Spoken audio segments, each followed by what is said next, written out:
From Hollywood, The Life of Riley, starring William Bendix as Riley.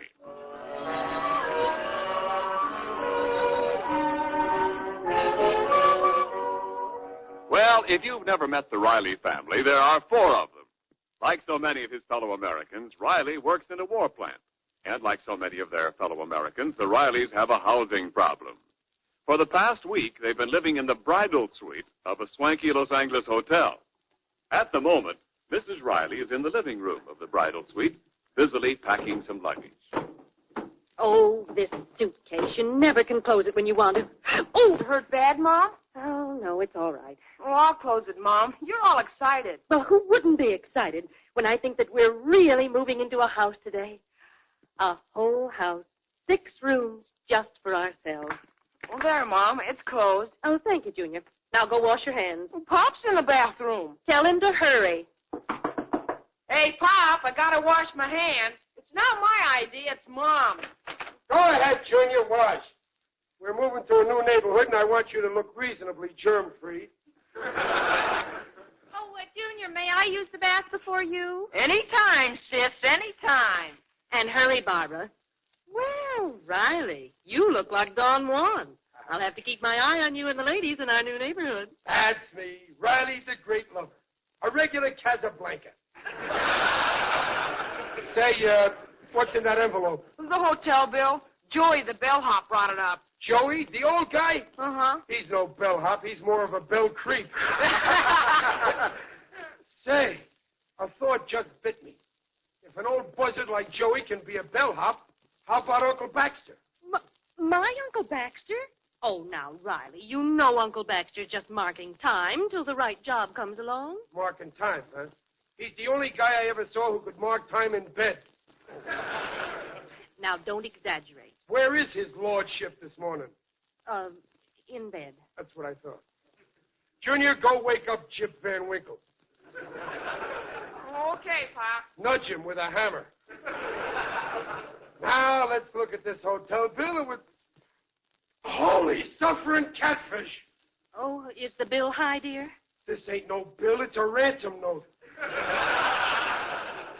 $165.15. Well, you would rent the bridal suite at $20 a day. There, look at these extras.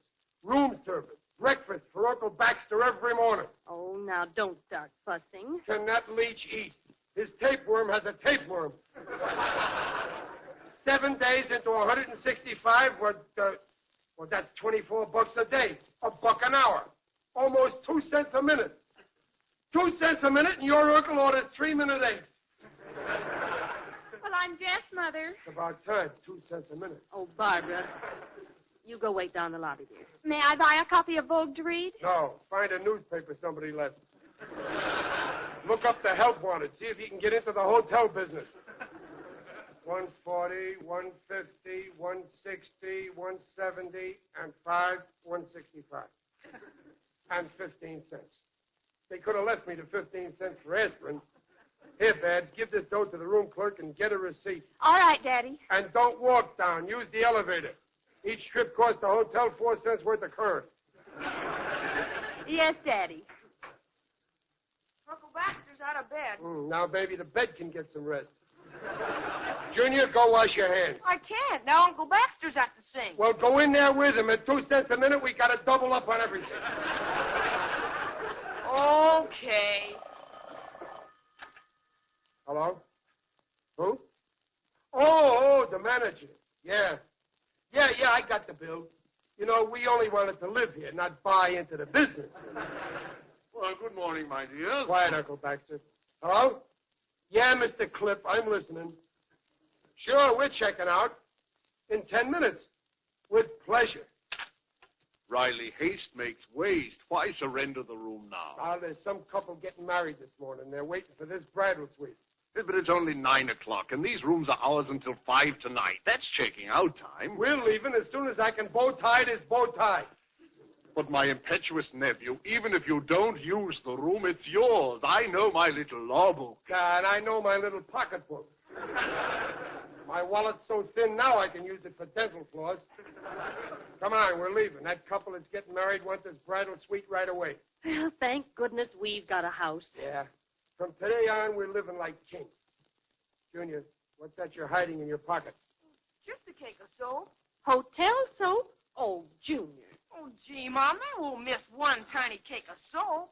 Junior, my boy, it matters not what value the article. If it isn't yours, to take it is to steal. Now, just a minute, Baxter. If anybody's going to bawl my boy out, I'll do it. Junior, into the bedroom. Oh, Pop. That'll do. Into the boudoir. Taking soap. I don't know where he gets ideas like that. I know. I resent that insinuation, Riley. Now then, Junior, I know you think a cake of soap ain't much, but it's the principle of the thing, see? Taking soap, well, that ain't ethical. But neither was that hotel bill. How much soap you got there, Junior? One cake, and we didn't even use a new one every day. We didn't use a clean towel every time they put one out either.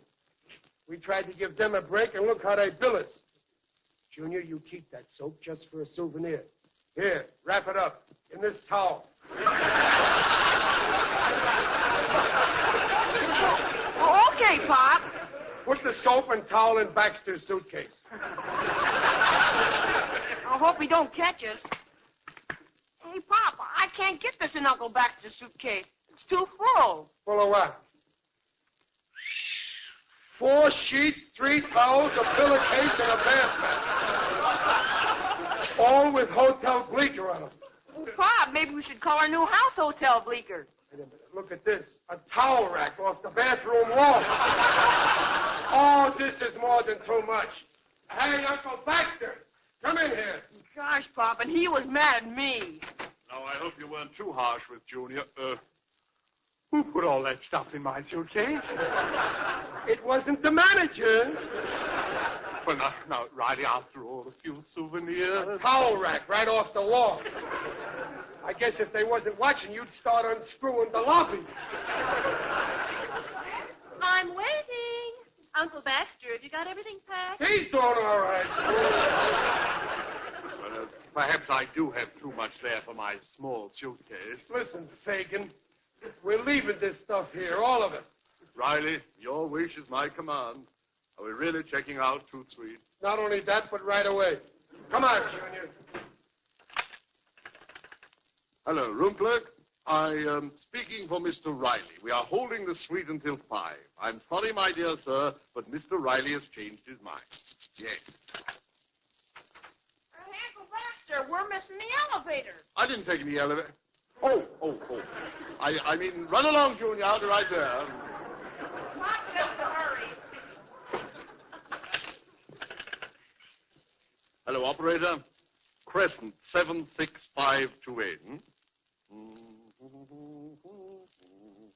Oh, hello. Hello, Snake Eyes. Straight flush Turnbull. Oh, Snake Eyes, I located a safe place for you to run your poker game today. The bridal suite of the Hotel Bleecker. Yes, I fixed it for you. Until 5 o'clock. Well, glad to do it, Snake Eyes. Trust you'll be lucky. Oh, your card. You'll be lucky. And that little item that I owe you, canceled. Thank you, Snakey. Baxter, will you hurry up? Somebody's waiting to move in here, you know. Oh, I know, Riley. I know how well I know.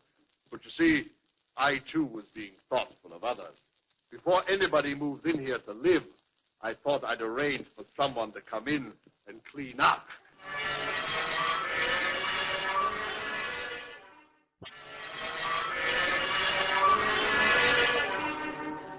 Well, Uncle Baxter has arranged for his friend Snake Eyes to run a poker game in the Riley Hotel suite, which the Rileys have just left.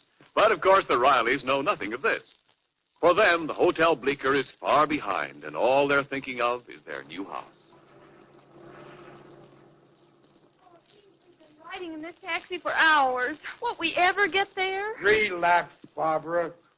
We only left the outskirts of Los Angeles 10 minutes ago, and we're getting to the inskirts of Inglewood now. Riley, I've counted all the money I have with me. Now, we have this taxi to pay, and then we have to live the rest of the week till you get paid at the plant. Do you think we can charge the cost of the moving van? Well, they don't know us. Oh, nothing simpler. Your new address gives you credit. As a householder, they won't expect you to pay cash. I like to pay cash. But in this case, I'd rather not mix up the moving company by forcing them to take cash. So I'll pay them in 6 or 8 months. Oh, look. Look, that sign said Stone Terrace. This is our street. Oh, yes. And there's the moving van in front of our house. See? When I handle the arrangements, everything's okay. We're here, the furniture's here, and the house is here. Oh, this is it, driver. Okay, everybody out. Ain't she a Lulu of a house? Oh, Riley, the neighbors will hear you. Ain't she a Lulu? Oh, it's such a nice neighborhood. Yes, sir, she sure is a Lulu. Riley, would you leave Lulu for a moment and pay off the cab? Oh, yeah. The meter says $1.90. You would slam the door back then. Now it's $2.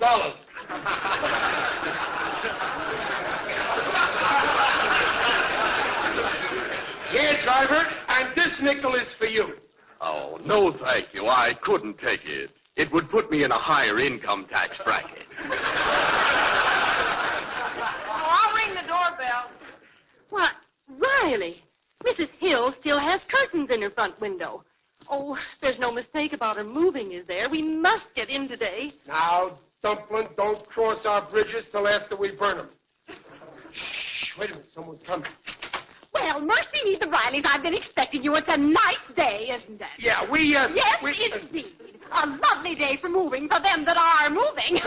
But we only... I was saying to Mr. Hill, the Rileys will be here and anxious to get settled. Such a bother moving is. But you love this house. Warm in winter, cool in summer, and our back porch, well, I always say if there's a breeze, we get it. I can feel it now.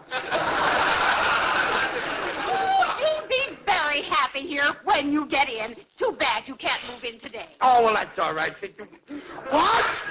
Can't move in today. Can't move in, my dear lady. We must. We haven't anywhere else to go. Neither have I. You see, today I was supposed to move into 18 Blueview Boulevard, Glendale, but Mr. Humphreys, who lives there, can't move out today. So if he can't move out, I can't move out. And if I can't move out, you can't move in. So it's such a bother. Well, I have a cake in the oven, so come back in a day or two. Bye-bye. Hey, wait!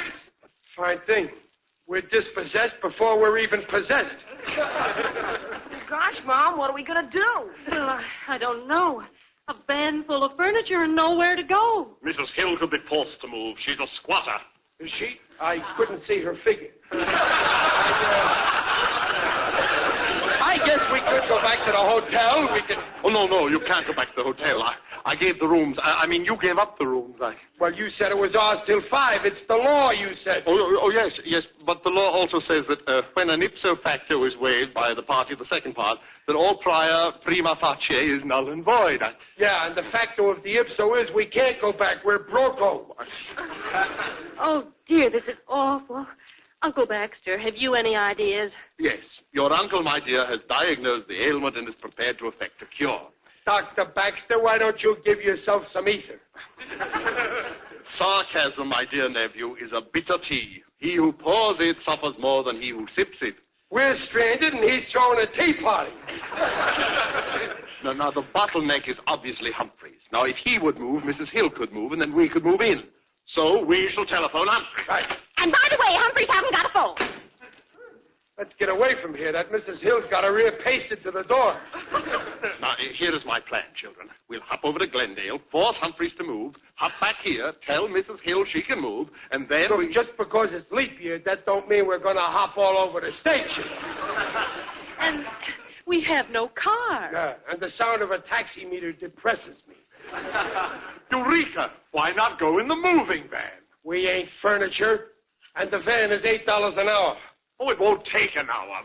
Riley, it's a chance. Oh, yeah. I guess it's our only chance. Come on.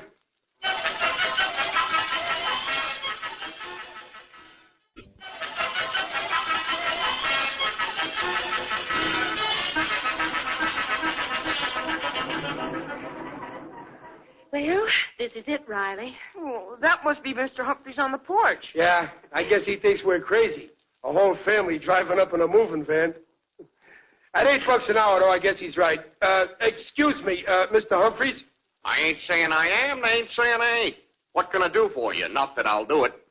If you're gypsies, I don't believe in fortunes. If you're selling something I don't want any, and if you think you can rent me that van, I ain't moving. Well, neither are we. That's the trouble. You see, we just came from Mrs. Hill out in Englewood, and she can't move because you won't.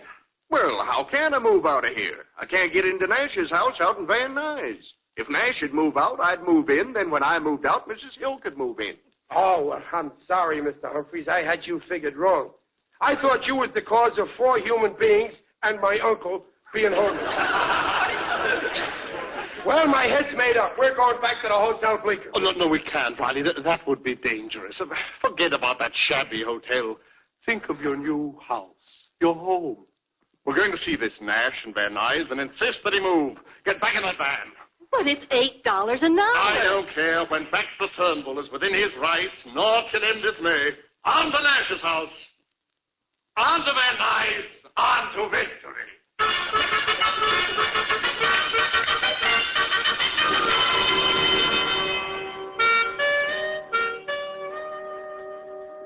From L.A. to Inglewood, from Inglewood to Glendale, from Glendale to Van Nuys, cow. Mother, my skirt's like a waffle from sitting on that washboard. I'm watching your father and Uncle Baxter. Well, look, now they're going around to the back of the house. Riley, it's strange no one answered. I'm sure I heard voices in there. Well, maybe they'll come to the back door. I got to get Nash out of here. We can't spend our lives in that truck. My family's no dog and pony show. Gosh, did you hear that? Somebody threw something through the window. Excellent. Now we can hear better. You crawling crab, you spineless jellyfish. They're discussing seafood.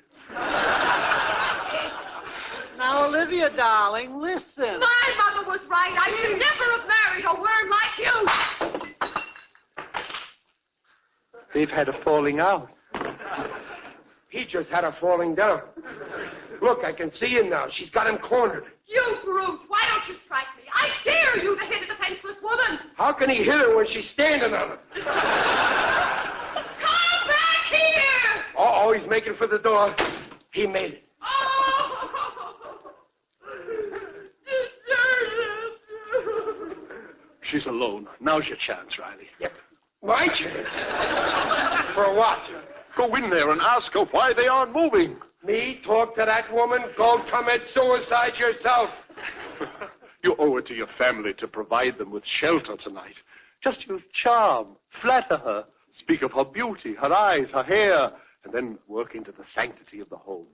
Tell her how the birds nest in spring, a mother bird and a father bird. Paint a picture of nightfall in the nest. And then tell her of your own homeless brood, dependent on her kindness for shelter. You understand? Nests, birds. But what happens if I lay an egg? Now, if you forget what to say, I'll whisper it through that broken window. Okay. Is that you, Harvey, you sneak? No, it's Riley, another sneak. I mean it. It's me, Riley. Might I come in, ma'am? You are in. What do you want? Well, lady, what I got to say near this window. Well, hurry up or I'll call the police. Lady, when a lady looks like you look, she don't need no police. What? What I mean is, lady, you got a face and a figure. You know, eyes and hair, some of each. How dare you? Mrs. Nash, now about the stankity of the home. The what? I mean, I forget what I was about to say. If my uncle was here, he'd remember. Riley.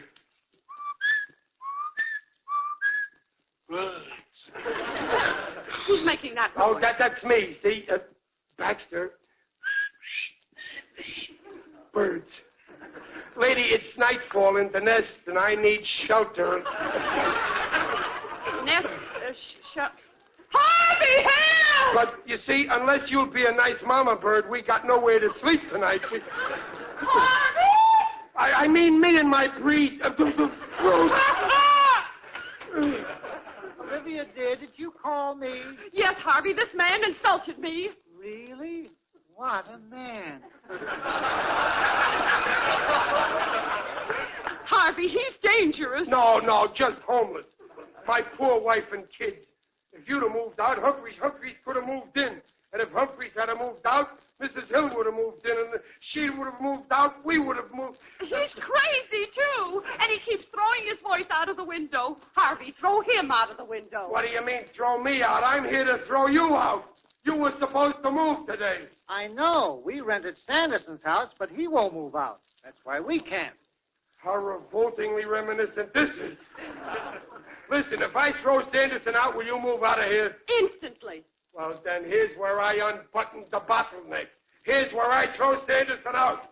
Thank you. I hope he doesn't hurt you badly. Oh, me, I can take care of myself. Huh. You see, Harvey, this dope isn't afraid.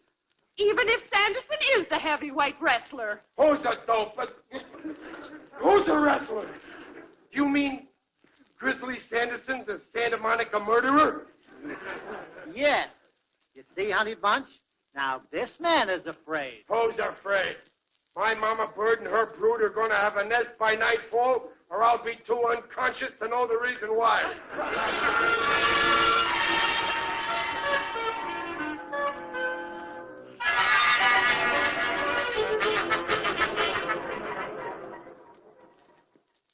So this is Pomona. Yeah, and that's Sanderson's house. I'll fix that bum. Now, Riley, be careful. Stay here, everybody. Uncle Baxter, I said stay in the van. Riley, please reconsider. This wrestler, he'll annihilate you. 6 hours in a moving van. $48. A whole family homeless. All because this wise guy refuses to move out. I'll mobilize him. Riley, this is suicide. Think of your wife, a widow. Well, my widow's got to have a place to sleep, and so do I. Then let's go back to the Hotel Bleecker. We can't do that. You said so yourself. That couple that was waiting got our suite the minute we checked out. To save you from this impending disaster, I will confess. I told the clerk you weren't checking out so that Snake Eyes could use the suite. That gambler? You let him use my bridal suite for that crooked poker game he runs? Of all the double-dealing low-down... I'll fix you later. Right now, I'm going to take Sanderson apart. Knock on that door. Why don't you knock? I got to save my knuckles. Riley, if we run, we can still escape. To stay means a hospital. Well, then at least I'll have a room. Sanderson? Yes, Shrimp. What do you want? Get out of this house before you break every bone in my body.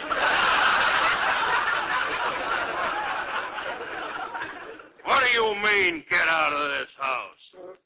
Listen, Sanderson. Everybody else in California knows this, so I may as well tell it to you. We can't move into Mrs. Hill's house because she can't move into Humphrey's house, and he can't move because the Nashes can't, and they can't because you didn't. 4 families all packed and ready to move, and a big bum like you is holding them up. Yeah? Well, there's 5 families now. Take a look in there.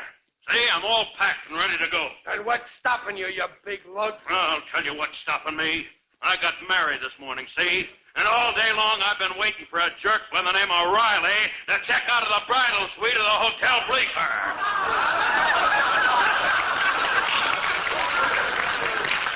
Holy cat, you mean we've been doing it to ourselves? Isn't this ironic, Riley? Certainly a small world. Yes, it is a small world, Uncle Baxter. And you are about to leave it.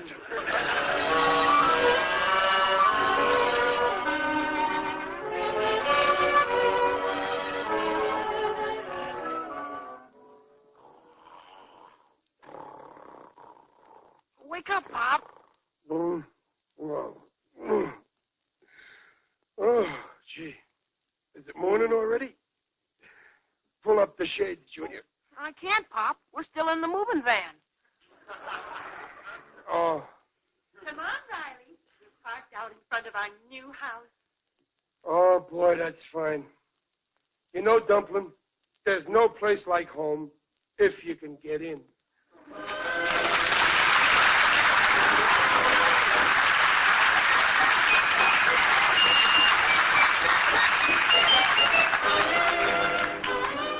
William Bendix appears on this program by arrangement with Hal Roach and can be seen currently in the motion picture Lifeboat. The Life of Riley was directed by Don Bernard with music by Lou Kozloff and came to you from Hollywood. This is Ken Niles saying, see you next week. This is the Blue Network. Week. This is the Blue Network. Week. This is the Blue Network. Week. Meat is the yardstick of protein foods.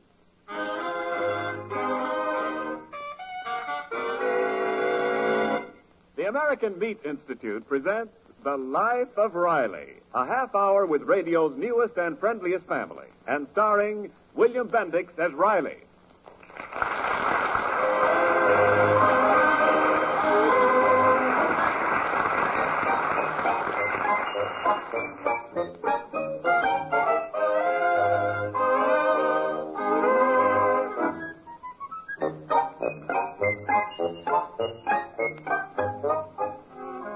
Do you wonder what we mean when we say meat is the yardstick of protein foods? Let's try to explain simply. All protein foods contain substances that the doctor and the chemist call amino acids. Now, these are not acids as commonly known, but a name used by science to define certain chemical substances. 10 different amino acids are essential to enable the human body to build and repair its tissues. All 10 of these are present in meat. That's one of the reasons why meat is such an excellent food and why it is the yardstick of protein foods.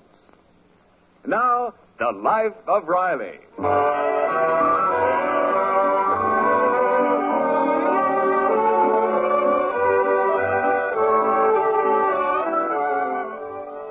Well, the Rileys are slowly settling down in the small house they've rented just outside Los Angeles. And so far, everything seems to be running smoothly. Mr. Riley is due at his job at the war plant at 8 a.m., so we find him now in the kitchen. Oh, Riley, dear, hurry with your breakfast. You'll miss the 7:30 bus. Okay. I'm just buttering my toast with this cream cheese. Gee, remember butter? Oh, and don't forget, during your lunch hour, call the plumber. We have no hot water. Oh, that plumber's a fresh guy. I phoned him up yesterday, and he said if we wanted hot water, we should heat a pot of it on the stove. Well, So I said to him we didn't have a pot big enough for a person to bathe in. Don't worry, Peg. I'll get a plumber here by tonight. oh, Barbara, what are you doing in that bathroom? It's all right, Mother. Just some bottles fell down. You know, there's no room for anything in that medicine cabinet. Too full of adhesive tape. Yes, Riley. Every time you use that phone at the drugstore, you buy another roll of adhesive tape. Well, gee, Dumpling, it's nice of Mr. Witherspoon to call us to the phone all the time. The least we can do is to give his cash register a nudge. Well, I've got to go down to the drugstore and phone the beauty salon. I'll be right back. All that kid had for breakfast was a cup of coffee and some fresh lipstick. All she does is phone that beauty saloon.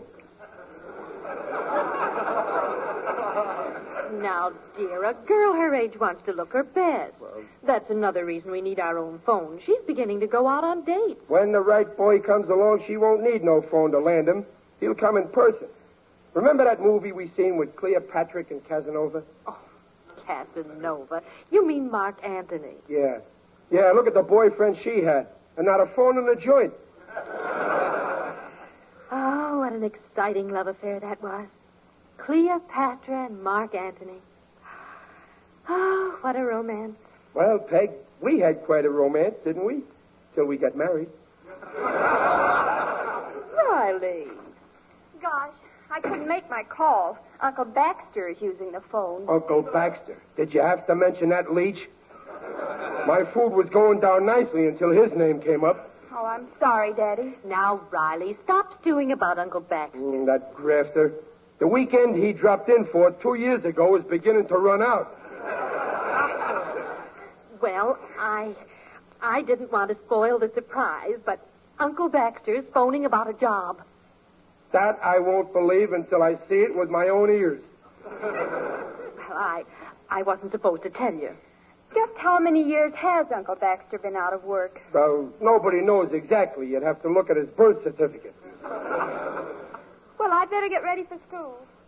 Peg, that kid don't need no beauty parlor. She looks like you, and that ain't hard to take. Oh, you and your compliments. Good morning, Riley, my dear nephew. Hello. Well, Uncle Baxter, will you have a bite of breakfast? Oh, no. Go to no trouble, my dear niece. Just the usual grapefruit, cottled eggs, bacon, and coffee. Hash brown potatoes, unless French fried are easier. Uncle Baxter, maybe you should take a tonic. You should force yourself to eat. Riley, when one's mind is buzzing with plans, one is much too busy to feel the pangs of hunger. Food is the last thing I think of. Yeah, right before you go to bed. I heard you opening a second front in the kitchen last night. I presume you landed a beachhead on the icebox. Oh, now, Riley, please, dear. Children, now I shall let you in on a little secret. Did you get the job? Now, let's not get ahead of my story, huh? Yesterday, the Flick Smedley Company decided to appoint me director of advertising for the entire West Coast. Oh, how wonderful. Uncle Baxter, have some of my bacon. To cover that much ground, you need plenty of strength. Thank you. The position pays $10,000 a year. Have a cigar, Uncle Baxter, to wash down the bacon. Thank you. Naturally, I would have known of this yesterday, but alas, we haven't a phone in the house. All day long, Flick and Smedley tried to reach me. Well, the details don't really matter. When do you start work? Now we come to the tragic part of the story. When I phoned them just now, it was too late. The job had been filled. Give me back that cigar. Here, my boy, it isn't my brand anyway. Believe me, Riley, I'd have had that job if we had a phone. You couldn't get a job if we had a whole switchboard. Besides, you can't get a phone nowadays. There's a war. So for the duration of the duration, we use that drugstore phone. Mr. Witherspoon's always glad to call us. Glad? Well, sure, we take adhesive off him, don't we? Come in. Why, hello, Mr. Witherspoon. We were just talking about you. Sit down, Mr. Witherspoon. Have a cup of coffee. I haven't got time. My store is full of customers waiting for me to give them a cup of coffee. Oh, hello, Mr. Witherspoon. Miss Riley, a girl just phoned you. Oh, just a girl? Miss Riley, you had 14 calls from boys yesterday. This just breaks the monotony. Here's her name on this paper. Oh, thank you. Tincture of Benzedrine. The other side. Oh, Margie Myers. I'd better call her. Oh, Babs, don't forget to buy a little something while you're there. Get some adhesive tape. Look, Mr. Riley, every time I call you to the phone, you buy adhesive tape. I know you're trying to do me a favor, but you have created a shortage of adhesive tape in this neighborhood. I have? The OPA is asking questions. Tell me, are you starting a black market in adhesive tape? No, I swear Mr. Riley, get your own phone. I've got flat feet from running from my store to your house. Well, why don't you wear arch supports? You could sell them to yourself and save your own profit. Why don't you get a boy to help you, my dear apothecary? I've had 9 already. Every time I break one in, he gets drafted. Maybe you know someone who's overage? Yeah, an older man, huh? Hey, how's about hiring Uncle Baxter? Riley, you are not suggesting that I become a soda jerk. Well, it ain't hard. You just add soda to your present occupation.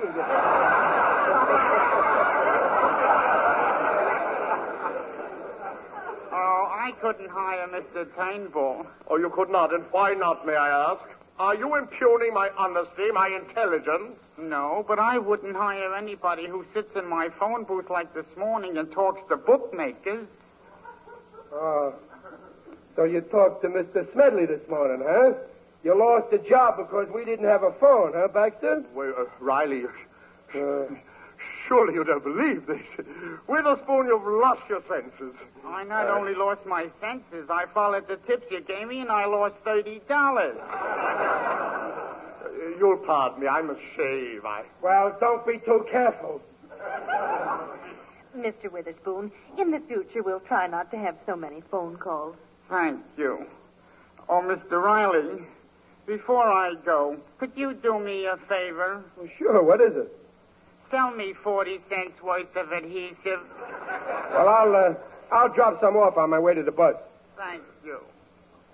Well, Riley, so Mr. Witherspoon is always glad to call us to the phone, is he? Well, I can't help it. I didn't start the war. But I'm liable to start one with that uncle of yours. Advertising job. They probably wanted him to walk along the street carrying a sandwich sign. Oh, Dad. Yeah? Not having a phone has ruined my whole life. Well, what's the matter? Margie just told me that Gerald wanted to ask me to the prom.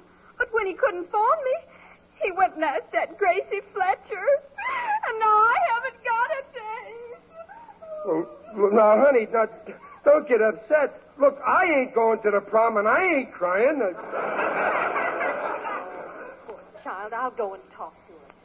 Riley, I could not help overhearing the details of Barbara's horrible plight. Uncle Baxter, this, like every other business in this country, is none of your business. Besides, it ain't no horrible plight if my daughter don't go out with that Gerald. I don't trust him. But Gerald's father is a banker. Well, then he don't trust me, so we're even. Riley, you owe it to your family to get a phone. I told you can't get a phone today. All right, my obstinate nephew. Let your daughter grow up to be an old maid. Do you want to go through life without knowing the thrill of carrying your grandchildren piggyback around the room? No, Uncle Baxter. I gotta have grandchildren. At least two. A boy and a girl. But you need a priority. For grandchildren? For a phone. Say, you think I didn't want a phone. Riley, have you tried to get one? Well, no, I talked it over with myself, and we decided it was no use. If I can get you a phone, will you permit me to? Oh, all right. I'll go immediately. Here's 20 cents for your bus fare. What about my lunch? You had it just now with your breakfast. Farewell, Riley. When you come home tonight, there will be a phone in this house. Oh, Riley. How's Beth? Oh, she's all right. Holy smoke, it's 7:20. Time I kissed you goodbye. Well, you're in rare form this morning, Riley. You know, Dumplin', for a couple that's been hitched for 17 years, our romance is doing pretty good. I like it, dear. Ah, sir. The Rileys don't have to take a back seat for any lovers. Not even Cleopatra and Mr. Anthony.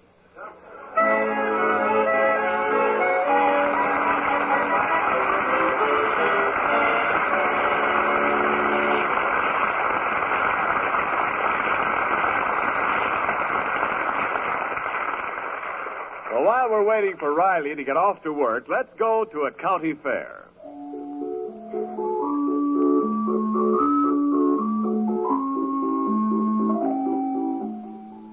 See those fine, sleek hogs with blue ribbons hanging on the pen?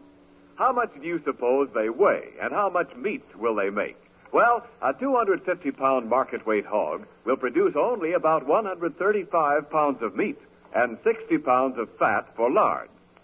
Some of this is sheer loss, like the moisture that goes up the smokehouse flue when bacon is smoked to the flavorful goodness you like. And the pounds that do go for food aren't all pork chops and ham and bacon. It includes the pig's feet and hocks and spare ribs and liver and lard. All fine foods, but ones for which you pay less. In fact, a few pork cuts and some beef cuts, too, frequently sell at retail for less per pound than the per pound price of the live meat animal. They don't even return in money what they cost on the hook. So the cuts that cost a little more must sell for enough to make up for the cost of the pounds lost, as well as for the costs of dressing and chilling, curing and smoking, and bringing the meat to you. Meats are brought from the farm to your kitchen with less added cost than any other group of foods you eat, according to the United States Department of Agriculture figures. And now back to the life of Riley.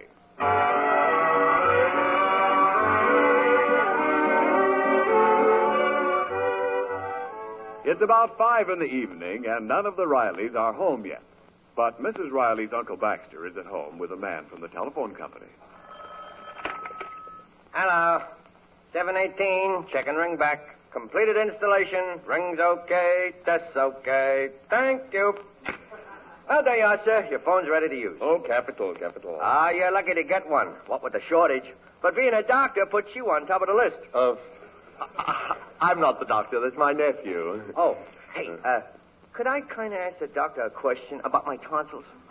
Dr. Riley's not here. He's out on a call. Well, I just wanted him to look at my tonsils. But I could leave them. I got them in a bottle in my car. I'm sorry. Dr. Riley is too busy to take any new patients. Well, okay, then. Here, sign here. Dr. Chester J. Riley, per Baxter Turnbull. Thank you very much.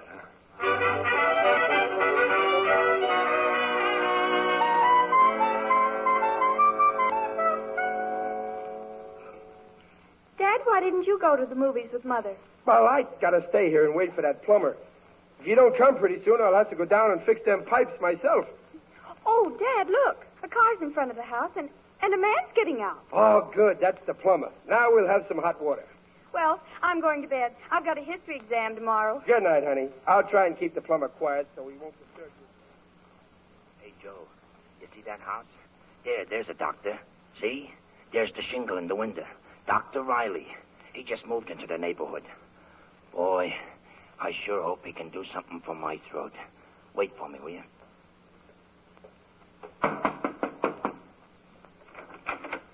Oh, good evening, Doc. Good evening. Bad throat, huh? Oh, yeah, it's murder. Well, follow me down to the cellar. We'll take a look at those pipes.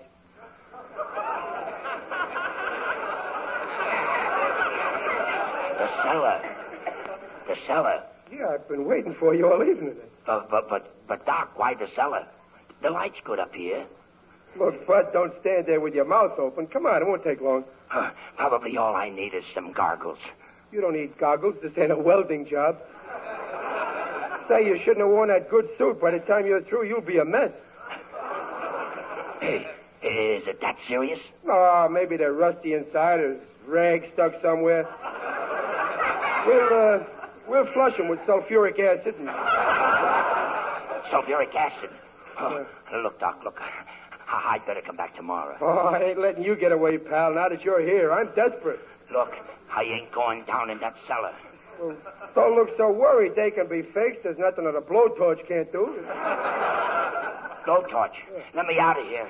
You're nuts. You're not a doctor. You're a plumber. Riley, what's all this confounded din about? Waking me up in the middle of the evening. Well, Uncle Baxter, there's a lunatic loose in the neighborhood. Plumber comes in here and says I'm not a doctor. A doctor? Oh, I thought I took that shingle out of the window. Good heavens, I forgot. What shingle? In what window? Say, there is a shingle in the window. It's not the plumber who's a lunatic. Uncle Baxter? No, Riley, you wanted a phone, and while Riley can't get a phone, Dr. Riley can. So that's how you got the phone, saying I was a doctor. Of all the low-down double-dealing, I'm going to take that shingle and make you eat it. No, Riley, be serene. Count your blessings. I'll serene you. Riley, out the window. A policeman with a man who's limping. They're coming here. Ah, cop. Good. I'll tell him what you've done. No, but Riley, this phone is in your name. Now, according to the law, you have committed a fraud, ipso facto. But I can prove I ain't a doctor. I got them by the ipso facto. Now, Riley, listen. Discretion is the better part of valor. They'll drag you out of the house handcuffed. You mean I can go to jail for this? Well, you can take your choice. You can either go, or they'll take you. You'll be locked in a tiny cell. You won't be Chester J. Riley anymore. You'll just be number 15328. Well, I don't care. I'm going to tell the truth. All right, number 15329. 8. Riley, you can't think of yourself. You must think of your wife and the children and the disgrace you are bringing down on their innocent heads. Gee, if I go to jail, I may lose my job. Riley, the doorbell. What'll I do? Let them think you're a doctor. Get rid of them as quick as you can. My head's beginning to hurt. I need a doctor myself. Shall I open the door, Dr. Riley? All right, let's get it over with. Hello, Doctor. I'm not the doctor. This is Dr. Riley. Doc, Mr. Chase here had an accident down the street. Oh, I'm all right, Doctor. I'll handle this. Examine his leg, Doc. We got to make sure there's no bones broken. Well, it looks all right from here. Oh, there's nothing wrong with it. See, I can walk. Walk or no walk, the rule book says after an accident, the victim must be examined by a licensed physician. Yeah, but, officer, the man says there's nothing wrong with his leg, and who should know better? After all, it's his leg. Officer, I think I'll be going. Sit down there. I know my duty. Start your examination, Doctor. Well, let's see. Stick out your tongue. Tongue? It's his leg. Better hurry, Dr. Riley. Don't forget, you're wanted in surgery. Yeah, I almost forgot. Officer, there's nothing I can do. I just moved into the neighborhood, and I ain't got my tools. Tools? The doctor means instruments, professional slang. Officer, I've got to get home. Yeah, that's what I prescribe, a good dose of home. Now, wait a minute, Doc, wait a minute. I want to know what's wrong with his leg, in case he sues the city. Oh, I won't sue anybody. It's only a slight sprain. That's right. It's only a sprain. Maybe not even that. Maybe it's only a fracture. A fracture? Professional slang meaning nothing wrong. All Mr. Chase needs is exercise. Walking. Plenty of walking. And my advice is to start right now. Good night, Mr. Chase. There's no charge. Wait a minute, Doc, wait a minute. You mean walking after you've taped up his leg, don't you? Yes, that's precisely what the doctor means. Go on, Dr. Riley. The tape. Look, officer, there's something I gotta tell you. Doctor, you better hurry. You know, Mr. Warden is expecting you. What were you saying, Doc? I better tape that leg before gangbusters sets in. I mean gangrene. I'll get some adhesive tape from the surgical cabinet. Oh, Dr. Riley, I'm Mrs. Ponsonby. I saw your shingle in the window, and I said to myself, I must drop in and see Dr. Riley. Lady, I'm very busy right now. Go ahead. Take care of the lady, Doc. We'll wait. But well, all right. Into the dining room, madam. Oh, Dr. Riley, I have pains and aches all the time. And, you know, last night I got the most terrible pain in my jaw. So this morning I went to see Dr. Fairfax, and he told me it was my imagination. So this afternoon I went to see Dr. Corn, and he frightened me terribly. He said there was nothing wrong. And now I'm coming from Dr. Peters, and he just laughs, but I just know that it must be lockjaw. Little lockjaw wouldn't hurt you.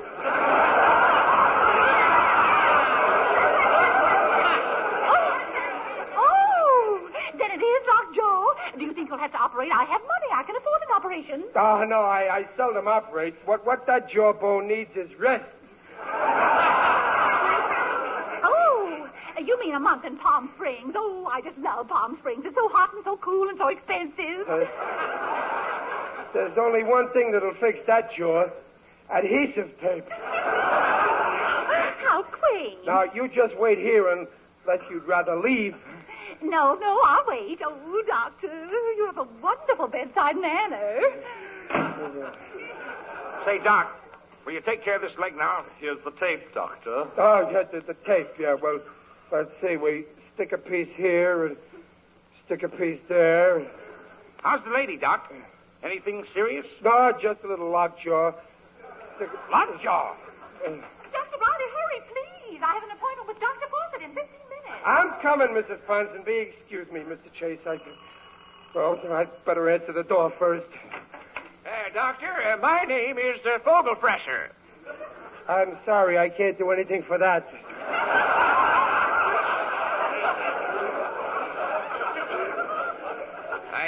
I saw your shingle in the window. Everybody saw that shingle except me. There's something in my eye, Doc. Can you fix me up? Well, I'm pretty busy taping up this man's leg here. Oh, go on, Doc. His eye is more important than my leg. Oh, okay. Here, let me lift that eyelid. Hey, now, take it easy, Doc. Anything there? Yeah. There's an eye. and a speck of dust. We'll try and work it out. Now, close your eyes. Now open your eyes. Now, close them. Yeah, they're closed. Can you see anything? No.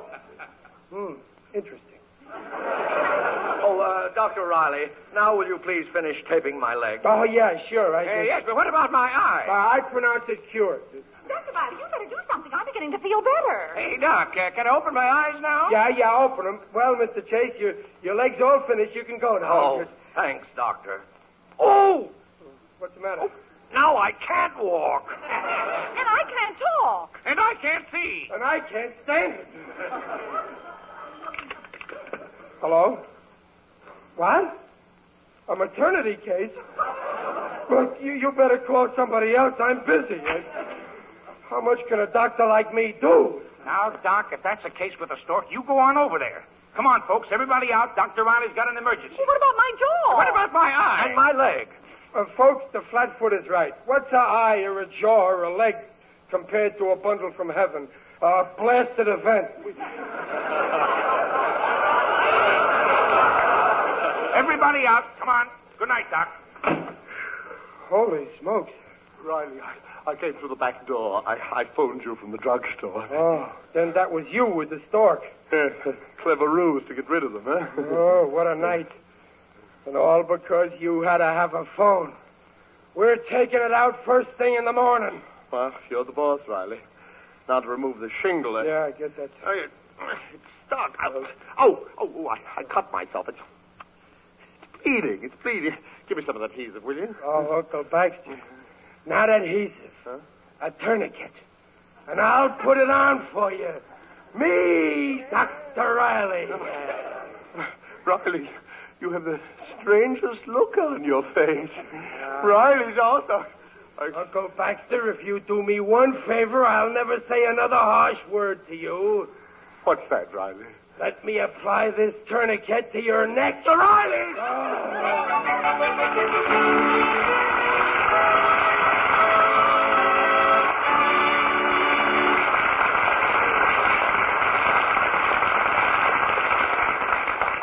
What do you do at your house when you're all hungry for a good meat meal and your ration points are getting low? Do you just give up, or do you women who plan the meals get busy and hunt down a meat cut that will match your ration points? Well, maybe you need some help on this. Here are a few ideas from the American Meat Institute. You know, there are many meats that call for very few points per pound. For example, when you find lamb shanks at the market, there's the basis for as fine a dish as you can eat. Get one lamb shank for each member of the family. Brown them in fat, braise them slowly in a covered pan in the oven, and you'll have as delicious a meat meal as you can get in the best restaurant.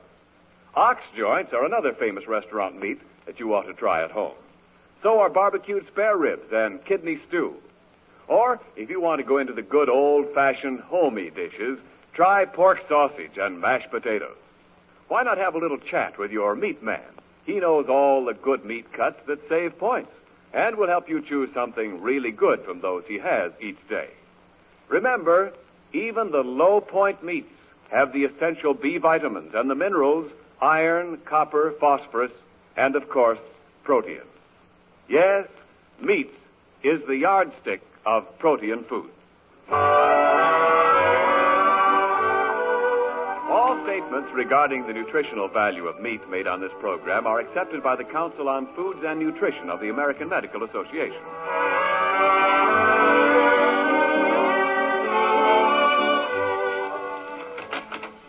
Well, Riley, you still up? Yeah, Dumpling. How was the movie? Oh, it was wonderful, Riley. I saw a Dr. Gillespie picture. Oh, such excitement. You wouldn't believe what those doctors go through. Well, you should have been there. I should have been there.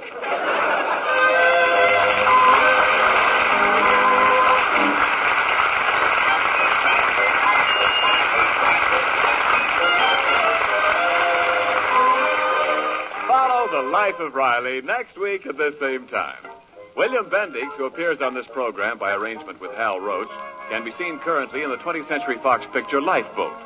The Life of Riley was directed by Don Bernard with music by Lou Kozloff. It came to you from Hollywood. This is Ken Niles saying, see you next week.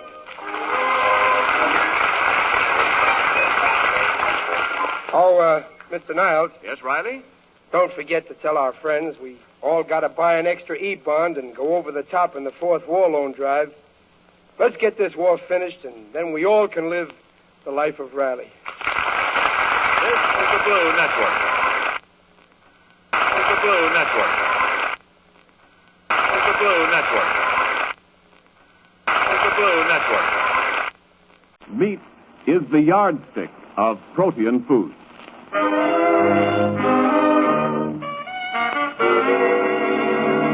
The American Meat Institute presents The Life of Riley, a half hour with radio's newest and friendliest family, and starring William Bendix as Riley.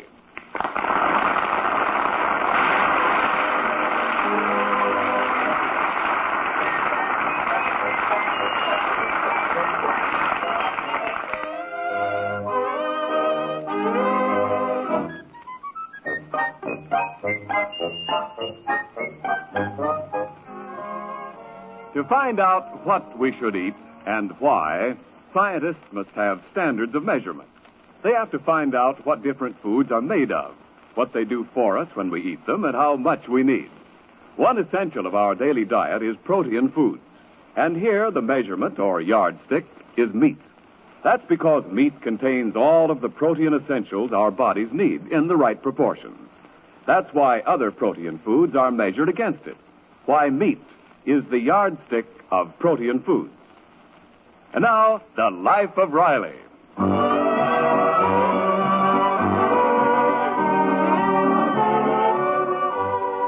Well, the Rileys have really settled down in their pleasant little 6-room house they're renting right outside of Los Angeles. Tonight is Riley's bowling night, so he isn't at home. And maybe that's just as well as far as Barbara, the Riley's 16-year-old daughter, is concerned. Just wait till your father hears about this, young lady. I don't see why you have to tell Dad. If you weren't 16 and tall for your age, I'd take you over my knee myself. But, Mother, it's my great opportunity. Why, you have to have talent to get into the Van Planten workshop theater. Theater? Oh, stop talking like that, Barbara Riley. You've had your tonsils out. Well, you can laugh. But Professor Van Planten says I have a natural gift for acting.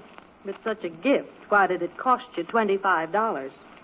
Well, Mother, $25 is a mere nothing. It's not so mere the way your father has to work for it. All I can say is I hope he won every game at the bowling alley tonight so he'll be in a good mood. Oh, Mother, he won't be home early, will he? Well, he certainly will, or I'll want to know why. But, Mother, I'm expecting some company to drop in tonight. Well, what of it? Your father doesn't mind your having the girls here. It isn't exactly girls I'm expecting, Mother. It's a boy. A boy? Yes. Minton Clinton II. Oh, you don't mean that rich Mr. Clinton who owns the big department store. His son? His grandson, Mother. I met him at the Van Planten theater. He's written a play, Mother, and there's a wonderful part in it for me. Well, we'd better fix up this room. I think I'll light some of this incense Uncle Baxter gave me Christmas. We had cauliflower for supper. Oh, Mother, incense. Minton just wants to read me his play. I know, dear, but a boy like Minton from a fine home. Now, let's see. He can sit here by the fire. Oh, Mother, you'll keep Dad in the kitchen, won't you? Oh, no. He'll want to sit here in his own chair and read Esquire.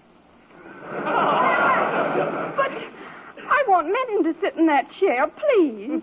Don't see how, unless he wants to sit in your father's lap. Oh, Mother, this is serious. We can't have Dad in here when Minton reads his play. Well, why? Isn't it the kind of play your father should hear? Oh, there's Minton now. Now, go change your dress, dear. I'll let him in and keep him talking. It isn't a party, Mother. It's just reading a play. Yes? Coming. Well, come right in. I'd be in, only I lost my key. Riley, it's you. Well, sure it's me. Who was you expecting, General Eisenhower?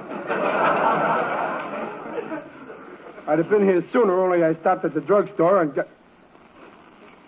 What's on fire? Well, there's no fire, dear. Then I smell punk.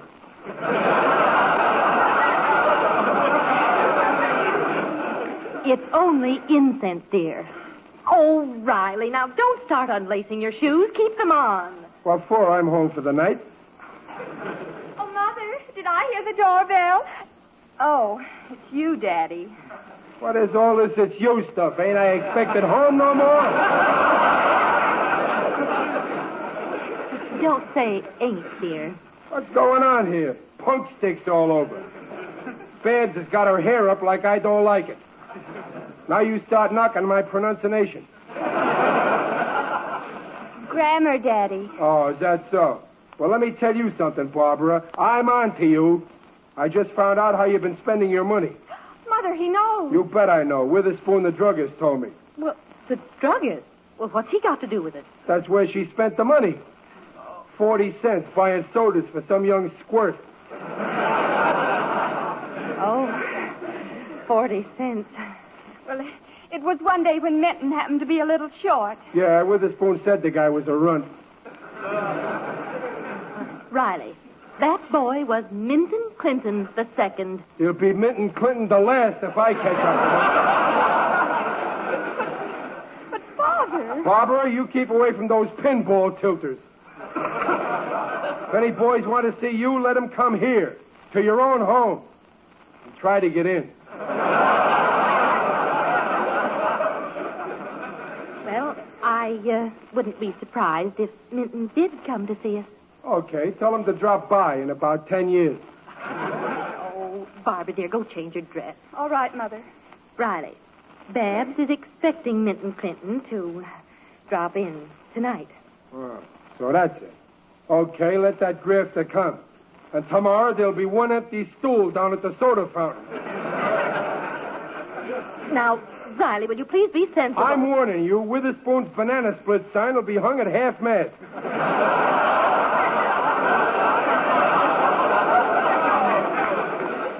Minton Clinton is a very nice boy for our daughter to know. Why, his people own Clinton's department store. Maybe that was Minton I seen down at the store. They had him stood up in a window. Oh, now when the boy gets here, make him feel at home. Well, what'll I do, dress up as a floor walker and show him around? I'll open it. Riley, be polite. Name once when I wasn't. Good evening. First floor, rugs, lamps, chairs, dust. Riley, my dear nephew, have you gone mad? Oh, it's you, Uncle Baxter. Hey, Mom, lock the icebox. Riley, I wouldn't have to ring if you'd let me have a key. I don't mind giving you a room on the cuff, but no key. Next thing I know, you'll sublet your closet to a troop of midgets. Mother, did I hear the doorbell? Oh, it's you, Uncle Baxter. Babs, with an odd greeting. Uncle Baxter, Barbara's expecting a boy to drop in. Well, I'm glad I came home. It'd be well for Barbara's young friend to catch a glimpse of a stern old uncle in the background, eh? Stern, yet with the stamp of an aristocrat. An aristocrat who can't buy a stamp. Will you come help me fasten up my back, Mother? Yes, dear. Now, you two behave when Minton comes. Minton? Yeah, some young snapper whipper is coming over to see Bad. I guarantee you my daughter ain't going to be Mrs. Minton Clinton. Minton Clinton? Of the department store family? Well, Riley, this is tremendous. What's a department store? Nothing but a big push cart without wheels. No, Riley, the Clintons are very influential. somewhere in that store there might be a job for me. Tomorrow you can promote him for a job. Tonight he's coming to see my daughter. Aha, the wolf is at the door. Leave him in and stand back. Riley, let me handle the lad, eh? Mr. Clinton, I presume. Yes, sir. Is Miss Riley at home? She's always home. I don't leave her run around loose. Come right in, my young merchant prince. What's that bundle under your arm, Bub? You ain't delivering for the store, are you? Oh, no, sir. This is my portfolio. It contains some literature. Selling magazines, huh? Riley, a Clinton peddling papers? Hardly. Sit down, my dear Minton. Welcome to our humble home. Now, let's get this straight. My humble home. Oh, I beg your pardon, Mr. Riley. Perhaps I wasn't expected this evening. Oh, yes, you was. I've been laying for you all night. Tell me, Minton, has the manpower shortage affected your grandfather's store at all? Oh, I don't know anything about business, Mr. Turnbull, Baxter Turnbull, the Boston Turnbulls, you know. Minton, I suppose your people would like to know something of Barbara's family. Very well. Now, the Rileys are a simple people. Her father, for example, very simple. I will give Minton the dope. Kid, we rent this house, but the furniture is all our own, except that hooked rug there, which was hooked by Uncle Baxter. On the mother's side, they are related to me. But don't let that queer it. Minton, what's your racket? What do you do for a living? I write plays. What? Plays at your age? Yeah, you ought to be out playing baseball. Oh, I'm afraid that I do not excel at sports. My glasses deter me. My interest is the theater. The theater? Yes, sir. And I'm overjoyed that Barbara's going to play an important part in my new play. Well, excellent, excellent. Listen, Bob, my girl ain't going to be no actress. But she has to. She's already paid her $25. What? You mean she paid you money to act? Well, of all the... Now, Riley, be serene. Count your blessings. This kid is a con game artist. He's practicing to be another Uncle Baxter. But Barbara's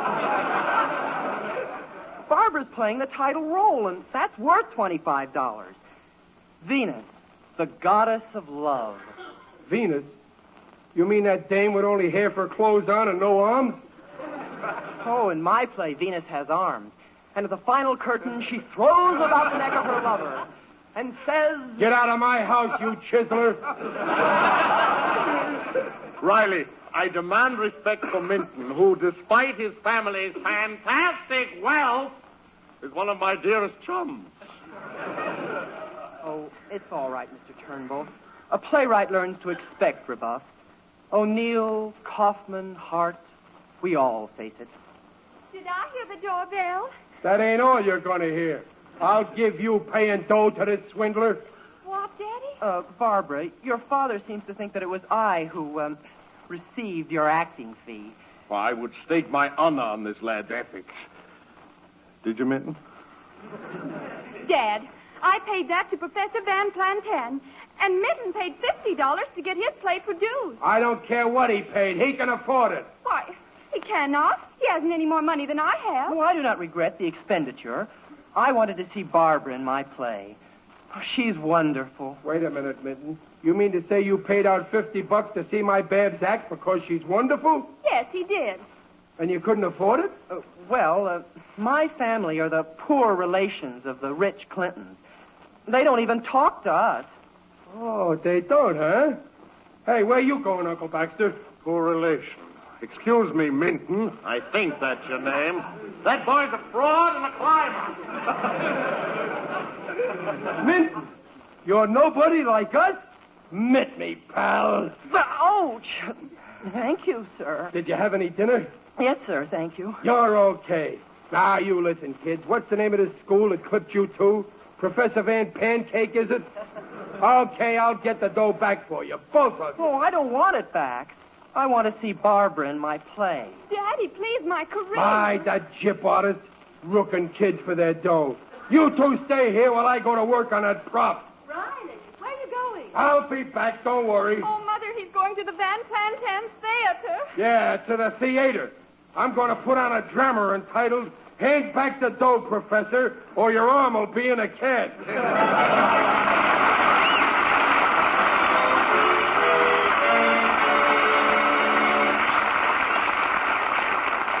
And now, while Riley heads for the dramatic school, this is Ken Niles saying, let's turn the clock ahead a few hours and turn the spotlight back and forth across the land. It isn't dawn yet, but in the cold and dark of far-off farm lots, farmers and ranchers are loading hogs or sheep or cattle into a truck or stock car. Iowa, Montana, Texas, Minnesota, everywhere you look, you see this flood of meat animals growing, swelling, converging into vast herds. Thousands upon hundreds of thousands. Where is it all going? Why, except for some that goes to our fighting allies, it's all going to you and your family. Whether it's a son or brother fighting on a front 10,000 miles away, or your own little brood gathered around the family table. And how does it get from there to here? Did you ever stop to wonder how this vast supply of meat finds its way to your corner store or to the mess kit of a soldier across the sea? There's a bridge to carry the meat, straight and sure and safe, wherever it's needed most. A bridge that is broad and sturdy. Your meat industry. It serves the farmer as his market.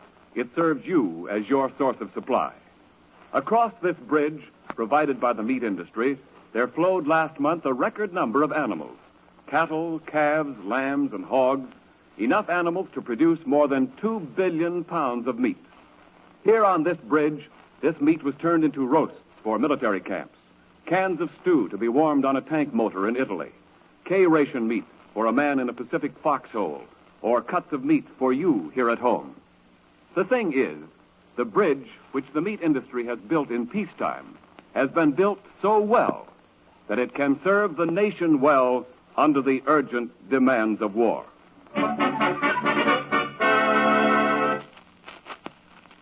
And now back to the life of Riley. When we left Riley, he was determined to get Barbara's money and Minton's back from Professor Van Planten, who operates the workshop theater. At the moment, Riley is just outside the door to the professor's reception room. Professor Van Planten. Voice, posture, self-expression, and drama. Please enter. You're darn right I'll please enter. Excuse me, lady. Yes? Is there something you wish? Yeah, I wish that phony Professor Van Bandstand to get in here. You can watch while I take him apart. Say that again. I wish that phony Professor Van... What's the matter, lady? Why are you looking at me like that? Ah, what an entrance. Huh? What pause, what verb. Please, hold that pose. I didn't come here to pose, lady. I'm here on business. And when I get a hold of that crooked... Oh, that voice, what timbre. What vibrato do I hear in your voice? You ain't heard nothing, lady. Wait till I start on that professor. I'll beat his ears off. I am the professor. Oh, well, don't worry, lady. Your ears are safe with me. Only I thought... Say that again. Your ears are safe with me. I mean... Are you Professor Fantan? Don't move. Let me look at you from this angle. What for? Oh, better than I dared hope. The profile is magnificent. That amazing nose. Where did you get that nose?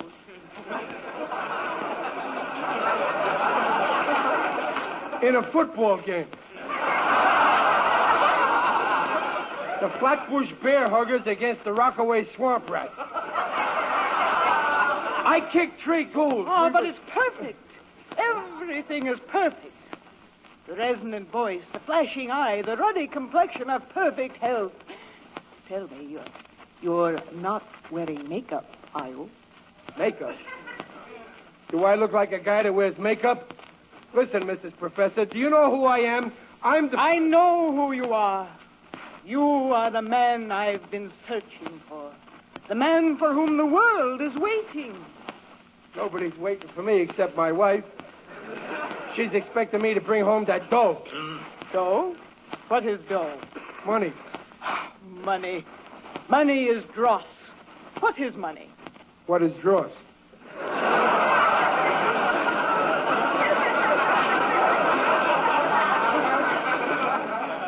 To think, tonight I have discovered a new star. Look, Professor, I'm no star. Just hand over my daughter's money. I mean her the doll. Never. Not if I live 100 years, never will I forget how you walked in that door. What an entrance. Yeah, it's one of the nicest doors I ever seen. Look, I'm sorry I said what I said, Professor. I thought you was a man. No, I am only a woman. Well, that's nothing to knock. Lots of people are women. Now about Barbara and Minton's. Money? I will give you something more precious than money. Gasoline? I will give you fame. Yes, that's it. I must tell the whole world that you have been found. Listen, I ain't even been lost. Hello? Publicity department? This is Professor Van Planten. My weary search is ended. I have found him. Yes, our new star. Notify all newspapers. Send for photographers. Hey, wait a minute. That's all for now. Goodbye. Goodbye. No, you can't go yet. We must talk. Look, Professor Sandab, I come here kind of sore, but seeing as you're a woman... Yes. Tonight, you have made me know that I am only a woman, after all. And you are a man. Yeah, so they say. Hey, what are you moving that lamp for? There was a highlight on your nose. I was dazzled. But now we must talk. I want to know the real you. As I was about to say, you could mail me a check for the dough. Oh, what superb power of expression. An instinctive actor. I ain't no actor. I don't want to be no actor. Listen, lady, I got to work and support a family. Oh, but as an actor, you can make $3,000 a week. But I got $3,000 a week? Yes. How about overtime? Yes. We shall work overtime, rehearsing line after line, scene after scene. In a year, you'll have your own theater under your own name. What is your name? Riley, Chester Riley. Riley. Oh, it will soon be world famous. It's a perfect name, easy to remember. Yeah, that's right. I never forget it. Hello, publicity. The name of our new star is Riley. Just use the last name as we did with Muni. And put it in lights over the theater. No, wait. Riley, how big do you want your name on the theater? How big is the theater? Put his name in lights 10 feet high. Goodbye. Goodbye, Professor. No, wait. I will give you your first lesson. Couldn't I start tomorrow? I'd be a star one day later. We will begin with the first scene of the first act of your first play. You enter, you take me in your arms and say, Venus, I am madly, hopelessly, desperately in love with you. I couldn't say that. I don't even talk to my wife that way, and I know her personally. Besides, this play's supposed to star my daughter. Oh, we shall give dear Barbara a smaller part, and somewhere we shall find a great leading lady to play opposite you. Someone who is your equal. Yeah, how about Katharine Hepburn? Is she working? Ah, how the great Bernhardt must envy me tonight as I bask in the warmth of your burning talent. You know, I really got to be going.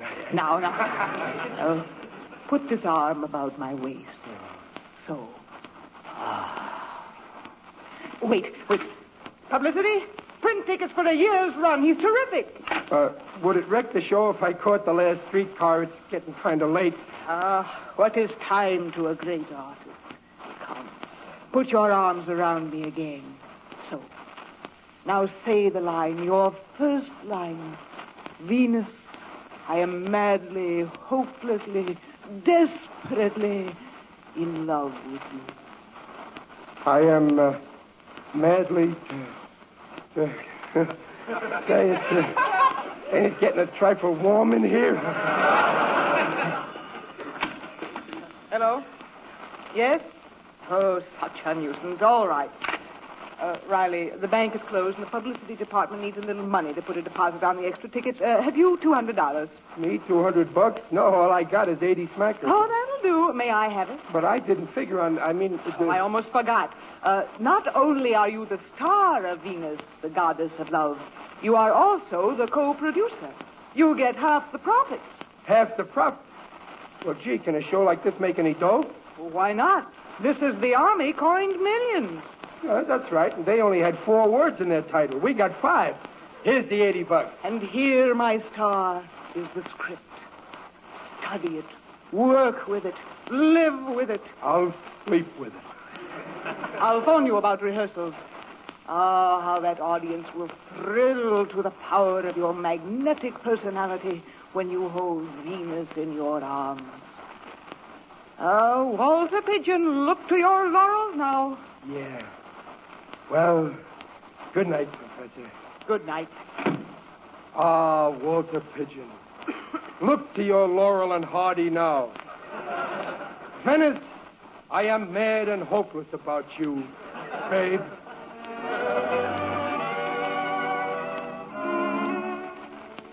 Oh, here it is, 11 o'clock, and your father is going to be back in an hour. Well, maybe Daddy missed the bus. They run so seldom.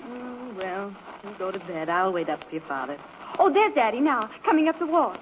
Go to bed just the same. Something tells me I want to talk to your father alone. Yes, Mother. Gosh, I hope he was nice to the professor. Riley, do you realize I've been sitting here for 4 hours worrying myself sick? Where have you been? Just tell me that. Where have you been? Say that again.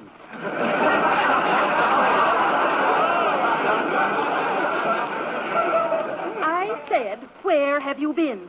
Why, the idea of going off and not letting a soul know what's happening. Did you get the money back or what? Ah, that voice. What an overtone. What an undertone. Riley, dear, are you all right? Don't move. Just hold that pose. Yep, it's even better than I dared hope for. Peg the profile of your nose. What an entrance. You're gonna be a star. Oh, me a star? Oh, Riley, now don't tell me that you've got the acting bug now. It ain't no bug. It's talent. I'm crawling with talent. And you were going down there to get back Barber's $25. What is money? Just some dross. What a thrill. How the great heartburn must envy me now. You're gonna have fame. Oh, Riley, I'm no actress, and I never intend to be. Now, who are you phoning? Hello? Professor? It's Riley. Yeah, call publicity. Tell the newspapers I have found her. My leading lady. Print extra tickets. Put her name in lights. No, only 5 feet high. She ain't as tall as me. Yeah, let it read, Riley presents Riley and Riley. Goodbye. Oh, Riley, of all the crazy things I ever heard in Dumplin', at the rise of the curtains, you are standing there, and I come in and I say, Venice, I am hopeless.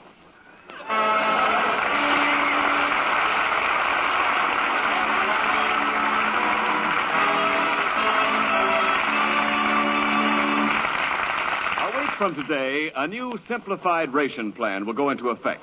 Except for 3 sets of green and 2 sets of brown stamps, good at present values until March 20th, you'll use only 1 ration book number 4, for food. Red and blue stamps in that book, regardless of numbers on them, will all have the same value, 10 points. You'll be allowed to use approximately 6 red stamps for meat and related products, and 5 blue stamps for processed foods each month. Instead of getting your point change in stamps, you'll get it in the new tokens. Change from red stamps will be in red tokens, from blue stamps, blue tokens. Each token worth 1 point. Tokens have no expiration date. The American Meat Institute brings you this information as a service to you in your shopping.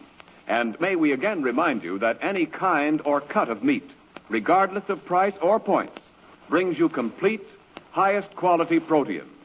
Yes, meat is the yardstick of protein foods. All statements regarding the nutritional value of meat made on this program are accepted by the Council on Foods and Nutrition of the American Medical Association. Riley, once and for all. I'm no actress. But, Peg, it's a great angle. 2 stars being married to each other. Look at Luncheon Fountain. Riley, it's Luncheon Fontaine. To me, of course, they're just Lynn and Alfred. But, Daddy, you will see to it that I get some part in Minton's play, won't you? Listen, Babs, if I say you're in the play, you're in it.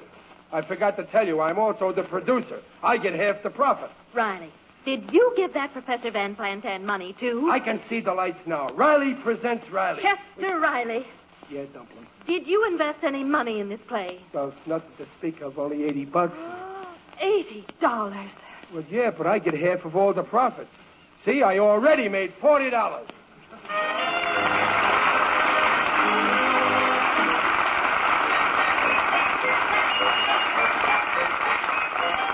Follow The Life of Riley next week at this same time. William Bendix appears on this program by arrangement with Hal Roach and can be seen currently in the motion picture Lifeboat. The Life of Riley was directed by Don Bernard with music by Lou Kozloff and came to you from Hollywood. This is Ken Niles saying, see you next week.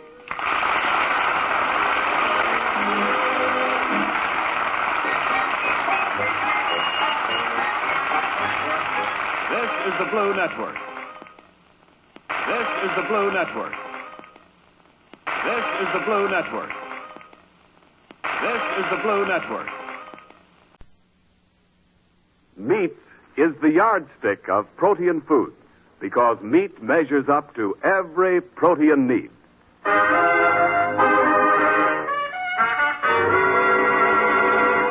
The American Meat Institute presents The Life of Riley, a half hour with radio's newest and friendliest family, and starring William Bendix as Riley.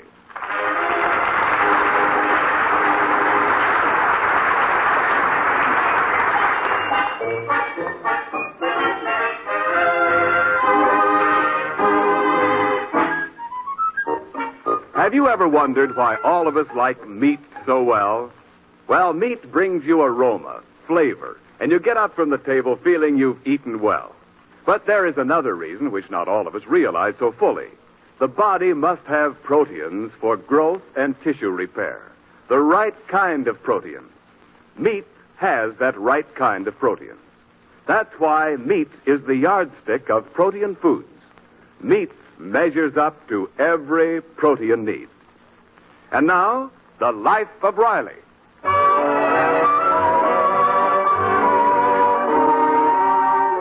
The Life of Riley. A life in which a calm usually precedes a storm. Bear that in mind as we drop in on the Rileys now, sitting serenely about their kitchen table, enjoying the great Sunday morning institution of late breakfast with a Sunday paper on the side. Junior, may I have the funnies now? No, I ain't through, Babs. Junior, answer your sister politely. No, thank you, I ain't through. Well, I guess it's all up with Superman now. Why? He just changed from Clark Kent to Superman and forgot to take off his glasses. Oh. Well, this is awful. What's the matter, Uncle Baxter? Bad news on the financial page? Yes, the Treasury Department reports that there is a serious shortage of $10,000 bills. You don't say.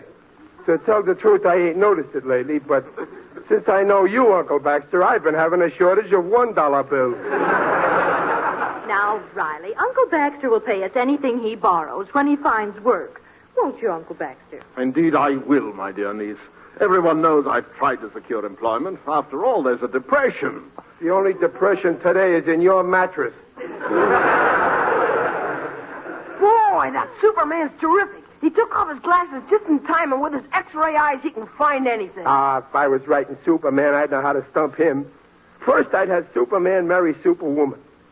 Then I'd have them have 3 super babies. Then I'd bring the super family to Los Angeles, and then let them try and find a vacant apartment. What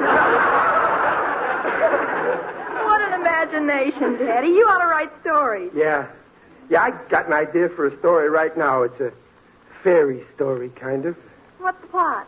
Well, once upon a time, there was a family consisting of people. There was a man who worked in a war plant and his wife, and they had 2 kids. Just like us? Yeah, exactly like us. So this family had a nice little house, see? Only they got one room in this house they daren't go into. Oh, like Bluebeard's?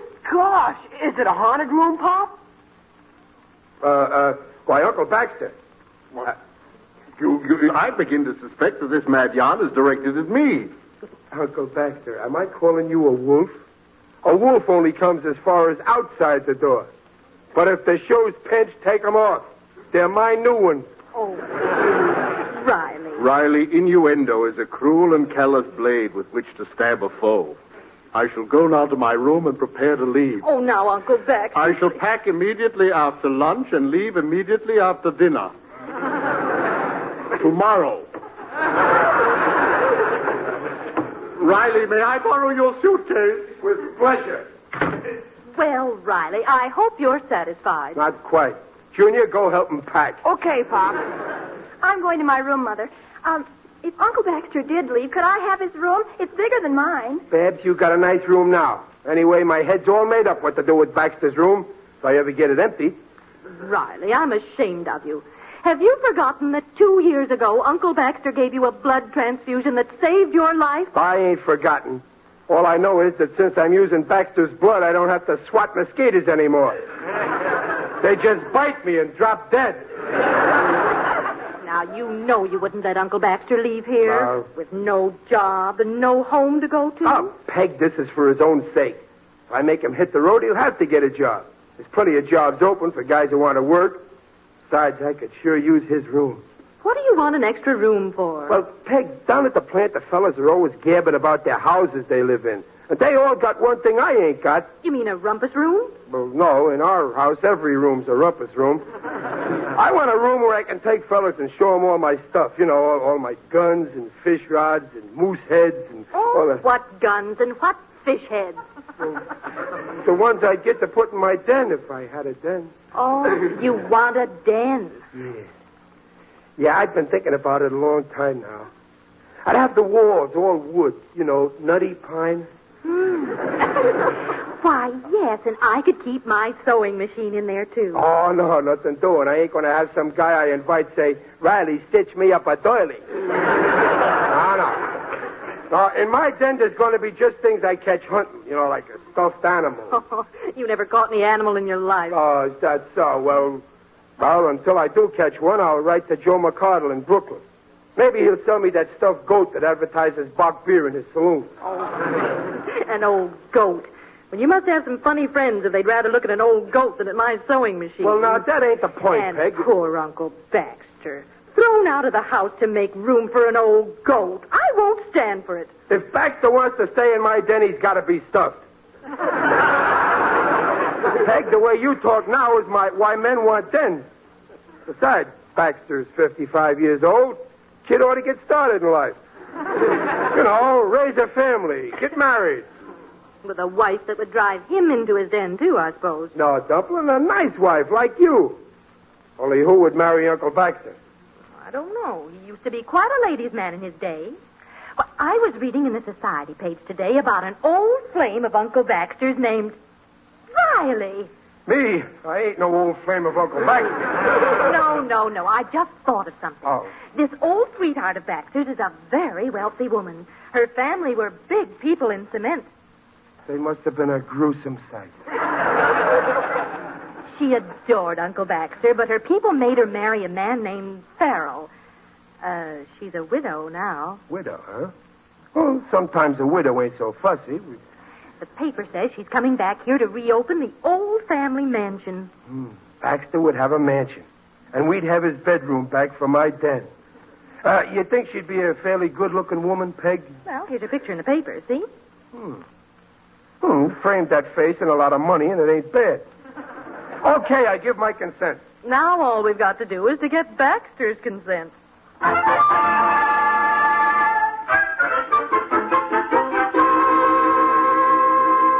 And you know, Uncle Baxter, the minute I saw her name in the paper, I said, why, that's the woman who was so crazy about Uncle Baxter. Ah, yes, dear little Julia.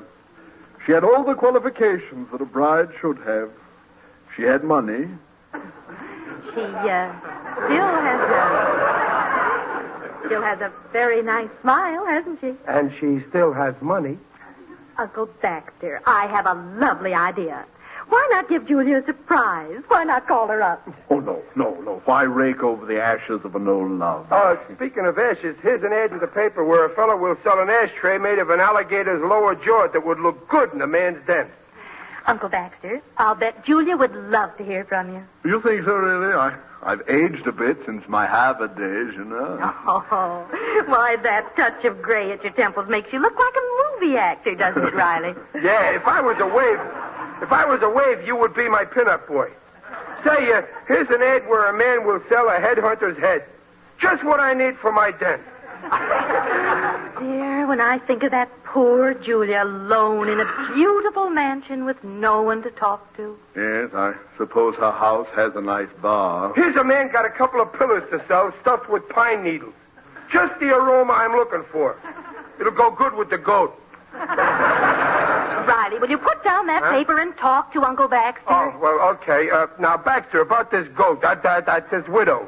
Why don't you call her up like Peg says? Oh, but it might lead to renewed romance, even matrimony. Oh, no, I'll end my days with you. I couldn't leave you two children to face life alone. Don't worry, Uncle Baxter. We'll muddle through. Uncle Baxter, I think you'd be very happy with a nice wife like Mrs. Farrell. Oh, go on, Uncle Baxter. Call her up. Give her a thrill. You know, I think I shall. Yeah. I'll make an appointment to call on Julia at her palatial home. Attaboy. But I warn you, Riley, Julia may steal me away from you. Well, sure she will, Uncle Baxter. And I want you to be the first to congratulate me.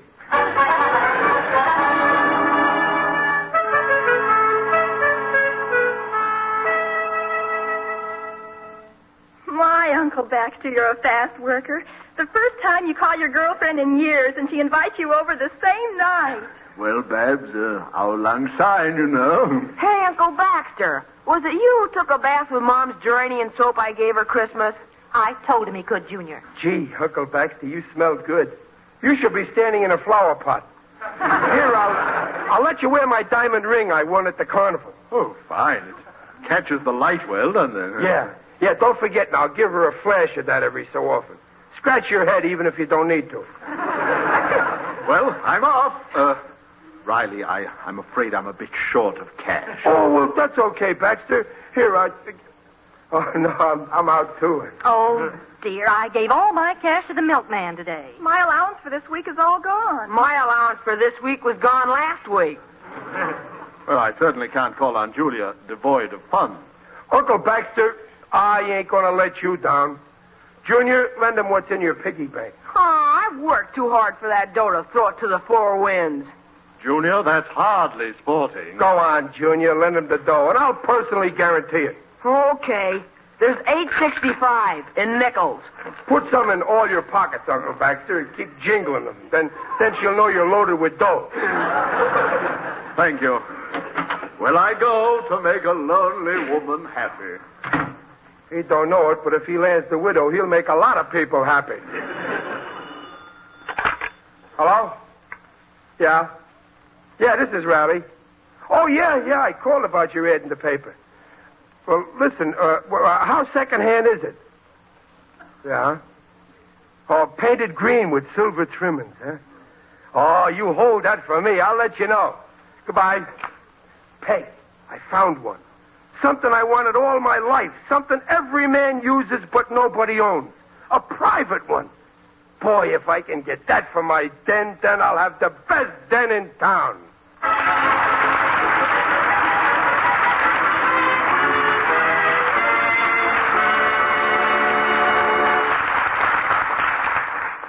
And now, while we're waiting to see if Baxter lands the widow and Riley gets his den, this is Ken Niles with a question. Have you ever driven over a bridge and marveled at the tremendous loads it could carry?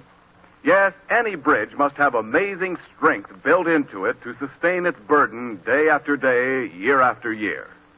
Your meat industry is a bridge over which flows the meat of this country, from farms to homes and to war. Let's see what kind of a load it is called upon to carry. 35 billion pounds since Pearl Harbor. Well, how much is that? You know what a sensational job of meeting wartime needs the shipbuilders have done. Ships are usually measured in tons, But to make a comparison, let's talk about them in pounds. In the 2 years after Pearl Harbor, this country produced 54 billion pounds of cargo ships. It will probably surprise you to know that during the same period, the meatpacking industry produced almost 2/3 as much meat, 35 billion pounds in all. To get that meat from where it was produced to where it was needed, to put it on the home tables of our workers and our allies and into the mess kits of our fighters, has been the responsibility of your meatpacking industry. With fewer workers, with more meat to handle, it has met this great emergency with the capacity and efficiency built up over the years. Yes, the bridge which your meat industry has built in peacetime has proved itself strong enough to serve the nation well under the urgent demands of war. And now back to the life of Riley.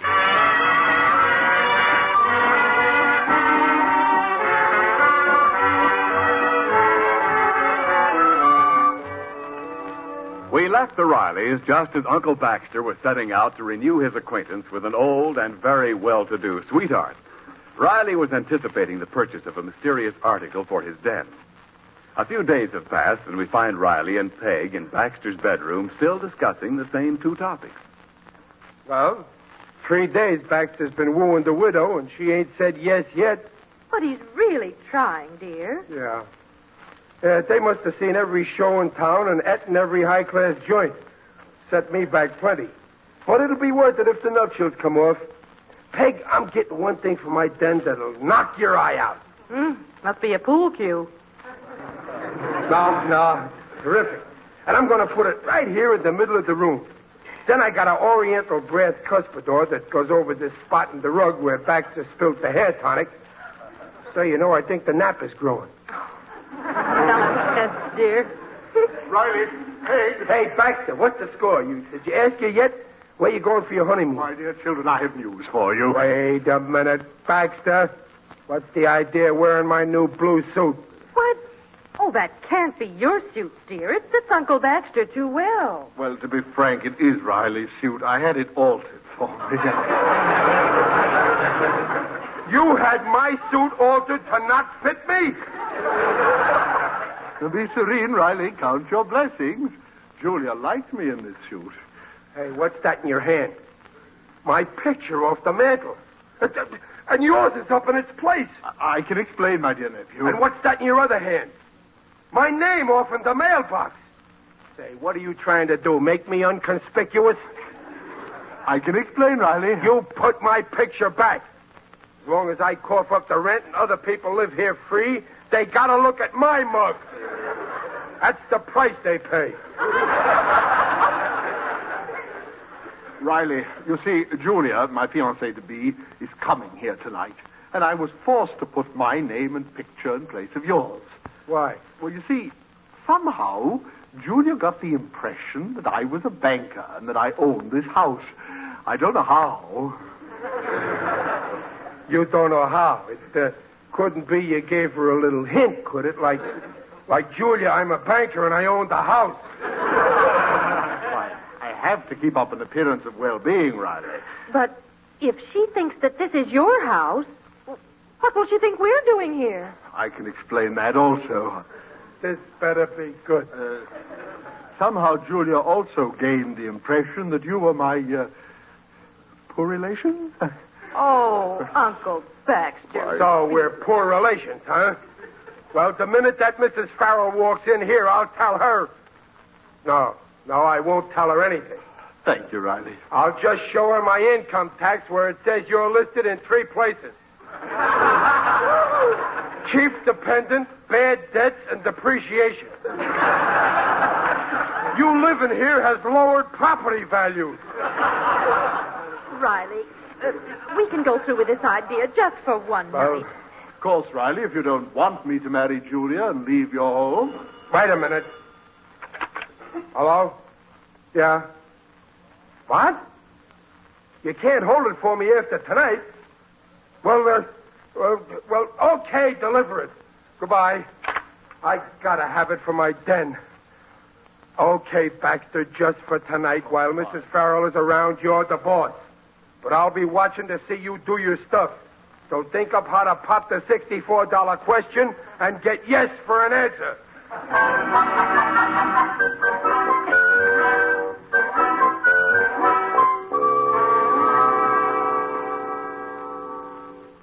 Can you see Uncle Baxter and Mrs. Farrell through that crack in the door, Pop? Yeah. Yeah, he's just going to kiss her hand. Now he stopped. He's appraising her ring. Look out, here comes Mom with some dishes. Oh, Julia likes the dinner, Riley. My, she's got lovely clothes, hasn't she? Yeah. Yeah, Baxter looks good in my suit, too. Any signs of his getting to first base with the widow yet, or do I have to go into the coaching box? Give him time, dear. Now, take in this coffee and don't say anything. I know when to keep my mouth shut. Well, folks, I hope I ain't butting into nothing private you wanted to say to each other. Here, Mrs. Farrell, toss some of this coffee down your hatch. Oh, thank you. Thank you, Riley. You may have your coffee now in the kitchen. Thank you. Here, dear, kind, generous Uncle Baxter. Gargle some of this java. It's great to clear up your voice. His voice? Why, Baxter, it seems clear enough to me. But I just meant if he had, like some question to ask somebody, I wouldn't want them to miss it. Riley, if you must use this room, Julia and I could have coffee in the library. The library. Mrs. Farrell, he's a card. We got 2 Esquires on top of the piano. He calls it a library.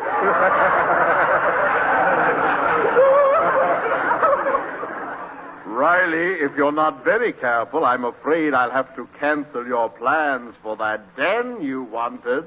You understand? Why, Baxter, are you building a den for your nephew? How nice of you. Oh, it's nothing. Mrs. Farrell, he's always doing things for me. Tomorrow he's giving me that suit he's wearing. Of course, I may have to get altered to fit it. Boy, I'm going to have a nifty den. Look, I already got this fishing rod here for it. Riley, perhaps Peg wants you in the kitchen. Oh, the last time I fished was on our yacht. The day I lost Alonzo. What's Alonzo? One of them big barracudas? Alonzo was my late husband. Oh, sorry. Fishing reminds me of dear old Bertie Holloway. Great game fisherman, Bertie, huh? Yes, he was an expert dry fly caster. I'm strictly a wet clam man myself. Whatever became of good old Bertie, Julia? Did he marry the Vander girl? Oh, no, Baxter. He waited too long. Poor Bertie. Probably too slow on his feet. Sat around guzzling coffee instead of popping the question, maybe. Uncle Baxter? But why does Riley keep winking, Baxter? Some nervous trouble? Yeah, I'm nervous today. I'm as nervous as a bridegroom. Riley, someone wants you in the kitchen. Who does? I do. Oh, yeah, I get it. Two's company, three's a crowd. Well, see you in church. Riley!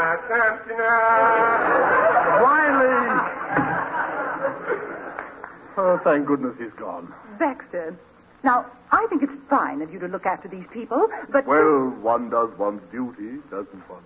Yes, but you mustn't humor them too far. It spoils them. A den for Riley, trout rods.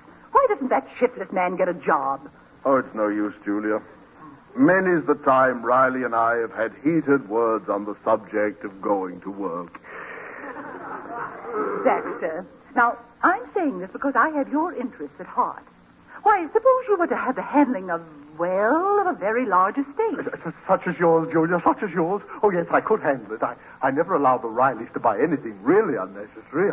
There are certain laws of economy that I feel must apply. Well, and... My goodness. What's that? In the hall. I'll see. Riley, what is that? All right. Take it easy, Junior. Now, not too fast. We'll break it. Goodness. Okay. Well, here she is, the surprise for my den. Baxter, you bought him that huge whatever it is? This is a complete surprise to me, believe me, Julia. Riley, for goodness sake, what is that thing all wrapped up in sheets? Oh, wait till you see it. Nobody's got one of these in his den but me. When I get it, then. Well, let's see it, Pop. Come on. All right. Oh, I wish I had an unveiling speech, but... Well, anyway, here goes.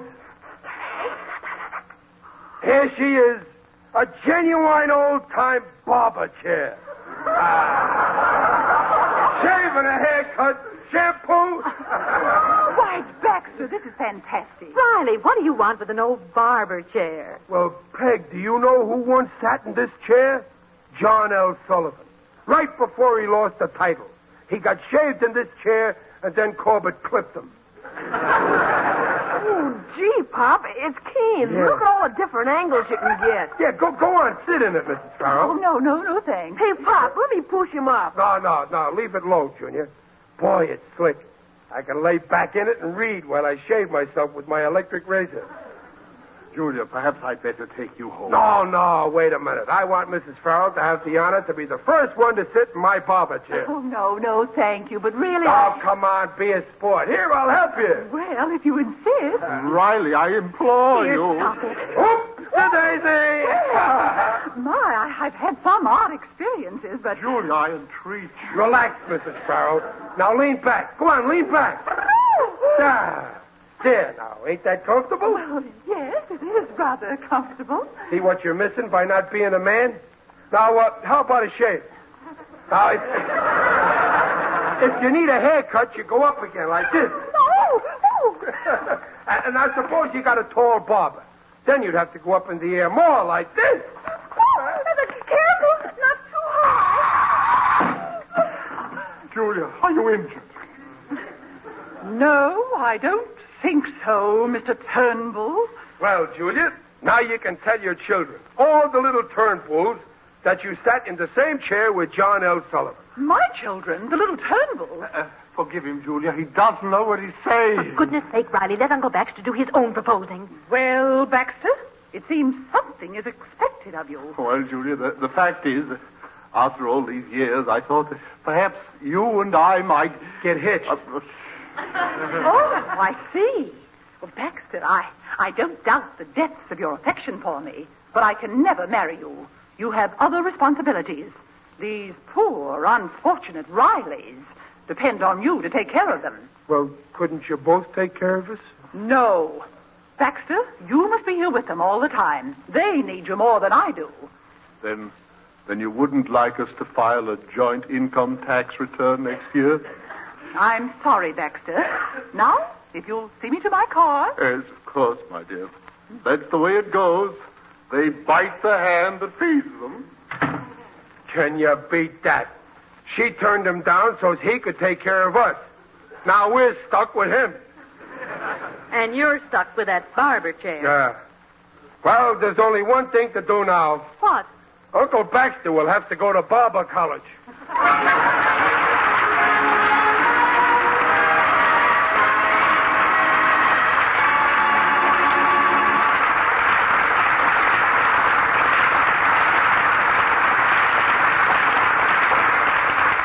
The Rileys will be back in just a moment.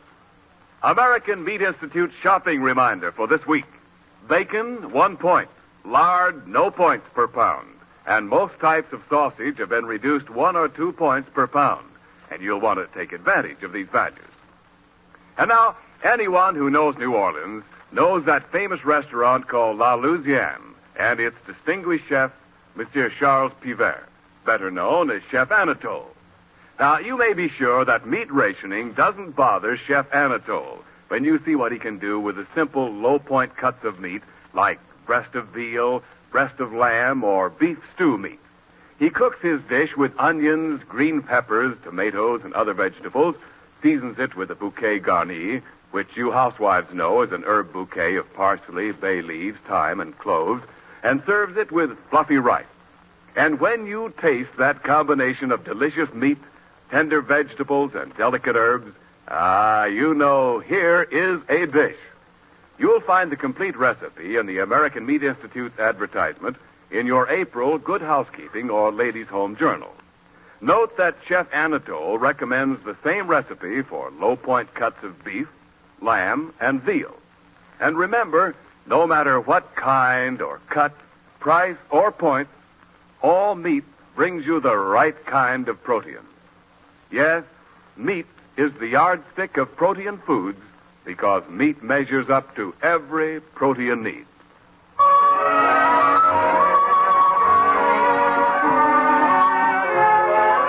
All statements regarding the nutritional value of meat made on this program are accepted by the Council on Foods and Nutrition of the American Medical Association.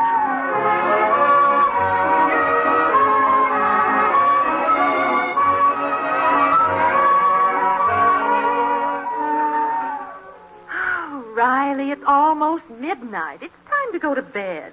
Oh, Peg, I'm so comfortable. I think I'll stay right here. You will not spend the night in that barber chair. Oh, all right. But I'm going to stay right here till I finish reading the sporting page. Ain't it funny? Once you get in the habit of reading laying down, the newspaper don't make sense when you read it sitting up.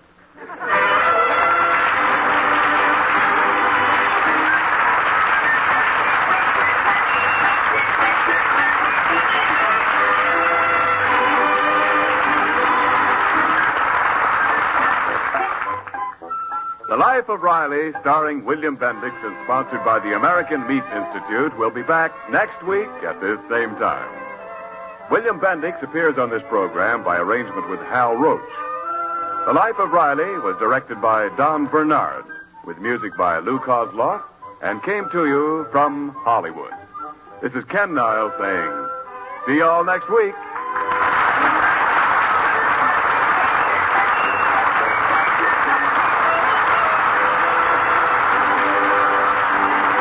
Is the Blue Network.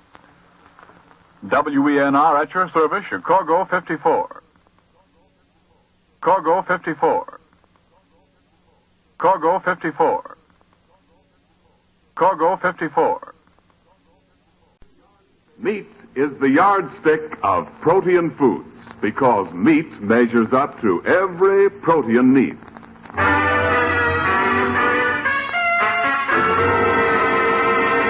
The American Meat Institute presents The Life of Riley, a half hour with radio's friendliest family, and starring William Bendix as Riley.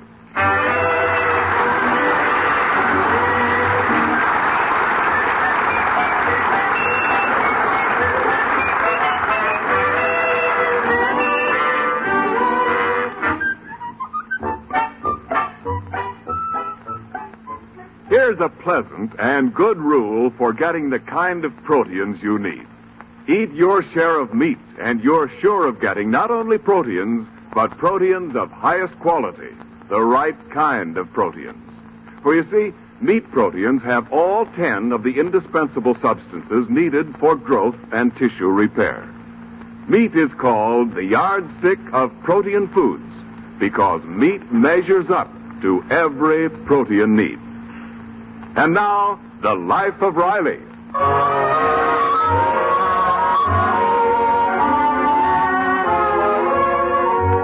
Well, as we peer into Riley's home life this fine Sunday, the Lord and Master is still in bed. Babs is away on a picnic, and Mom and Junior are out in the kitchen washing the family's best china. It looks as though something unusual is being planned. Okay, Mom. I dried all the plates. I'm going out. Not until you dry the cups and saucers. You know we're having company later. Okay. But I bet I'm the only guy in my gang with dishpan hands. Kate, my dear, help me with these bundles. What an ordeal this shopping is. Quiet, Uncle Baxter. Don't let Riley hear you. Gosh, look at all the stuff. Bologna, olives, herring, frankfurters, liverwurst. Somebody important coming, Mom? Just some old friends of your father's, Junior. But I don't want him to know about it till they get here. It's a surprise. Don't worry. I won't squeal. Boy. Junior, where are your manners? Stop sampling that bologna. These olives are sublime. Mother, we now have 5 less olives than we just had. Stop showing off, Junior. I know you can count. Uncle Baxter, put the food in the icebox while I take in this breakfast tray to Riley, will you? Breakfast in bed? Peg, you'll spoil your husband. Well, he's had a very hard week.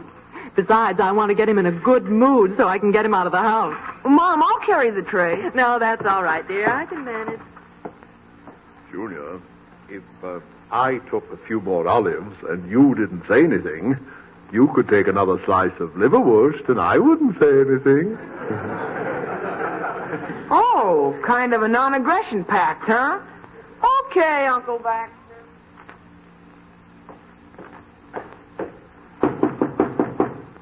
Graham, I'm still asleep. Oh, say not so, Your Royal Highness. Your breakfast waits without. What ho! Enter me, good woman. Behold the royal breakfast, Your Highness. Does Your Majesty deign to dine? Yea, verily. My Majesty ain't in no mood to quibble. Slip me a fork and I will nibble. Well said, Your Grace. I will fix a place. Don't be silly. Put it on the pilly. Oh, gosh, Peg, breakfast in bed. This is really living. Well, hurry and eat, dear. Then get dressed and take a nice long walk. Wait a minute. This is my day of rest. Well, I want to clean up the house, Riley. Methought Your Highness might mount his horse and dash through the forest to the sound of the hound. No, sir, no. Right after breakfast, I'm planning to dismount this bed, scour for a shower, and then slouch to a couch.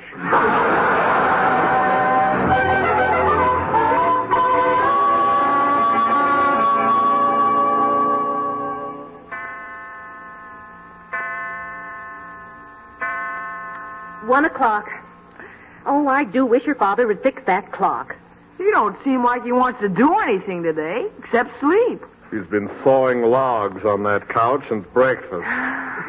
That man, if I wanted him to stay home, he'd be going out. Mom, Rasputin says he's hungry. Well, give him some of his bird seed.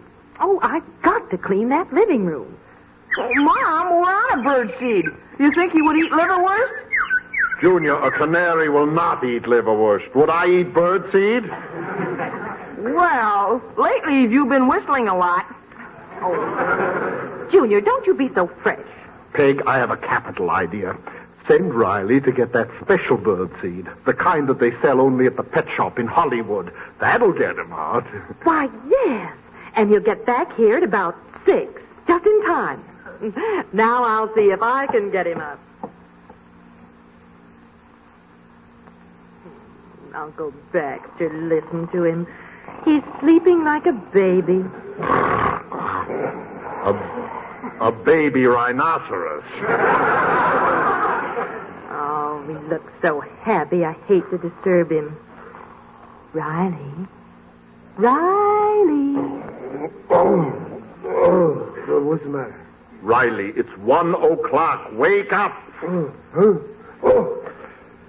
Oh, what a dream. I was getting a double rest. I was dreaming that I was sleeping.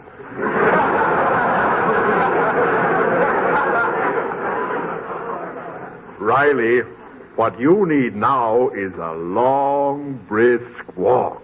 Oh, this is my day of rest. Oh, Pop, Rasputin's awful hungry. Yes, dear, we're out of birdseed.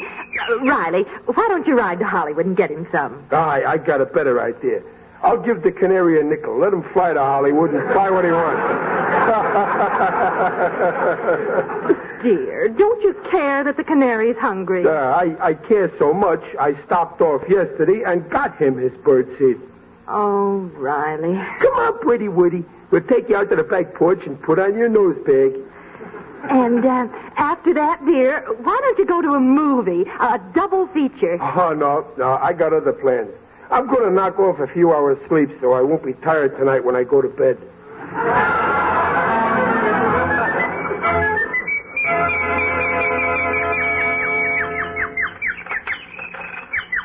Well, Woody, how you like it out here in the sun, huh? Hey, Junior, give him plenty of them black seeds. This is Sunday. Okay, Pop. You. What's that? Oh, I see who it is, Pop. Someone peeking over the fence next door. Yeah. It's a man who looks like a little boy. No, it's a little boy who looks like a man. Oh, it must be our new neighbor. What's that on his head, Pop? A lace dust cap. How do you like that? He must have been on Truth and Consequences. I'll go over and shoot the breeze with this little guy, huh? Hi there. Good afternoon. My name is Waldo Binney. Riley's my moniker. I'm very glad to know you, I'm certainly. My wife's busy in the house. If she comes out, we'll just make believe we don't know each other. Hey, are you kidding? You mean your wife would get sore if you talk to me? Not only my wife, but my wife's aunt, Miss Grimshaw. They don't like me to talk to men. They say it makes me insubordinate. Oh, the two of them are forever picking at me. I guess they've been picking at you a long time. There ain't very much of you left. Oh, I'm heavier than I look. I'm well over 90 pounds. Waldo! Oh, that's my wife. Waldo! That's my aunt. Waldo, a guy your size should refuse to fight on two fronts. Waldo! I'm coming, Aunt Gussie. Oh, fine, how have I been?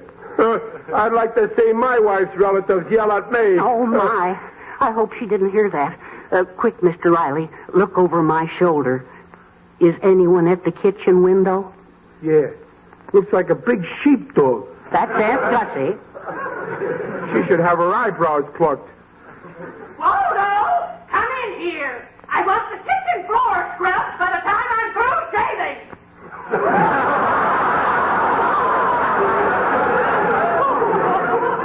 Waldo, what does your aunt use, a straight razor or a safety? Electric. Oh. She shaves her French poodle every Sunday.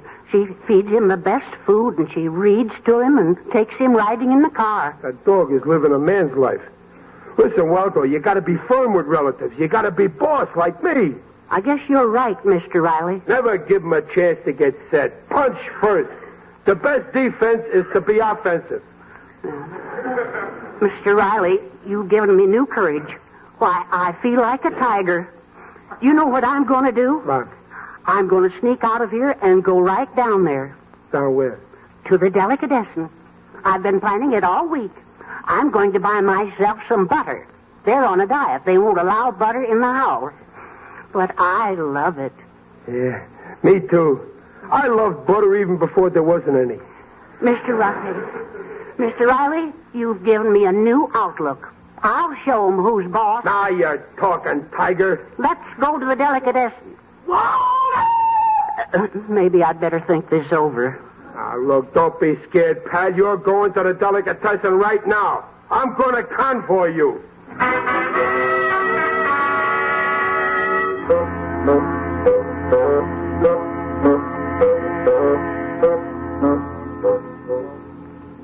Waldo, you got to be tough with in-laws or they'll act like outlaws.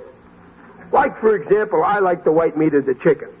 Last Sunday, when my wife was serving chicken, her Uncle Baxter beat me to the white meat by a split second. But believe me, Waldo, this Sunday he ain't getting any white meat. I ordered my wife to cook meatballs. Sure, that guy. Oh, when chicken is served in my house, my wife gets all the white meat and my aunt gets all the dark meat. What do you get, the feathers? Oh, no, the skin. Waldo, there's only one way to teach them. Go out with the boys more. Paint the town red. You're the only boy I know. Riley, let's paint the town red right now. Oh, no.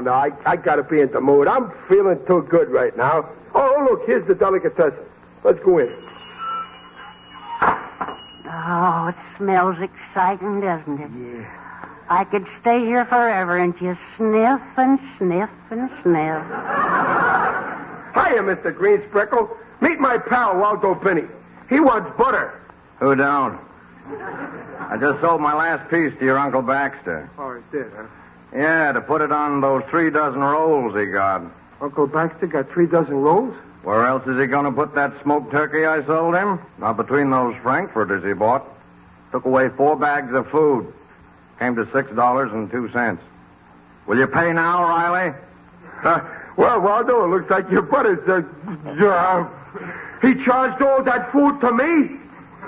$6 worth of delicatessen? What could that leech want with all that stuff? Oh, Riley, don't you know? He couldn't be running a black market. He ain't that crooked. Said it was for some friends coming over to your house. Well, I didn't invite no friends. Not your friends, his friends. Riley, didn't you know that either? No, but Peg must have known it. Aha! A conspiracy. Put your foot down, Riley. I will, on Baxter's neck. So that's why they was trying to get me out of the house. I ain't good enough to be around when Baxter has his friends in. Show 'em who's boss. Let's paint the town red. Having a party on me at my house, and I ain't even invited, huh? Well, I'll show 'em. I won't go to the party. Come on, Waldo. Now I'm in the mood for anything. Where you gonna go, Riley? Me and Waldo here is going out to show his wife's aunt and my wife's uncle they can't shove us around. Yes, we're revolting. Yeah, Waldo, and I'm even more revolting than you are.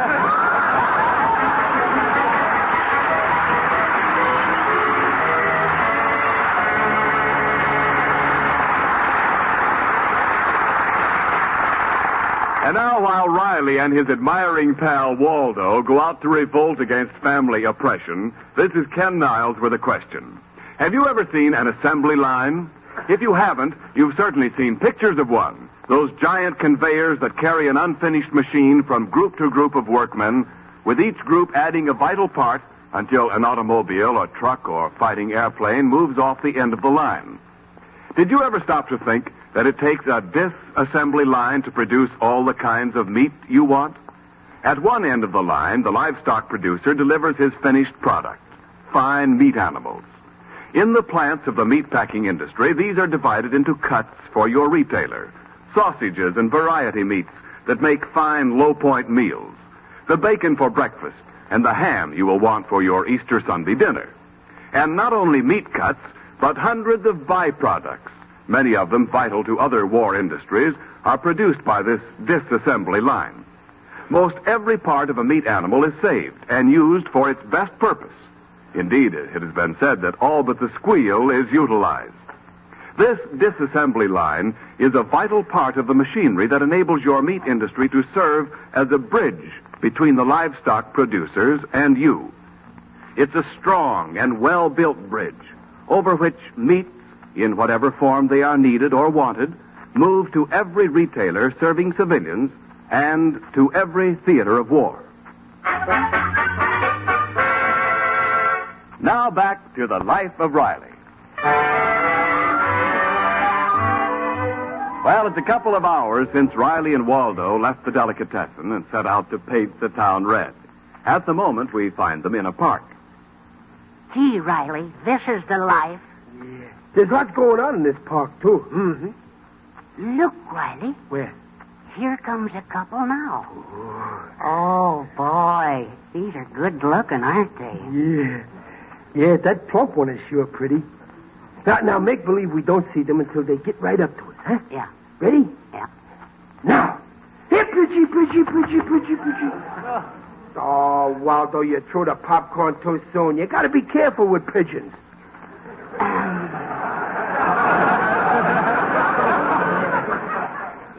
Riley, this is too tame. Huh? Let's just go and get us another drink.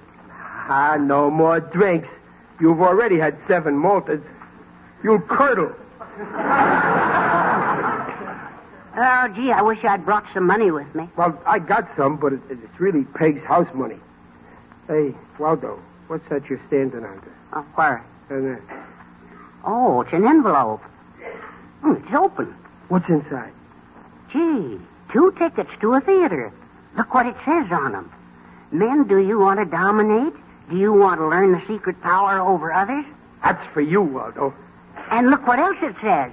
Free, free, free. Well, so far, it's a great show. Okay, Waldo, let's go.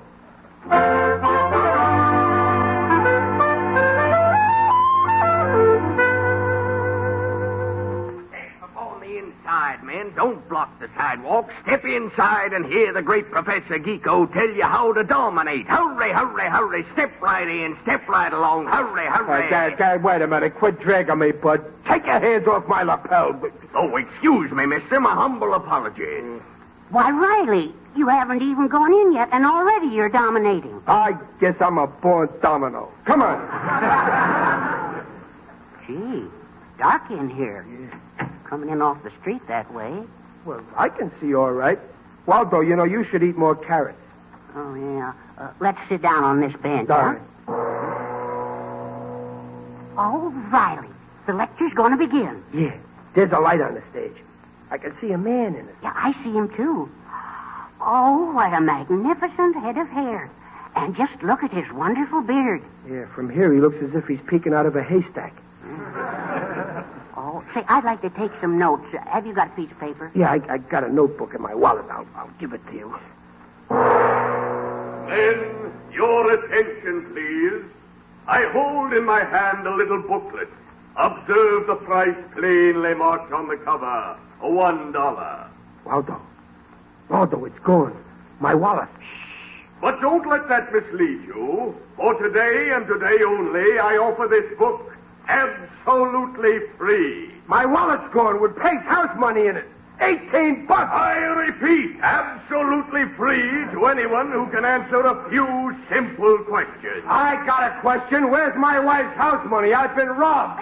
Excuse me, gentlemen. I see we have a hoodlum in our midst. Who you calling a hoodlum? Somebody in this cook joint is a crook. How dare anyone point a finger at the great Geeko? How dare anyone point 5 fingers into my pocket? Come up on this stage. Come up on this stage. Watch out, Riley. He's dominating you. Go on, he can't dominate me. I'm staying right here. I command you to come up here. Riley, he is dominating you. You're almost on the stage. I am? Well, I'm dominating him to make me come up on the stage. Ah, here you are. Too weak to resist my power. Gentlemen, observe this money-mad wretch babbling of his imaginary funds. Give me my $18. My pathetic friend, you win. I will give you $18 from my own pocket. You see, Waldo, I dominated him. If you answer one simple question from the Geeko quiz book. But if you fail to answer, then you buy the book for $1. Don't do it, Riley. My brain's hitting on all three. I'll try the question. Very well, here we go. What do you call the yolk of an egg? That's an easy... would you mind repeating the question? What do you call the yolk of an egg? The yolk of an egg is called the albumin. Wrong. The white of an egg is albumin. The yolk of an egg is called the yolk. Well, here's the book, sir. That'll be $1. Wait a minute. You tricked me, and that beard don't fool me neither. You're the same guy that was outside. You grabbed my lapel. You picked my pocket. This concludes my lecture for today, gentlemen. It does not. The lecture is concluded when I get my wallet. Please take your hands off my beard. You come across it with my wife's house money, or I'll knock you loose from it. Get out of my way, wife. Give me back that money. Get out now. Get the cop. Waldo, let's scram out of here.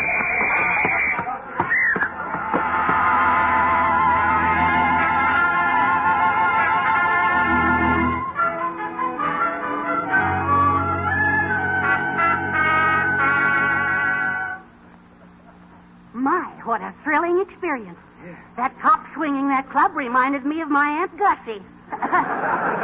Oh, it's lucky we got away. Yeah. Gee, I got to get $18 before I go home. Oh, don't worry. You're boss in your house. Oh, I know, but I don't like to say I was sap enough to get my pocket picked. Hey, look across the street. Yeah? That's my club over there, the BPLA. The BPLA? What does that stand for? The Brooklyn Patriots of Los Angeles. It's a social club of guys who used to live in Brooklyn. Swell fellas. Come on. Will they lend you $18? Will they? I used to be president. Look, see here on the door? That's the club's coat of arms. Oh, coat of arms, huh? What does that represent? The man with the pop bottle in his hand. That's the spirit of Ebbetsfield. And the man lying on the ground. That's the umpire. Underneath there's our motto, see, fair play.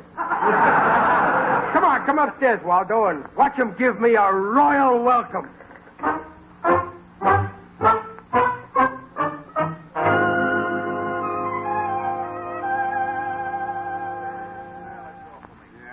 guys, ain't it time we went to Riley's birthday party? Yeah, I think we better blow. Come on. Hey, fellas. Hey, what's the matter, Tom? Riley's coming up the stairs with a friend. Huh? Hey, he can't come in here now. His party's supposed to be a surprise. If he sticks around, we can't get over now, there. listen. Look, we'll just give him a quick brush off, see? You know, the cold eye. And then when he scrams, we'll run quick ahead of him, and we'll be at the party first. You know, a rig. Good idea. Okay. Sure. Oh, watch it. Okay, Waldo, here's the greatest bunch of fellas in the world. Hiya, fellas. Look who's here. The kid himself. Guess what? I'm broke. So you're broke? Yeah, so what? So this ain't a loan society. Great bunch of kidders. Boys, I want you to meet my pal here, Waldo Binney. Personally, I like Jack Binney. Maybe the shrimp's broke, too. Say, perhaps these aren't the same men you knew, Riley? Riley. Let me see now. I used to know that name. Say, boys, ain't Riley the guy that's so far back in his dues? Yeah, he's the jerk. What do you mean, dues? I maybe missed a month. I'll pay now. I mean tomorrow. I got my pocket picked. Hey, I know this Sherrington now. Alibi Riley, always making a touch. Listen, you, many's the time you come to me and... Oh, you're kidding. They're kidding, Waldo. Come on, Waldo, we'll shoot a game of pool. Hey, you want to make a third, Harry? I'll spot you 10. I only play with friends. Well, since when ain't we friends? Hey, wait a minute. What goes here? Harry, ain't it time some people was home? Oh, yeah? Don't tell me what to do. I'll go home when I get ready. Come on, Waldo, I'm ready. Just goes to show you can't trust them Flatbush guys. I'm resigning. I'm turning in my Derocha button. Let's go, Waldo.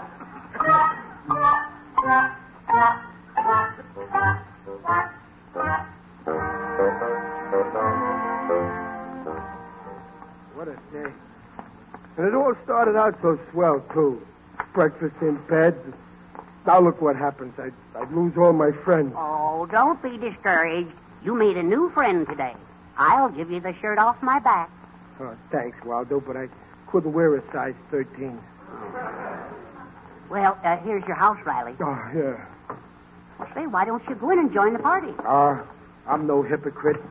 I may pay for Baxter's food, but I won't eat it. Hey, wait a minute. Why should I take all this from him?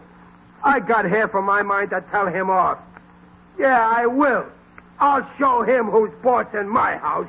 Now, look, Baxter.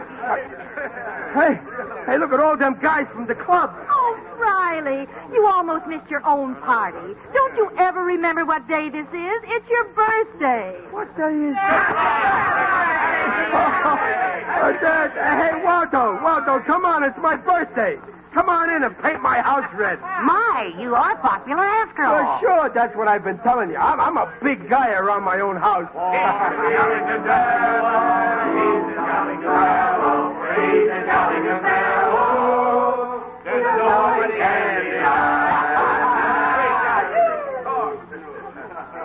Come on, Waldo, meet my wife. Meet my Uncle Baxter. Meet all the gang.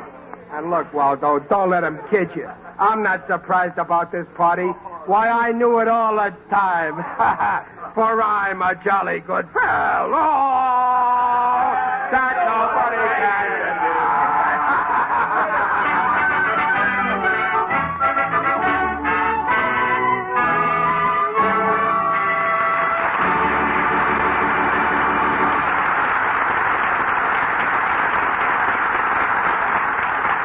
The Rileys will be back in just a moment. Easter time is ham time. Yes, even in wartime. Because, as you now know, ration points on whole or half smoked hams are 3 points per pound. And ready-to-eat half or whole hams were reduced today to 4 points per pound. Which means just a little saving up of points and looking ahead, you can have that good baked ham for the Easter Sunday feast. So plan those points and tell your retail meat man you'll be wanting that whole or half ham by Saturday. Then, next Sunday, when you carve through that rich, crisp, spicy crust of brown sugar and mustard to the tender, rosy meat, you'll say that Easter's really Easter with ham on the table. And to the woman who's preparing the ham, the American Meat Institute makes this suggestion. Whether it's a whole or half ham or a thick, juicy baked slice, give it the traditional trimmings of cloves and a beautiful brown glaze. For variety, you might baste it with cider, orange, or cherry juice, or with honey. So here's to your Easter ham. And here's to the high nutritional value that ham, and all meat for that matter, provides for you. First and foremost, meat gives you protein. Complete, highest quality protein. The right kind of protein. Yes, meat is the yardstick of protein foods because meat measures up to every protein need.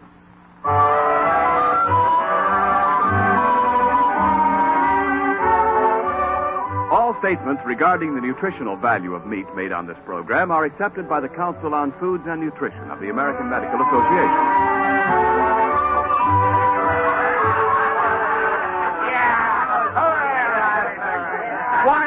Quiet, everybody. Quiet. My dear nephew, the evening would not be complete unless I read this little poem which I wrote commemorating this occasion. A poem for me? Oh, you shouldn't have done it, Uncle Baxter. Well, here's the way it goes. To my dear nephew, you give me lots of happiness. You give me many thrills. You give me joy and gladness. But, Baxter, you just give me bills. Oh, that's good on you, Baxter. You got your back.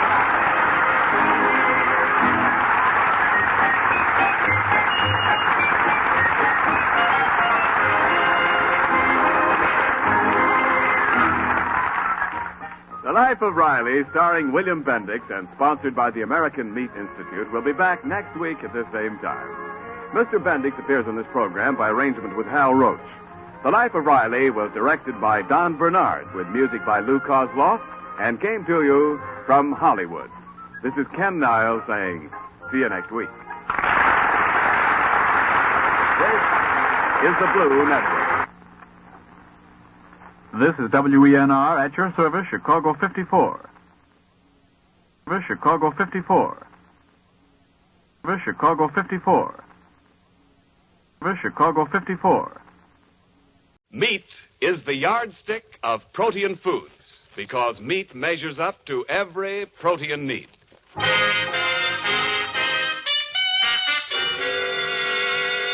The American Meat Institute presents The Life of Riley, a half hour with radio's friendliest family, and starring William Bendix as Riley.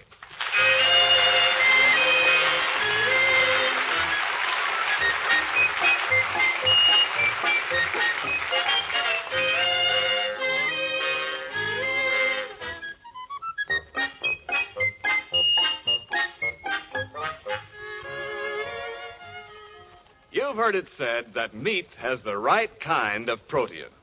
Now, what does this mean? Well, simply this. Meat contains all 10 of the essential protein substances which the body must have for growth and tissue repair, and all the other purposes for which the body needs protein. Meat is called the yardstick of protein foods because meat measures up to every protein need. And now, The Life of Riley.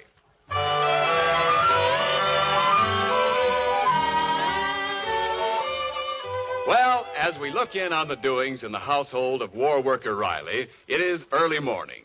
And if we may be permitted to turn the calendar back, it is 2 days before Easter Sunday. Riley and Peg, his ever-loving, ever-patient spouse, are having breakfast in the kitchen.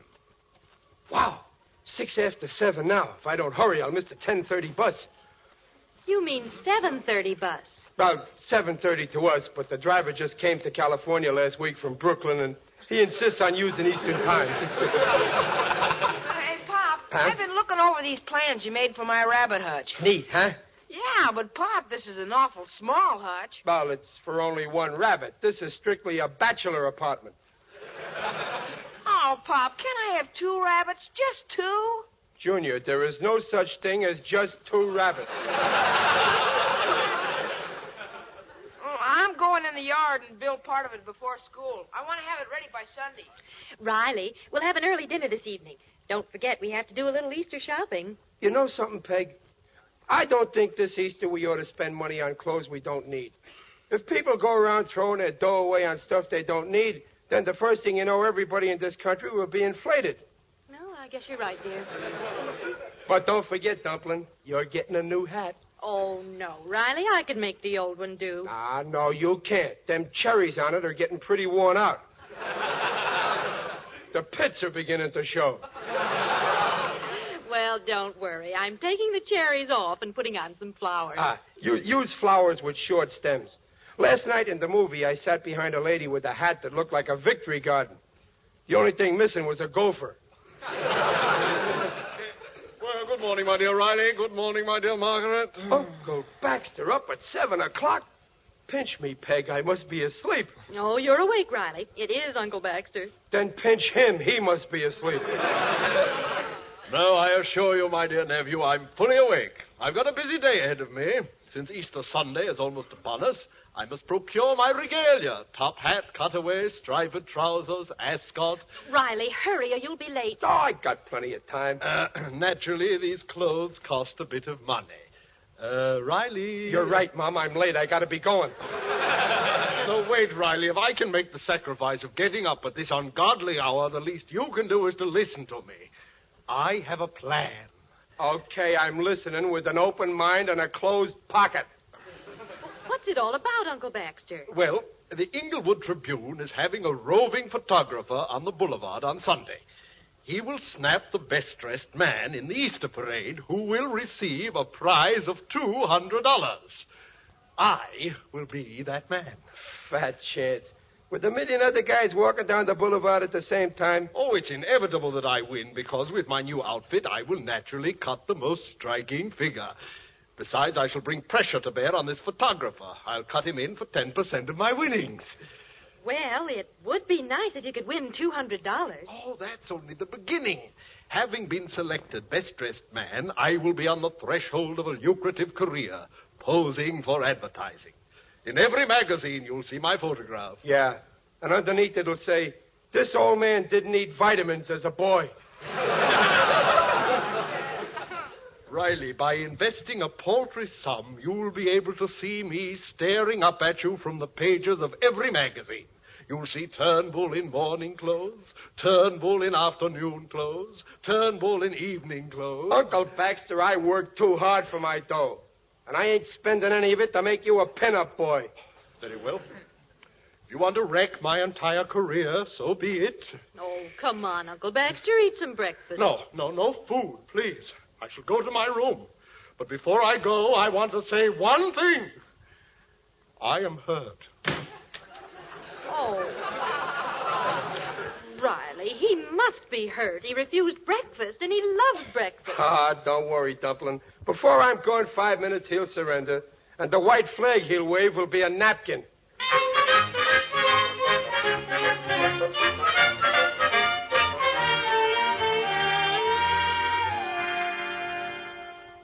Mom, is dinner ready yet? Yes, Junior, but your father's not home yet. Mother, to tell the truth, I feel kind of sorry about Uncle Baxter. Well, Babs, I'm ashamed of him. He's acting like a spoiled child. Oh, your father's coming now. Now, don't say anything or he'll get excited, and then the first... Hiya, Dumpling. Hiya, kids. Oh, hi, Pop. Daddy. Hey, Peg, where is he? Inglewood's fashion plate. Oh, Uncle Baxter's sulking in his room, Pop. He is, huh? He hasn't come out since 7 this morning. He didn't even come out to listen to the racing results on the radio. He didn't. He must be dead. Well, I got a little surprise for him that'll bring him back to life. Riley, don't tell me you got him a new Easter outfit. Oh, that was sweet of you. Well, I got to thinking what a lucky guy I am. I got a good job. I got a pretty nice wife. Oh. Couple of fair kids. Dad. Just fair. Swell house. Poor old Uncle Baxter with nothing to think about except getting dressed up for Easter. Oh, it was a very generous thought, dear. And then, if he should win that $200 prize, and if he used it to buy a train ticket back east, we'd be rid of him. Oh. I figure it don't pay to be too selfish. Uncle Baxter, come on out. Dad has some news for you. Yes, if Mr. Hattie Carnegie will poke his head out, he will learn something. Come on out, Uncle Baxter. Dinner's waiting. Yeah, and if he don't shovel in some grub soon, that cutaway coat I got him won't fit. Did someone call? I thought I heard voices babbling of cutaway coats. Oh, but you're empty-handed, Riley. Is this a ruse? Oh, no. On the level, Uncle Baxter. You're getting a complete new outfit to wear Easter. It's on its way now. Riley, bless you, my dear nephew, bless you. All right. Stop hugging me. Riley, my boy, as soon as I win the $200, I will pay you every cent my wardrobe cost you. Okay, Uncle Baxter. And you can make it in very easy payments because it didn't cost me nothing. What? Riley, how in the world did you... got it free off of Barney Tate, the classy clothier. He rents out high-class clothes. But I told him the way Uncle Baxter wears clothes, he's a cinch to win the prize. And that's good advertising for Barney's business. Rented suit, eh? Well, it's better than nothing. Riley, I'll not let you nor good old Barney down. Well, I'll get it. Hey, Pop, here's the man with the suit. In here, Barney, right this way. Well, I'll go see about the food. Come on, Barbara. Uncle Baxter wants to try on his clothes. Call us when you're dressed. Okay. All right, gents. Here's Barney with the body trimmings. Now, how do I embellish?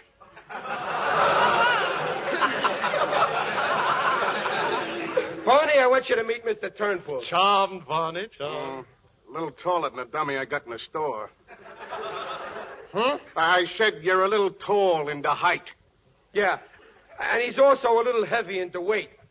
But he sure can wear clothes, Barney. He'll win in a walk. Oh, yes, of course I shall. Now, may I try on my togs? Hey, wait a minute. My togs. This is strictly a loan out. Yeah, here's the striped pants. Oh, splendid. These trousers fit like a glove. Yes, sir. Now, slip off your shirt. That's it. And put Richard on. Richard? This Dickie. I wouldn't think of wearing a dickie. Put on the dickie, Uncle Baxter. The vest will cover the rest of the shirt that ain't there. Here, let me help you. But, Riley, the end of it keeps popping up into my face. Fine, but I thought you knew how to dress classy. What do you think that string is tied to the dickie for? Well, sure, Uncle Baxter. Just slip the string down your pants leg and tie it around your ankle. Ain't you never read Esquire? Now, put on this ascot tie. It's pre-tied in advance. Look at it. A perfect knot. The confounded tie won't stay in place. Oh, lummox, use the piece of string on it. Yeah, Uncle Bax, all you gotta do is tie it to the dickie. If I have no shirt, just this dickie, what about cuffs? Here they are. Catch her. Now, be careful of them ruby cufflinks. They set me back 6 bits. How on earth will I keep these cuffs on? Ain't you never dressed formal? There's a string attached to each cuff. Just tie it to the suspenders. Certainly. You just tie it to the Hey, Barney. Yeah? There's no suspenders. What do you think those strings are dangling from the pants? That's it. Oh, gee, Uncle Baxter. With all them strings on you, you look like a bass fiddle. Yep, and here's your coat. Come on, try it on. Thank you. There. Yeah, Riley, you was right. This guy's crawling with class. Didn't I tell you? Baxter, if I didn't know it was you, I'd think you was an undertaker. You look great. Thank you, Riley. Thank you. Well, here's the finishing touches. Gloves, cane, top hat. There you are, Baxter. You're all dressed from tip to toe. And I dare say I cut a dashing figure. Yep. Wait a minute. There's one more thing. Yeah, what's that? The sign.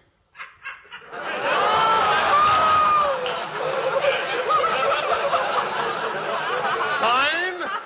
What sign? This oilcloth sign which goes on your back. Wait, I'll unroll it. See? Classy, huh? Read it. Barney's styles sure are nifty. Look like this for $13.50.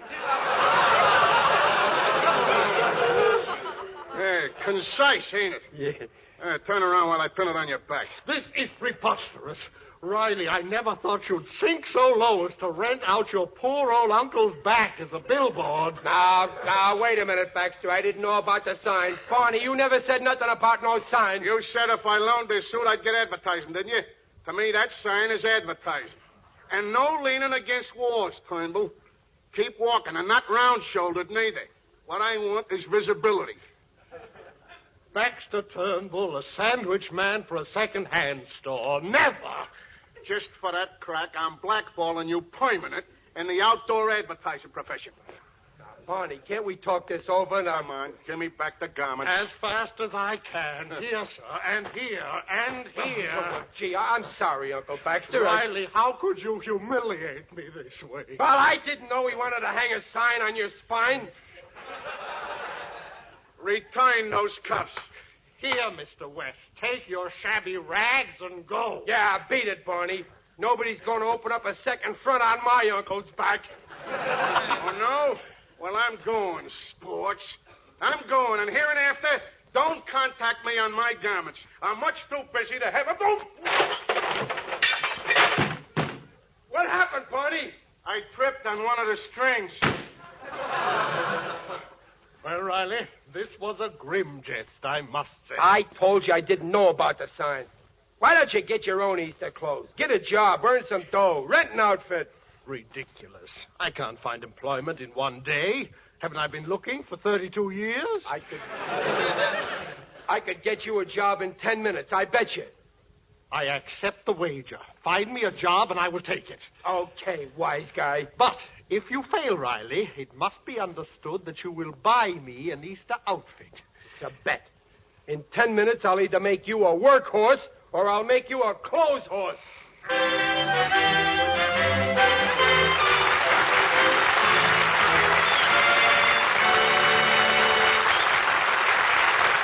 While Riley sets out to achieve the impossible, namely getting a job for Uncle Baxter, this is Ken Niles. I wonder how many millions of American families are having their traditional Easter dinner of baked ham today. You know, it's a grand and glorious feeling to be able to serve this fine Easter meat and know that it only costs 3 ration points per pound. It's good to be able to keep up those happy traditions of Easter. Traditions like these are the bridge between the present day and the past, between war times and peace. There's another bridge that I'd like to talk about, one that's carrying an extra load these days. In fact, during the first quarter of 1944, the extra load carried by this bridge was nearly double the average for the first quarter in the 5 years prior to 1940. This bridge is your meat industry.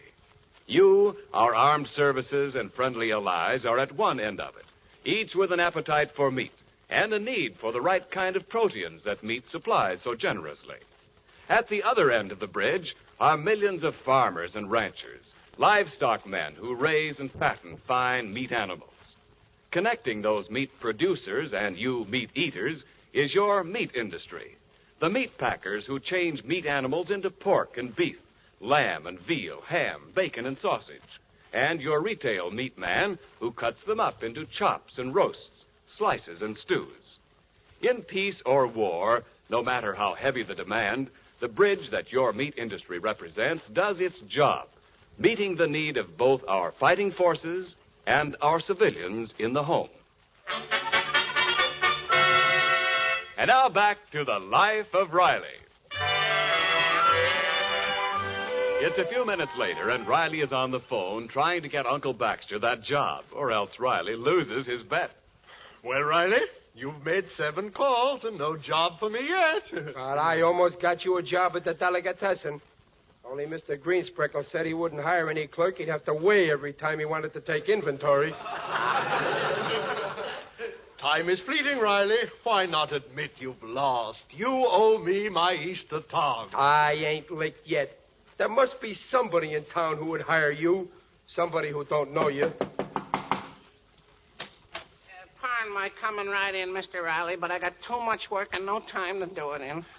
Well, it's Sam Graham, the cleaning man. Yeah. Is that my wife's dress she had cleaned? Yeah, take a look at me. Established 22 years, same location, and I got to do all of my own delivering. I can't get no help. You hear that, Baxter? Surely, Riley, you don't think that Listen, Sam. Yeah? You got a lot of stuff to deliver for Easter, and you need help, right? Yeah. You gotta have help. Yeah. In fact, you're desperate for some help. Yeah. How about hiring Uncle Baxter? No, sure. Now, wait a minute, Sam. Riley, this is nonsense. I, a delivery boy? You said if I got you a job, you had to take it. Now, look, Sam, don't be hasty. You need help bad. Well, I know, but... Uncle Baxter is a working fool. Look at him. Look at his arms. Like buggy whips, ain't they? I mean, they're long, see? Why, with arms that long, he could deliver 10 coat hangers full all at once. Yeah, but how about his legs? Can they take it? Legs? Why, just come over here and feel the muscles in his legs. Wait a minute now. There's got to be muscles here someplace. Riley, don't pull up my trouser leg. I refuse to be haggled over. Well, Mr. Riley, I'll tell you, he ain't no bargain, but like you say, I'm up against it, so... Okay, so I'll take him on for 1 day till Easter. That's the stuff, Sam. This is high bindery. Uncle Baxter, leave me congratulate you. For 1 day at least, you have retired from unemployment.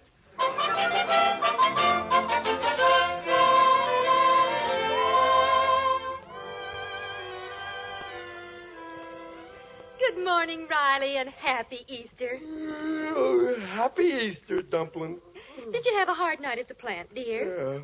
Yeah, but by giving up my sleep last night, I get all today off to do whatever I want to do. You deserve a day off. What are you going to do? Sleep.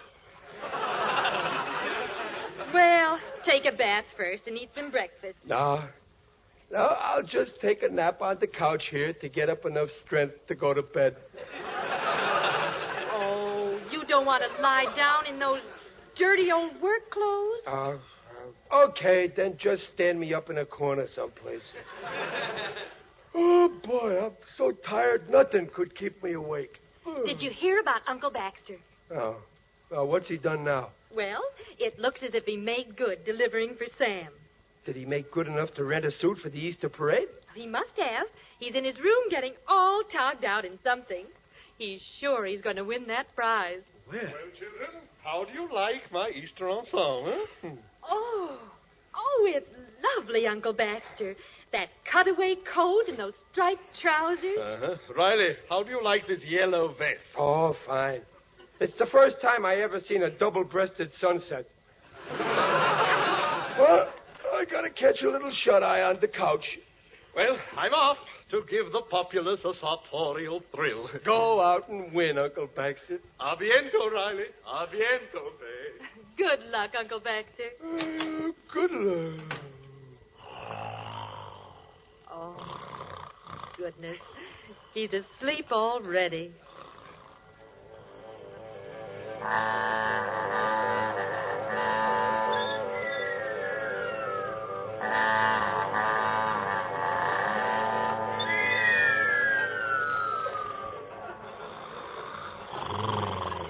Hey, Mr. Riley. Mr. Riley, wake up, Mr. Riley. It's Sam Graham, the cleaning man. I'm pleased to meet you. Come back next week. Mr. Riley, I gotta see you, Mr. Riley. Riley? Oh, I think he's here someplace. Riley? That's me. Mr. Riley, this morning I wake up, my doorbell starts ringing. A client. He wants his cutaway coat. Then my doorbell starts ringing again. Another client. He wants his striped pants. Somewhere lately I seen striped pants and a cutaway. Yeah. Then my doorbell rings again. Another client. Where is his yellow vest? A yellow vest? Yeah. It's all coming back to me now. You mean Baxter delivered them clothes to himself? Mr. Riley, if them clothes are lost... Now, wait a minute, Sam. They ain't lost because I know just where they are. Where? On Uncle Baxter. Riley, I'm holding you responsible. You made me hire him. Sam, you got a car out there? Yeah, my delivery truck. Then deliver me down to the boulevard. I'll get them clothes back for you, Sam. And when I get through, Uncle Baxter will finish the Easter parade in his union suit.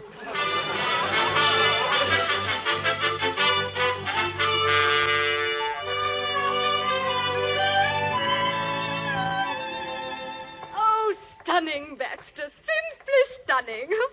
In your case, the man makes the clothes. Yes, my dear Matilda.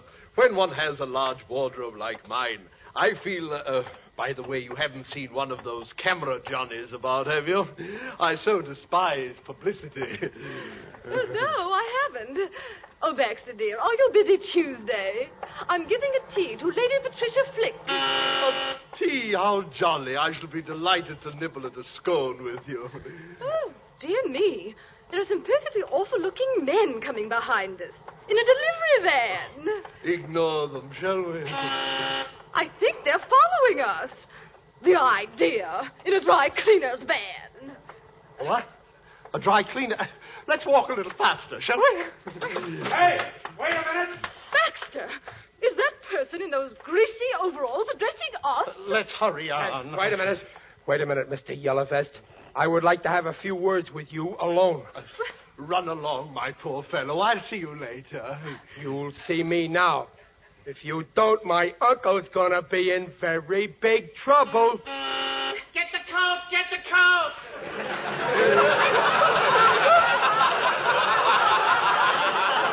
Well,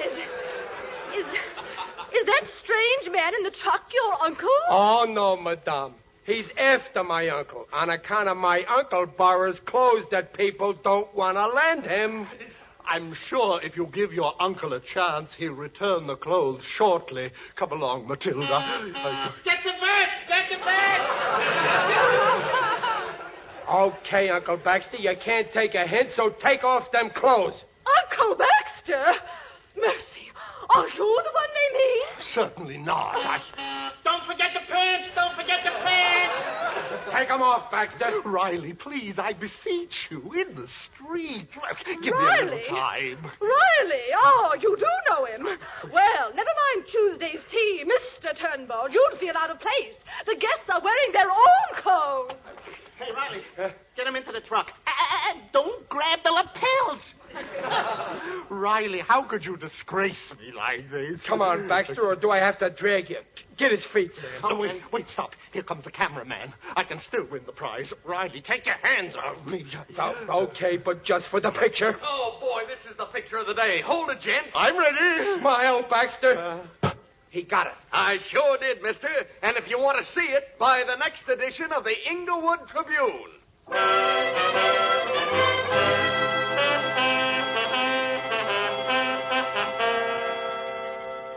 This is the corner, Pop. A truck drives by here every night and drops off bundles of papers. Excellent. I'll get the first copy. No, I'll get the first copy. It's my nickel. But it's my picture. I won the contest. Hey, here comes the trick now. Yes, and I could certainly use that $200 prize.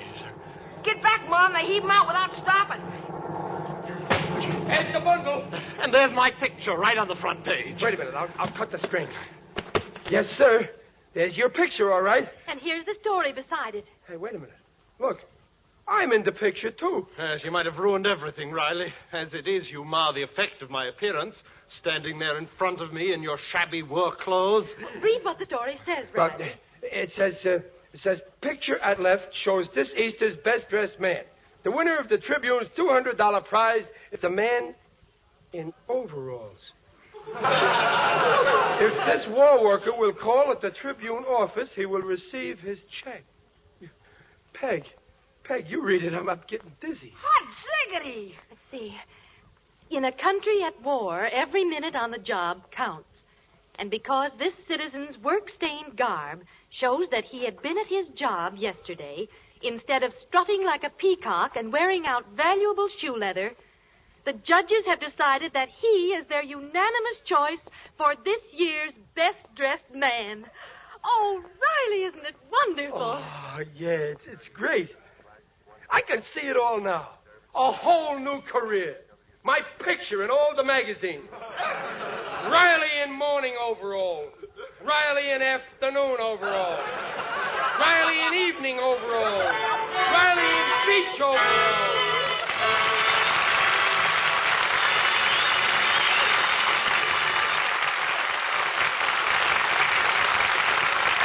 Well, don't go away, folks. The Rileys will be back in just a moment. Here is a message regarding the food on your table that the American Meat Institute is glad to bring you at the request of our government. Your today's dinner was made possible by the skill and labor of men and women on American farms. Much of this is year-round labor, feeding and caring for meat animals, tending dairy herds, keeping the land in shape for the growing season. But as the sun creeps steadily farther north and the days warm, the routine of planting, growing, and harvesting begins again throughout the land. The 30 million men, women, and children regularly living and working on farms, no matter how great their devotion to their country and their calling, can't do the job alone. 4 million extra workers, $500,000 more than last year will be needed to lend them extra hands at some time or other in this 1944 growing season. So when the call comes from your county extension agent for high school boys and girls to enroll as Victory Farm volunteers, for women who will train and enroll as members of the Woman's Land Army, or when a friend or relative on a farm asks your help for a week or for the summer, be sure that your community and you are ready to do your share in helping to meet the nation's wartime food goals. Feed for farm animals, food for your table, food for our fighters depend on this year's crops. All statements regarding the nutritional value of meat made on this program are accepted by the Council on Foods and Nutrition of the American Medical Association.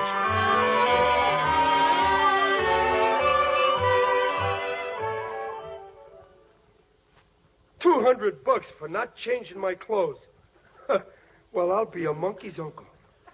Correction, Riley. It seems you're a monkey's nephew. Well, the old order changes. Oh, well.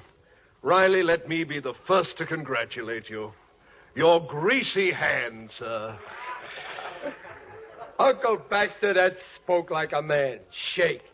And any time you want to dress up in real style after this, just look me up. You invite me to borrow your clothes? Sure. I always got an extra pair of them overalls handy. And Uncle Baxter, everybody looks swell in overalls.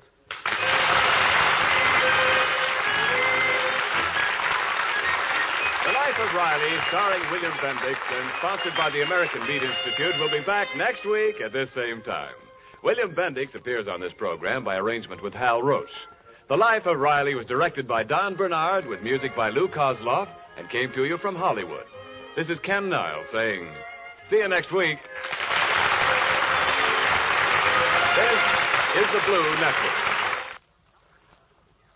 This is WENR at your service, Chicago 54. Meat is the yardstick of protein foods because meat measures up to every protein need.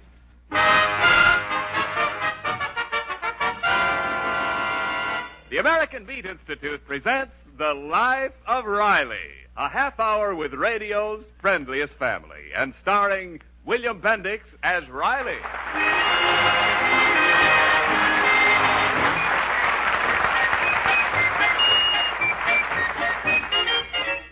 You know, you can't build a brick house without bricks.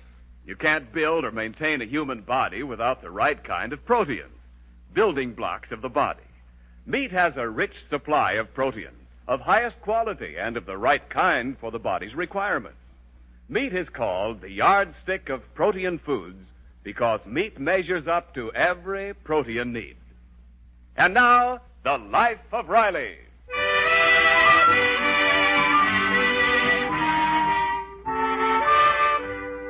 We're ready now for another glimpse into the life of Riley. It's late afternoon, and Riley is not yet home from his job at the war plant. But Barbara has just come in and brought the afternoon mail. One of the letters is causing quite a little comment. Mother, it's a V-mail letter from overseas. For me, Barbara? No, Uncle Baxter, it's addressed to Daddy. Oh, it'll be exciting to hear from the front. I wonder who it's from. What's the smudgy mark on it?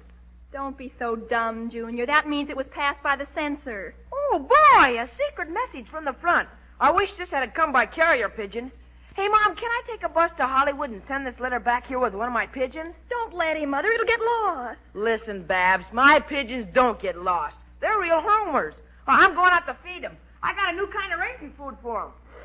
Oh, that lamb stew, my favorite aroma. It does smell good, doesn't it? Oh, hello, Riley. Hello, Peg. Hello, Babs. Hello, Daddy. Junior says there's a V-mail letter for me. Oh, got a kiss for the Lord and Master, Peg? Well, you might have asked for the kiss before you asked for your mail. Yes, Riley, you might also have spoken to me. Nothing doing, Uncle Baxter. The last time I spoke to you, you answered me. Here's your letter, Daddy. Overseas. I wonder what General Eisenhower wants to ask me now. We're dying to know who it's from, Daddy. Hey, it ain't General Eisenhower. It's from my best pal, Herman Dugan. Herman Dugan? Why, he's been in the Navy for over 3 years. Yeah. The same guy that used to get seasick when we walked across the Brooklyn Bridge. Great guy, Herman. We've been pals since we were kids. Daddy, isn't Herman the one who introduced you to Mother? Yeah, but I forgive him for that. Very funny, Riley.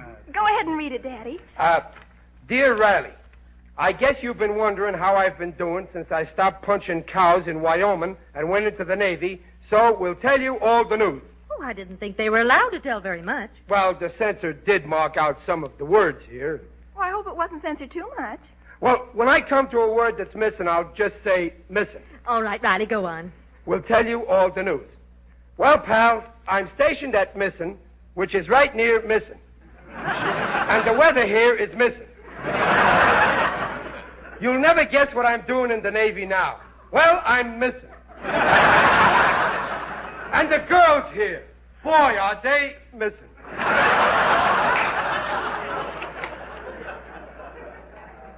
Hey, Pop, who's the email from? Don't interrupt, Junior. It's from Herman Dugan. Oh, what's he say, Pop? Plenty. Let me see what else he wrote here. I can't tell you where I am writing from, but last night some of the guys and me seen a moving picture entitled Mission to Missin'. You get it, Pop? Well, sure I get it. He must be near Casablanca. No. Moscow. Oh. What else does Herman say? He says, will you do me a favor? Will I do him a favor? After what Herman done for me, pulling me out of the East River when I was going down for the first time? Why, I'd give him the shirt off my back. Anything he wants, I'll do it. What is the favor, Riley? He says here, when I was punching cows in Wyoming, I met a girl named Lily Mae Lightfoot. Her pa owned a big ranch, so we fell in love. Lily Mae is a swell kid, and I want to see her happy, and you are my pal, so would you do me a favor and marry her? What? Why, Herman knows very well that you're married to me. Looks like Herman's brains is missing, too. There's a long P.S. there, Riley. P.S. I know you got a wife and kids, Riley, so what I mean is, will you just be my proxy and marry Lily Mae in a proxy wedding for me until I get back? Oh, a proxy wedding. Well, that's different. He just wants you to marry his girl in his name. Why? Is he afraid to marry her? Let me finish the letter. I have been going with Lily Mae for 5 years before entering the Navy, which makes 8, and she's beginning to think I'm stolen. So, Riley, if you don't marry her for me, I'm afraid I'm going to lose her. Oh, Daddy, isn't this the most romantic idea? Oh, it's ridiculous. Who ever heard of getting hitched by a proxy? Why, a girl in Jersey City married a Marine in Australia by proxy. It was in the paper yesterday. Pop, take my tip and don't get involved. With dames, there's grief. Junior's right. How would it look me getting married to some strange dame? It's tough enough marrying somebody you know personally. Hey, Pop, you're blushing. I am not blushing. I got a sunburn last Sunday at the ballpark, and you know it. Riley, all it would actually mean would be a 5-minute visit to any justice of the peace. Suppose them gorillas I work with at the plant get wind of me tripping across a bridle path. What a riding I'd get. They'd most likely give me a shower with hot rivets. Well, you better get another boy for the bridegroom. I ain't playing. Then you better send word to Herman. The poor fella seems to be counting on it. Yes, Riley. Send a cable to this man who is risking his life in the service of his country, telling him that you refuse to do him a little favor. Listen, Uncle Baxter, don't you go around saying I'm un-American. Don't I work on bomber planes? Don't I buy war bonds? Don't I allow them to withhold my tax?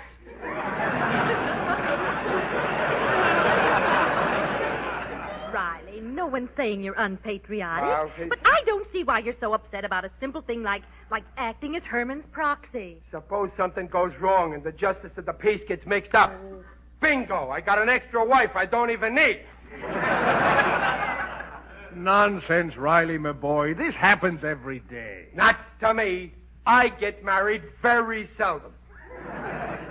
But I guess Herman will be sore at me if I don't marry his girl. Yes, Daddy. It may be a long while before he can get a furlough. He might lose the one love of his life because you failed him. Well, gee, I don't want to wreck Herman's life. You think I should do it, huh, Peg? I don't see what harm there is in it. 5 minutes at the Justice of Peace and everybody's happy. Okay, I'll do it. That's the spirit, Riley, my boy. It'll be short and sweet. Now, answer that, Junior. Hello? Yes, this is Mr. Riley. Who's this? Oh, you must want the other Mr. Riley. Hey, Pop, it's for you. Who is it, Junior? It's your bride-to-be. You cut that out, Junior. Hello? Yeah. Oh, hello, Miss Lightfoot. How are you? Yeah, I'm fine. Yeah, I got the letter from Herman. Oh, no, marrying you won't be no trouble at all. I'll tell you what. Sunday I don't work, see? So I'm going to the ball game. There's a doubleheader at the stadium. Lefty Belfer is pitching the first game, see? It starts at 1:30. He'll strike out 10 men easy, and the game will be over by 3. So I'll come out the side gate, and you'll be there with the justice of the peace, see? We'll get married in the hot dog stand, 1, 2, 3, and I'll be back in the bleachers for the second game. And I hope Herman and you will be very happy. Huh? Well, what other details are there to talk over? You can't tell me over the phone. Well, why don't we get together sometime? Yeah, you could drop over here for dinner some night next week. Riley, be more hospitable. Huh? Oh, okay. You could drop over for a hospitable dinner some night. What? Oh, well, now, wait a minute. Hello? Hello? Well, there goes my bowling game tonight. Why, dear? Because my bride-to-be is on her way over.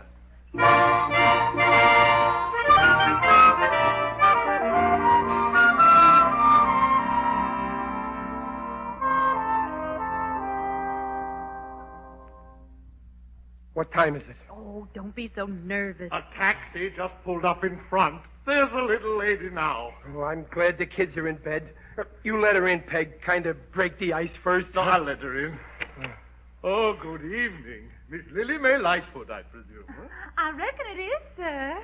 Oh, Mr. Riley. Herman never told me you were such a handsome man. Thank you, my dear young lady. However, I am not Riley. That is Mr. Riley. Oh. Hello, miss. I know I ain't handsome, but I'm good-natured.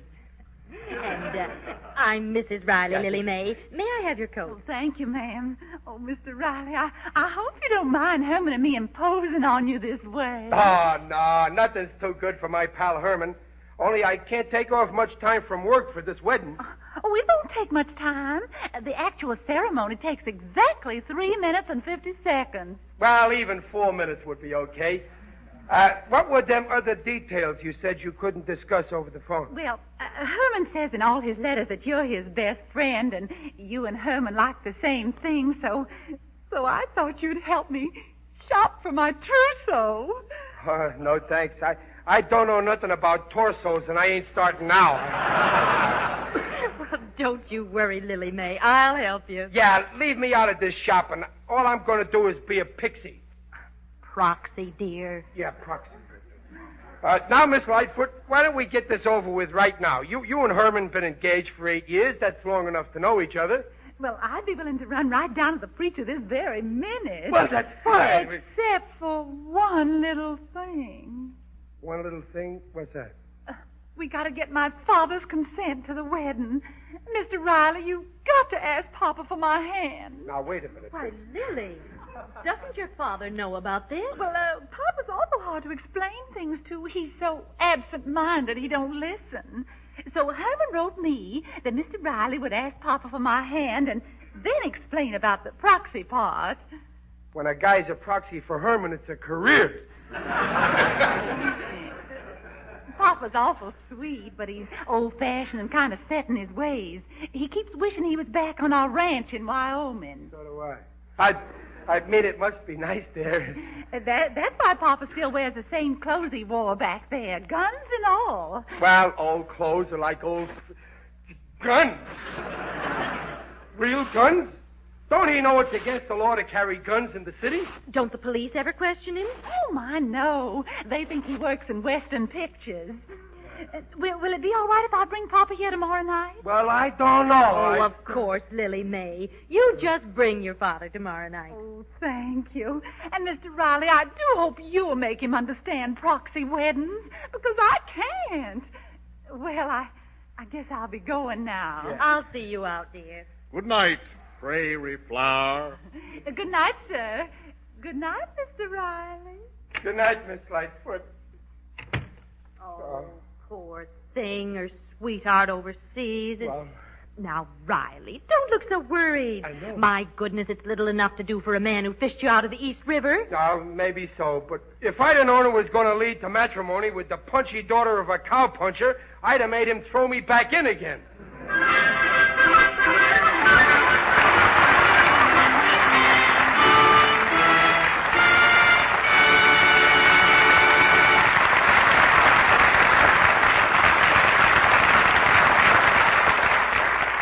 While Riley is getting ready to pop the question to Lily May's pop, this is Ken Niles asking how many of you remember butcherin' time back on the farm. After the hams and bacon were put down to cure, the tenderloins and spare ribs put down for future use, and fats to the lard kettle, the folks got busy on that great American favorite, sausage. They chopped and ground those tasty bits of pork, seasoned and spiced them, and packed them away in links or cakes or in crocks.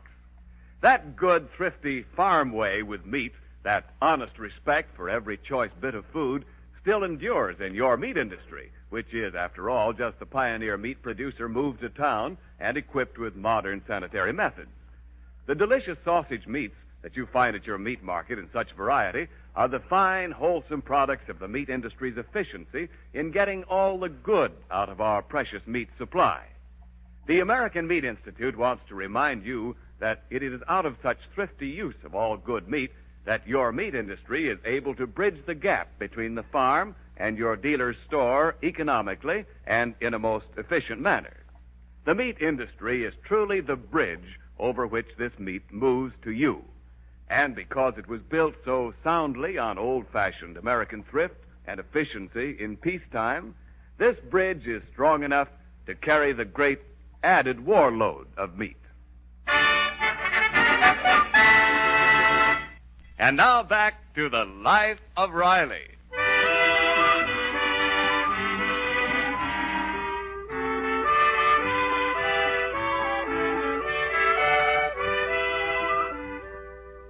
It's the next evening, and at the Riley residence, Mom and Riley himself are preparing to make a good impression on Lily May's father. Riley seems a little nervous. If it wasn't I'd promised my pal Herman I'd marry his girl, I'd stay a bachelor all my life. What would you do about me? And me and Junior. I mean I'd stay a married bachelor. Riley, I'm surprised at you. You didn't act this way when you had to meet my father. Your old man was smaller than me. Suppose Lily May's pa don't like me. Oh, Dad, why don't you explain to him that it's only a proxy wedding? It won't matter if he likes you or not. Who's that? Oh, it's only Uncle Baxter. Right. Lily May and her father are approaching. You can see them through the window. Yes, Dad, there they are. My, he's a sturdy old man. Why, he's got a face like granite. Granite looks softer.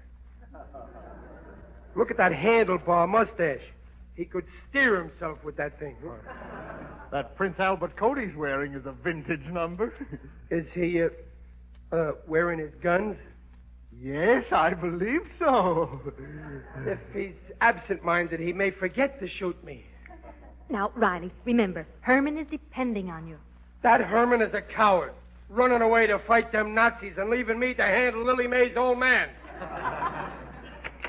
All right, Riley, reach for the sky. Don't shoot her.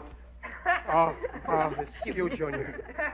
Junior, if you ever do a thing like that again, I'll... Just for that, you go right to bed.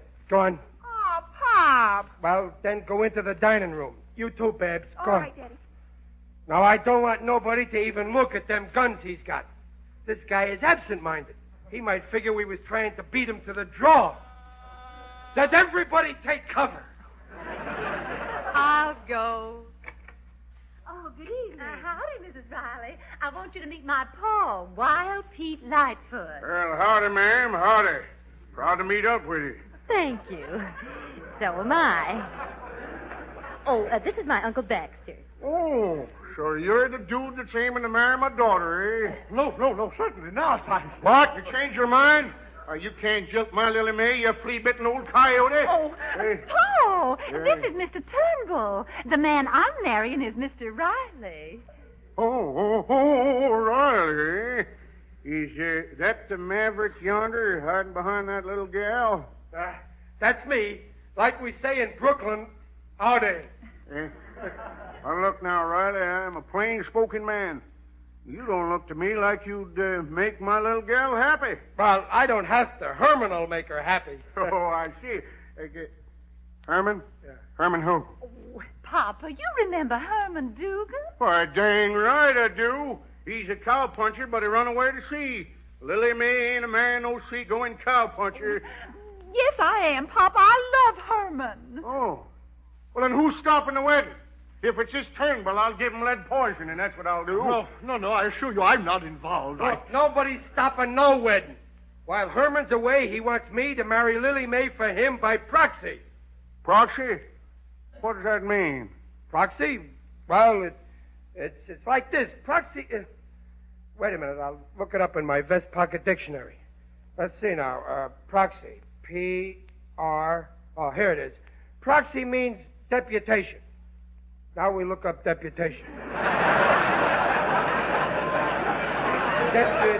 D-E-P... oh, here we are. Deputation. That means procuration. Now we'll have to look up procuration. Procuration. P-R-O... oh, here, procuration. Procuration means proxy. You see, Mr. Lightfoot, proxy means proxy. Proxy? What does that mean? Look, it's like this. When Lily May gets married by proxy, it'll be me instead of Herman she marries, except it'll be Herman instead of me she's married to, because when it's me, it's Herman if Herman can't be there. Understand? Why, that's as straight a story as I ever heard. You hear that, Peg? He understands, okay? You just got to get at him right. That's all. Well, then, come on, Lily May. We'll leave the men to talk things over. I just hope Paul doesn't get absent-minded again. Allow me to escort you, ladies. Miss Lightfoot, ma'am. The man who wins you is indeed the man. That feller's a horse thief, sure as you're born. Reminds me of an hombre named Tin Horn Jack. They hung him in Buzzard's Gulch. Well, now that we're alone, we can talk about the wedding. Yep. Hold on there, son. Before we get to talking about the wedding, as Lily May's pa, I'm aiming to ask you a few questions. Now, tell me, how many head of livestock have you got? Well, Junior's got a rabbit and 3 pigeons. No cattle? No, sir. Well, I could buy you a couple of 100 head to get started on. You got enough grazing land? Well, just that lawn outside. But the landlord would get sore if the cows chewed it up. Anyway, what difference does it make? I'm only a proxy. Well, you know, Lily May's my only child, and she's going to have a wedding that'll be the talk of the range. We'll barbecue 12 whole sides of beef.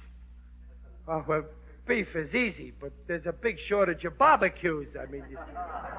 Barbecue? What do you want with a barbecue? Why, for the wedding. Oh, wedding, eh? Oh, anybody get married? Look, Pa, your daughter's going to get married. Well, yes, I suppose she will, believe me, one of these days. Going to marry an hombre named Riley this age. Ever meet up with him? Yeah, Pa, I'm Riley.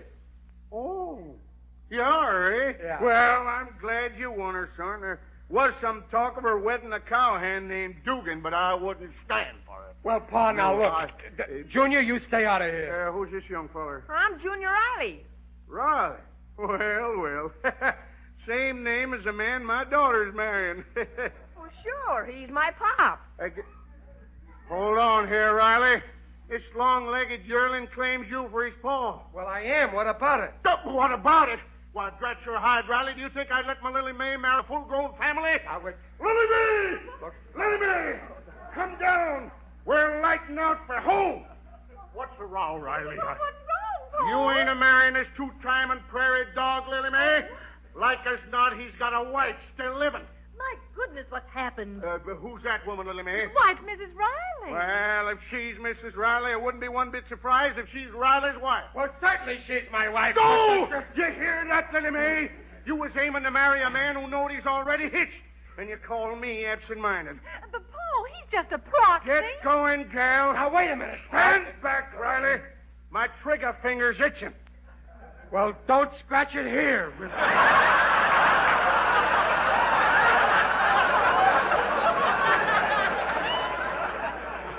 See here, Mr. Now, get out of my way, tin-horn Jack.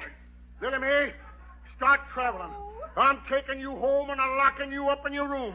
Locking you up till you get some horses into your head. Oh, Pop. Come on, gal.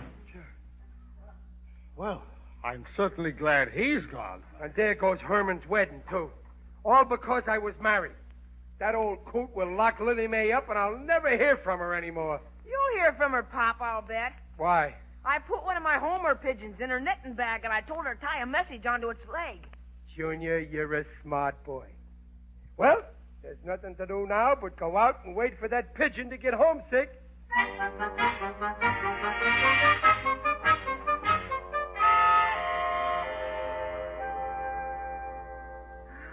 My, it's getting late and no pigeon yet. Maybe that Lily Mae don't know what is a carrier pigeon. Whew. It's chilly out here, ain't it? Oh, Riley, dear, you better go in. You're catching cold. No, Peg, I'll stick it out. I won't sleep good tonight until I know what happened to Herman's girl. My pigeon ought to get here pretty soon. We've been watching 2 hours. He must be coming by bus. To think of so much human happiness depending on the wings of that little bird. Oh, isn't it romantic, Riley? Yeah, Dumpling, it sure is. I think I'll give up my job and just hire out for proxy wedding. Listen, Pop, I hear something flying. Yeah, so do I. You hear that, Pop? The pigeon's back in the coop. Come on, Junior, let's get it. Hold still, Western Union. I got him, Pop. He's got a note on his leg. Give me the note, Junior, and hold your flashlight. What does she say, Riley? It must be directions for how we can rescue her, the poor child. Well, what does she say? She says, Dear Riley, achoo! Oh, for goodness sake, Riley, every minute counts. She says, Dear Riley, I will telephone you.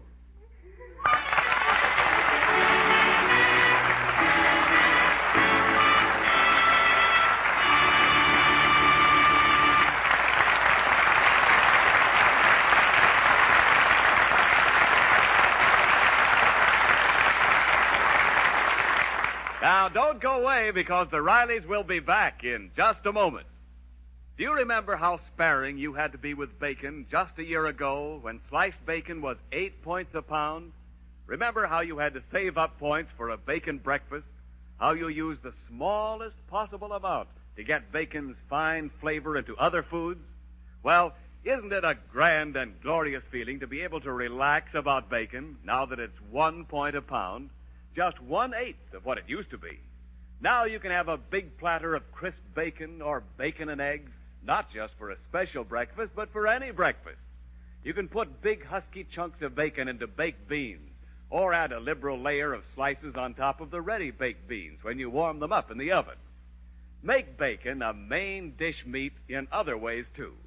Serve extra thick slices baked in the oven with lima beans, or broiled with green beans so that you taste its smoky, flavorful goodness with every bite. Rediscover the goodness of a bacon sandwich or a bacon and egg sandwich for a hurry-up meal. Remember, the fat of bacon is a high-grade energy food. The lean of bacon, like all meat, contains the complete, high-quality proteins for which meat is called the yardstick of protein foods, because meat measures up to every protein need.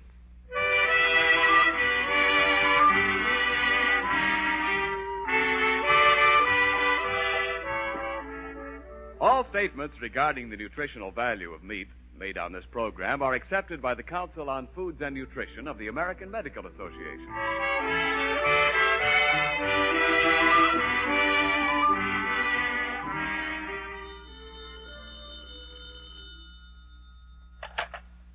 Hello? Yeah. Yeah. Are you all right, Lily Mae? What? You're locked in your room? Oh, my goodness. But he wasn't rough with you, was he? Oh, well, that's all right then. Well, when he cools off in a few weeks, let's try and arrange I said... What? Hey, wait a minute, Lily Mae. There's some things you can't ask a guy to do, even if I am Herman's best pal. What is it, dear? Yeah, but suppose we get caught. Wait a minute. Hello, Lily. Hello? Now I can't go bowling tomorrow night either. Why not? Because I gotta elope. Me married 17 years, and now I gotta elope.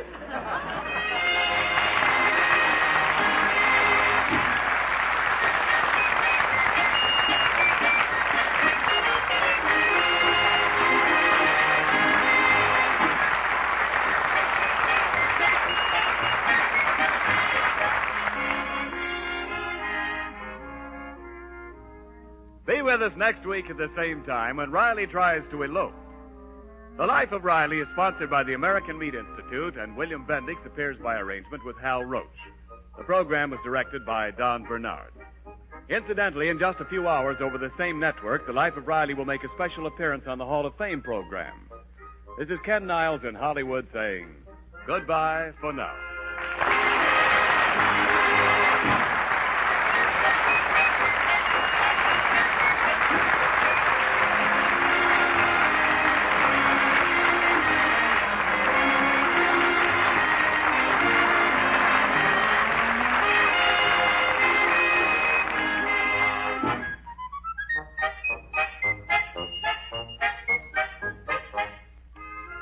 This is the Blue Network.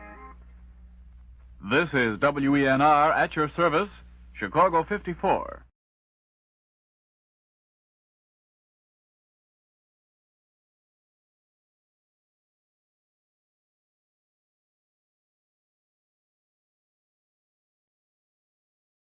Meat is the yardstick of protein foods because meat measures up to every protein need.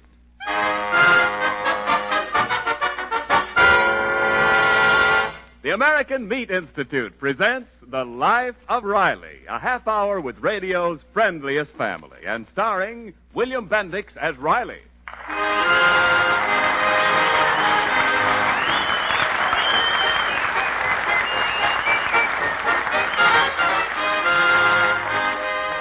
When a doctor checks the amount of protein food you eat, he uses two measurements: how much and how good.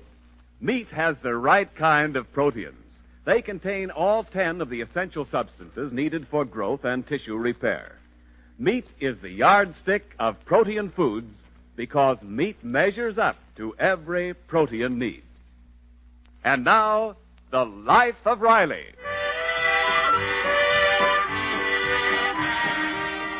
Well, for Riley, life is even more complicated than usual. You may remember that the other day when Riley got home from his job at the war plant, the serenity of the California evening was shattered by the arrival of a special delivery V-mail letter. It was from Riley's best friend, Herman Dugan, who is overseas in the Marines. Eagerly, he opened it.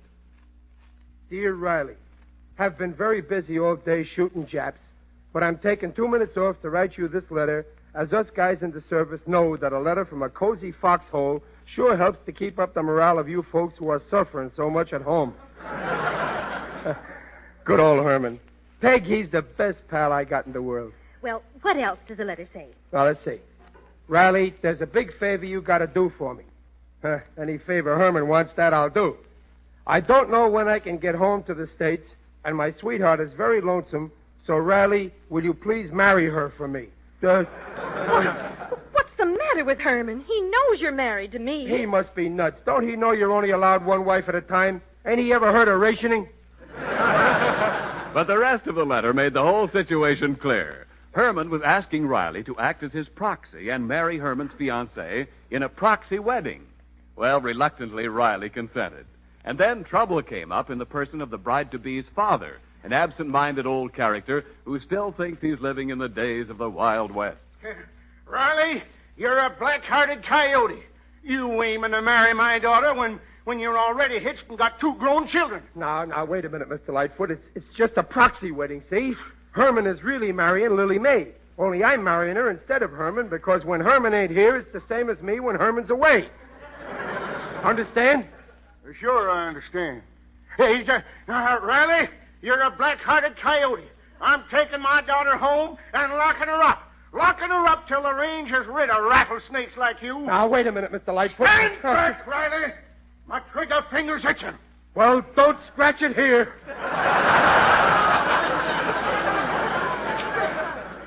So the wedding was off, and hours later, Riley and his family were still pretty worried about poor Lily Mae.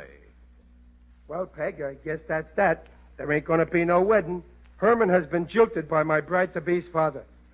Oh, the poor girl. And I guess Herman will be pretty let down when you write him that he isn't married. Hello? Who? Lily Mae. Oh. Are you all right? What? Her old man locked her in a room. Good heavens. Well, when your pop cools off, maybe we can talk him into it. What?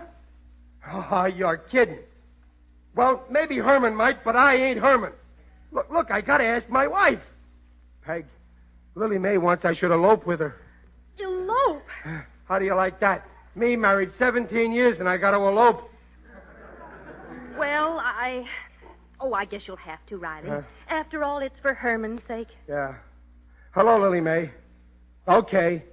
I'll be underneath your window tomorrow night at 9 o'clock and we'll elope. What? What honeymoon? Oh, I get it. Goodbye. After the elopement, she's going to San Diego for a honeymoon.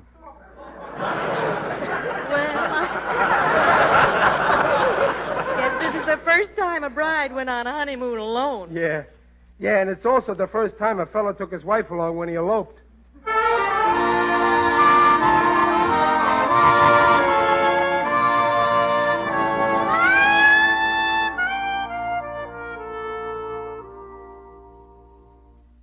You're marking, Uncle Baxter? This, my dear niece, is a map of San Fernando Valley. This is Van Nuys, and this X is the Lightfoot Ranch, the scene of the crime.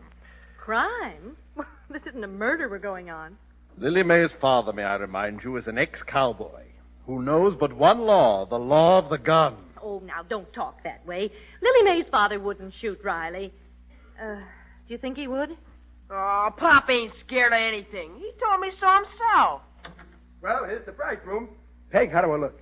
Just the same as the day I married you. Ain't I improved even a little? Oh, yes. Laugh while you may. Who knows? Listen, Uncle Baxter, we're having a wedding, not a funeral. That remains to be seen. Wild Pete may live up to his name tonight. Well, if he does, you may be in a jam too, Uncle Baxter, because you're going along. Oh, no, really, my boy. Never mind. You can live off us for 2 years and put up with our free board and free room. You certainly can help me when I'm eloping. Plus, of course, you're scared. Scared? Riley, fear is the one sensation I have never experienced. I will be at your side tonight when you get shot. Uncle Baxter. Well, the wedding cake is in the oven. Oh, Daddy, you look nice. Thanks, Babs. I've been over to the barber shop getting a shave. Smell my face. Oh, that's awfully strong. What is it? Bay rum. Pre-war. When I'm eloping tonight, it'll make it easier for Lily Mae to find me in the dark. Well, Mom, can I go along in the elopement tonight? No, Junior. Oh, let him come, Peg. After all, how many boys get a chance to see their father elope? What have you got in that bundle, Daddy? This here is my elopement trousseau. A little idea of mine to get Lily Mae out of her house tonight. Look. Oh, what on earth is it, Riley? It's a rope ladder. Preposterous. What's so preposterous? I made this rope ladder myself on my lunch hour. I might even patent it for elopements. And just how do you propose to get the end of this rope ladder to your fair lady's window? Well, I just climb up on it there and... no, wait a minute now. Pop, you're on the ground floor and her window is up 2 flights. Well, she could drop it down to me. Yeah, she had it instead of you, but how's she gonna get it? Possibly Riley intends to smuggle it into her in a cake. Don't be such a wise guy. I've got it all figured out. To get it up to her, I'll use a stepladder. This elopement.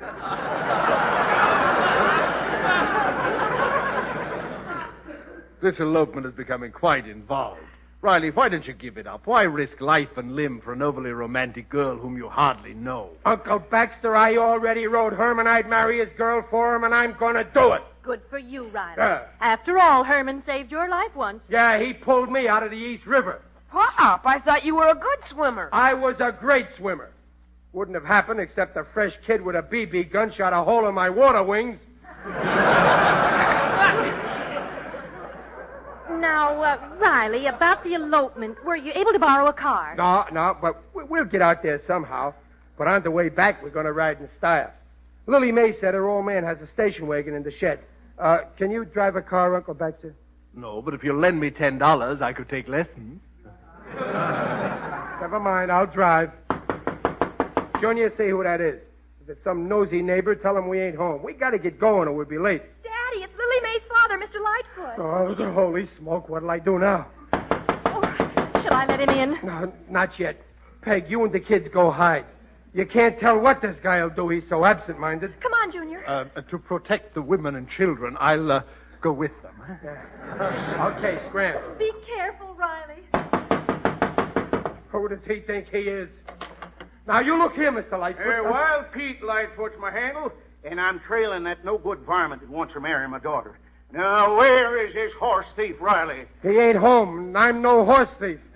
I mean, Riley's no horse thief, and I ain't home. You can't fool me, Riley. Of course you're home. I see your hat on that chair. And I'm here to tell you, Riley, you can't marry my daughter. She's promised to a cowhand by the name of Dugan. Well, that's what I tried to tell you. That's why I want to marry her, so she'll be married to Dugan. It's a proxy wedding, like baseball. Herman's the regular. I'm only the pinch hitter. Oh, so she's marrying a ball player. No, not a ball player. I just told you she's marrying Herman Dugan. Oh, well, that's different. I see it all now. I reckon I'm getting a mite absent-minded. Where has he gone, Riley? Oh, excuse me. It was so quiet. It's okay, Dumplin'. Pa understands the proxy wedding now. Look, hombre, I'm hankering to meet up with this here lady. Well, you met her yesterday, but anyhow, she's Mrs. Riley. Yeah, pleased to meet up with you, Mom. How do you do? I got a message for your husband, Mrs. Riley. When he comes home. Why, he's right here. Look, I'm Riley. I'm here. See, there's my hat on the chair. Oh. Now, what was we talking about? About the wedding. Wedding? What wedding? Listen, Wild Pete, your daughter, Lily Mae, is going to marry Herman Dugan. Why, certain she is, and I'm keeping her locked up in a room till Dugan gets home from the roundup. But he's on a long roundup. He's in the Marines. So I'm marrying Lily Mae for him, and... Hey, hold on, Riley. How can you marry my little gal? Ain't you married already? So he understands about the proxy wedding, does he? Look, listen, Pa, let's go slow. Let's take this over again now. Hold there, Riley. I just remembered what I came here to tell you. What? I'm warning you out of town, you gal-stealing coyote. If you ain't hit the trail by sunup, I'm a-coming after you, and I'm a-coming shooting. But I ain't marrying your daughter. You darn tootin' you ain't. Oh. I'm a-warning you. Stay out of my corral and leave my daughter be, or I'm giving you a lead ticket to a buzzard's banquet. And your carcass will be the main course.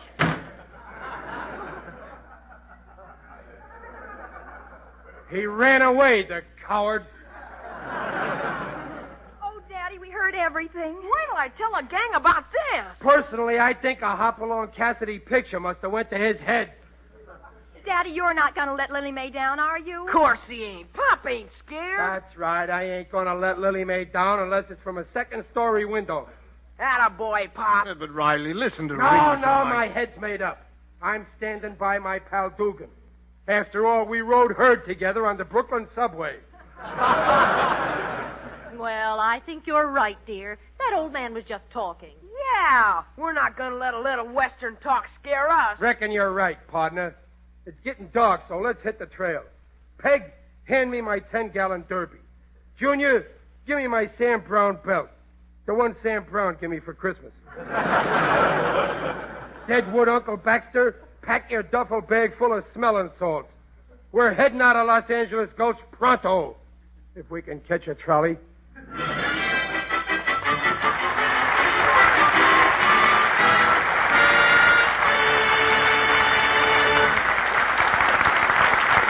Now, while the Rileys are preparing to take off for Wild Pete's Ranch, this is Ken Niles as spokesman for your meat industry. When an engineer plans a bridge, he calculates the strength of his materials and the loads it will have to carry. Then he adds a safety factor and specified beams and piers and flooring capable of standing the strain of a far bigger load than it will ever be called upon to bear in actual use. The meat industry is another kind of a bridge, built part by part, plant by plant, company by company, as the meat needs of our nation grew. The meat industry was built to bridge the gap between the livestock man, with herds, flocks, and droves, and your meat retailer. And although different parts of it, the many different companies, were built to compete with each other for the job of serving you, they have, as units of the meat-packing industry, served as a single structure, strong enough to carry the heavy loads placed upon the industry by war, even when that load went far beyond all previous demands.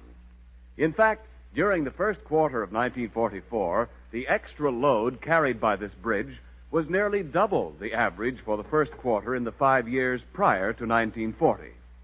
Your meat industry and the livestock producers whose product it handles have met this challenge of production for wartime needs and have kept meat on the table for soldier and civilian alike. And now back to the life of Riley. We left Riley determined to go through with the elopement and proxy wedding with Lily Mae Lightfoot, in spite of the strong objections of her father, Wild Pete. We find Riley now on the edge of Wild Pete's miniature ranch in the San Fernando Valley on the outskirts of Los Angeles. I guess this is it. Well, yeah, Pop. Here's a sign. It says, Wild Pete's Bar Z Ranch. Look at this barbed wire fence.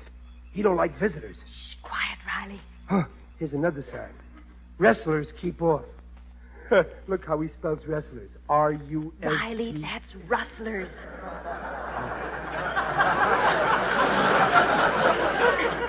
Oh, yeah. A rustler's a fellow who steals cows. Look, there's a cow. Look out, she's stampeding. Oh, Riley, do we have to walk right past the cow? Can you imagine that? Peg ain't afraid of Wild Pete's guns, but she's nervous over a cow. Oh, follow me, man. And Mom. Be careful. Gee, it's dark here. If I back into a cactus bush, tell me. Riley, what do we do first? Well, we get Wild Pete's station wagon ready to escape in. Here's the shed right here, Pop. Look, at the door's unlocked. Careful, children. It may have been left open to lure us into a trap. Nah, I'll open it, Pop. Boy, it's dark in there. Yeah. The station wagon must be in the back. I hope it's a fast car. Riley. What? Listen now. I hear something in there. Yeah. Somebody breathing. I knew it. We are expected. Even now, some beady eye is watching our every move. Junior? Where's Junior? Junior, where are you? Oh, Riley, it's got Junior. Oh, no. Mom, I'm all right. Oh. I went in to see what was making that noise. What was it? A horse. Hear him? Give me that flashlight. Yeah, there's the horse. And hey, there's no car in here. There's that old wagon, though. Look at the fringe on it. Oh, it's a station wagon. That's the term they used out west for a horse and rig. And I expected a Chrysler. Riley, do you know how to harness a horse? No, I ain't even ever drove a horse. I can see this is going to be a double elopement. I'll run away with Lily Mae, and the horse will run away with me. Well, let's harness him up, Pop. Okay, now let's see. How do you start? Oh, yeah, I know. Hey, horse, step in between them two sticks. Hey, horse, go this way where I'm pointing, horse. Riley, let me handle him. Come on, boy. Come along this way.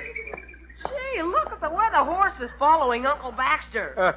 It's about time. For years, Uncle Baxter's been following the horses. We'll have them harnessed in a minute. Look, here's a swell ladder. Come on, Pop. I'll help you carry it to Lily Mae's window. No, Junior, you stay and help Uncle Baxter. I want your mother with me when I carry Lily Mae down that ladder. All right, I'll chaperone you. Come on. Now, remember, everybody, don't make no noise when you hear us coming, and have the wagon ready. And hey, Uncle Baxter, I think you tightened that strap around the horse's waist a little too much. I did not. Then how come all the horse's legs are off the ground?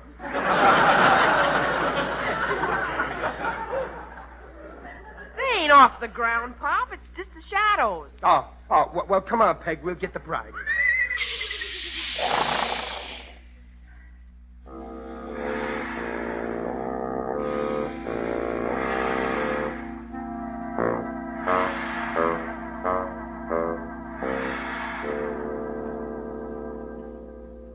Here we are. Now you better put the ladder up. Okay, here goes. Careful. Don't let it bump. No, it's up. Hold it steady. I just hope this ladder is strong. Oh. Wrong window.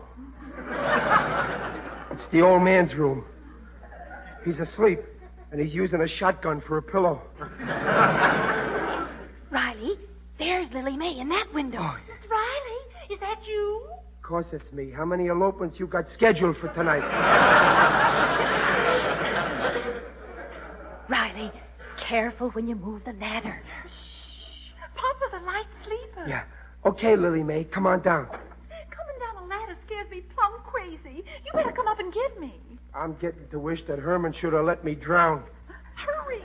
I can hear Papa stirring in his sleep. Okay, I'm coming up. Where are you? It's so dark. Oh, I'm coming out the window. Oh, I got my feet on the ladder. That's not the ladder. That's my head. Now put your arms around my neck. Like this? Yeah. You don't gotta use my nose for a grip. Let go. Am I very heavy? No, I used to be a hod carrier. My, this is romantic. Only I wish it was Herman taking me down the ladder. Yeah, so do I. Come on down, dear. Okay. Oh, Lily Mae, are you hurt? No, the ground is soft. That ain't the ground, that's me.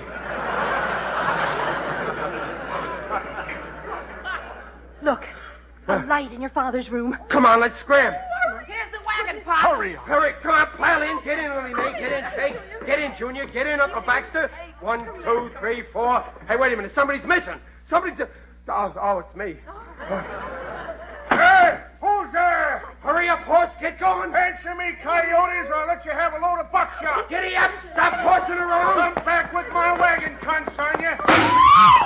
Whoa, horse. Whoa!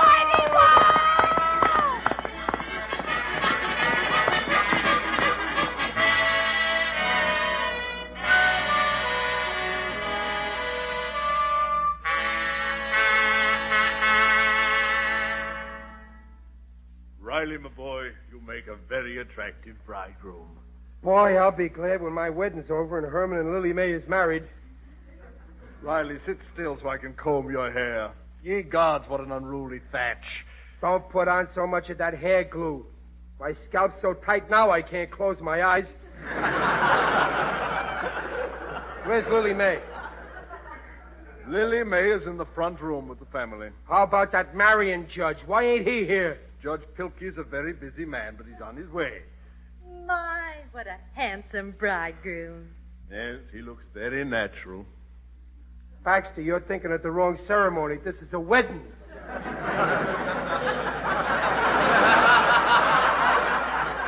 Hey, Pop, I gave the horse some water, but we're all out of sugar. Well, never mind the sugar. Give him a piece of Uncle Baxter's saccharin.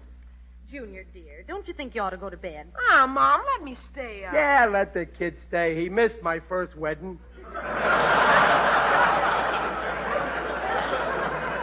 Daddy, the judge is here. Well, I'm ready. Lily Mae's ready. Come on. I hope Herman stays married to this dame. I couldn't go through this very often. Hello, Judge. Well, let's get started, folks. Now, just show me the bride, the groom, the license, and the fee, and you'll be on your way. Well, take it easy, Judge. I'm getting married, not drafted. Well, I'm a very busy man. So far, I've had 20 weddings today, have 5 more tonight. Besides, my taxi's waiting outside with the meter running. Now, where's the bride? Bride. Come on with the bride, please. Here I am. Now the groom. Groom. Come on with the groom, please. Here, Your Honor. Now the license. Needs to be in order. Now the wedding. No. Now the fee. I have the money here. No, Lily Mae. This wedding's on me. Here you are, Judge. Thank you. Stand together. Join hands. Do you, Lily Mae, take this man to be your husband? I do. Do you, Herman Dugan, take this woman to be your wife? I don't. Then I pronounce you man... What did you say? Well, I take her in a way. Well, you can't take a wife in a way. You're supposed to say, I do. You understand? I do. Fine. Do you, Herman Dugan, take this woman to be your wife? I don't. Then I pronounce... God, the man is completely moronic. Well, maybe so, but I ain't Herman Dugan. What? You're not Dugan. Well, you see, Judge, he is in a way. Silence, woman. Look, you be careful how you talk to my wife. Wife? Yeah. What did I get into here? Bigamy? Young man, do you know the penalty for bigamy? Yeah, 2 mother-in-laws. Look, Judge, this is just a proxy wedding. Proxy wedding? Yeah. Why, that's not legal. Not in California. But I live in Wyoming when I'm home. That makes no difference. Hey, wait, you gotta marry us. She loves Herman and I love Herman. Here's your fee back. Good night. Hold on there. Am I in time for the wedding? Who's this? It's Wild Pete. Now, Paul, hold your temper. Lily, gal, I come to say Riley can have you. What? Any man that's got gumption enough to steal you from under my very nose, that's a man I want to call son. Look, Mr. Lightfoot. No, that ain't no way to call me son. All right. Daddy, sit down and I'll explain. Junior, give your grandfather a chair. Look, it's like this. Me and Lily Mae can't get hitched. What? If you let me pass, sir, the meter's running. Hold on. Ain't nobody leaving these diggings till I hear why my gal ain't getting wet. Well, a proxy wedding is against the law. Law, stranger. West of the Pecos, there's only one law. These here shooting irons. Now, get back in there and say the hitching word pronto. Come on. Don't you doggone on me, sir, now. I warn you. And I'm a warning you, Judge. Let the wedding proceed now. You better do it, Judge, because he's... Come in. Look! The Marines have landed. Herman, darling. Lily Mae! Herman, how did you get here? I was marrying Lily like you said, only I can't. It's unlegal. Yeah, my mistake, pal. Oh, I guess you didn't get my second letter yet, huh? Well, I got a sudden leave and I flew in from Hawaii. So I'll just take over. Riley, what's holding up the hitching? Well, listen, Pa, you remember about the proxy wedding, don't you? Why, certain I do. And blessings on you, son. Blessings. Well, my proxy just showed up. Instead of me marrying her for Herman, Herman's going to marry her for me.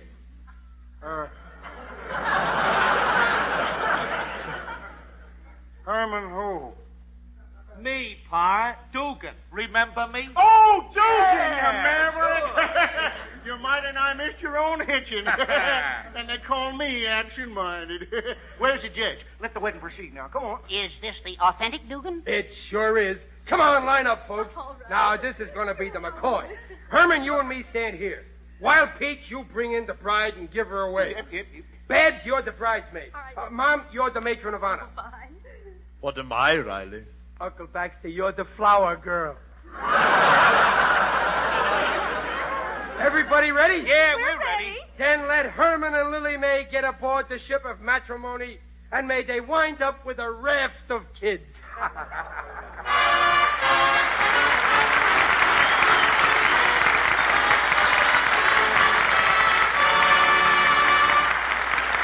The Rileys will be back in just a moment. And now, here's a suggestion for you women who are wondering what will be the nicest way to use up what's left of your Sunday roast.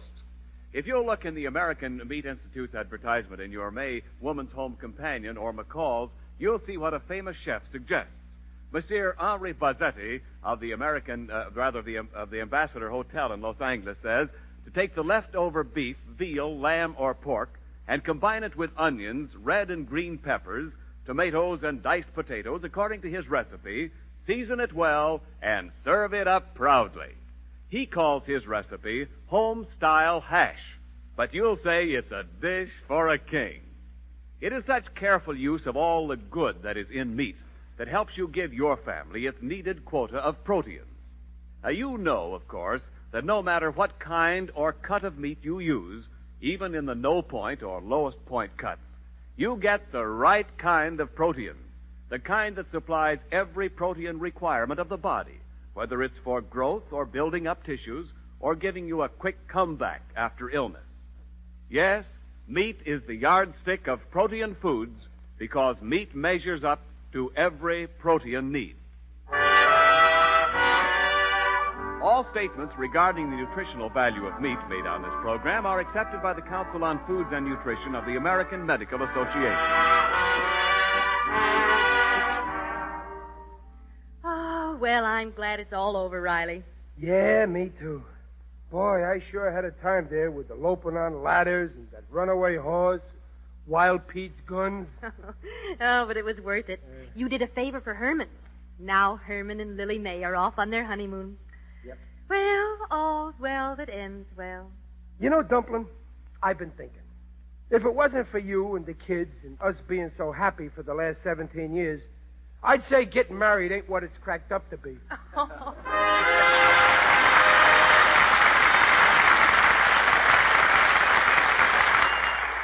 The Life of Riley, starring William Bendix and sponsored by the American Meat Institute, will be back next week at the same time. William Bendix appears on this program by arrangement with Hal Roach. The Life of Riley was directed by Don Bernard, with music by Lou Kozloff, and came to you from Hollywood. This is Ken Niles saying, see you next week.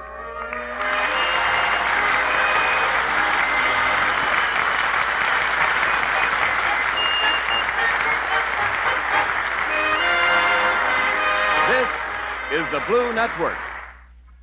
This is WENR at your service, Chicago 54. 54. 54. 54. Meat is the yardstick of protein foods because meat measures up to every protein need.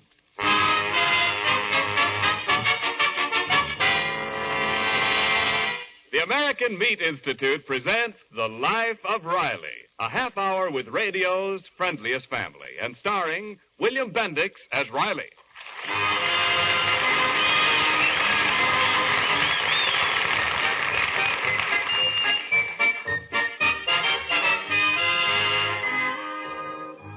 When you buy shoes, you want to know not only what size, but also how well are they made. To get the right kind of proteins into your meals, you must know not only how much, but also how good.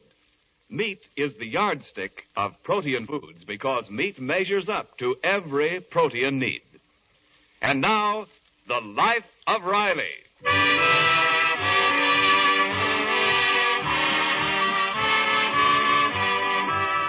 Well, it's a fine spring evening in the suburb of Los Angeles where the Rileys live. War worker Riley has just returned to the bosom of his family and is receiving a communique on current events at home. Hey, Pop, are you going to be busy after dinner? I don't know, Junior. Why? Well, you know that rabbit hut you built me? Yeah. Well, I think we got to add some guest rooms.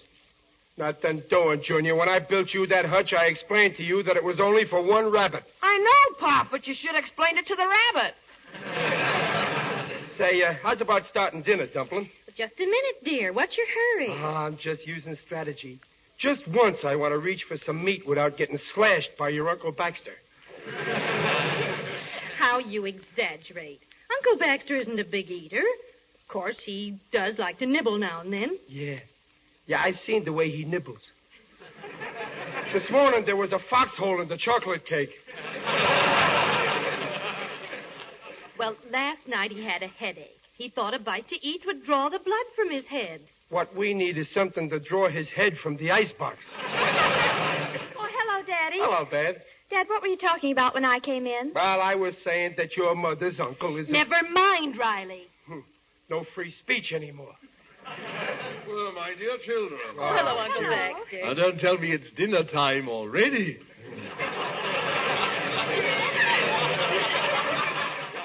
We don't have to tell you. You got a stomach with a built-in clock.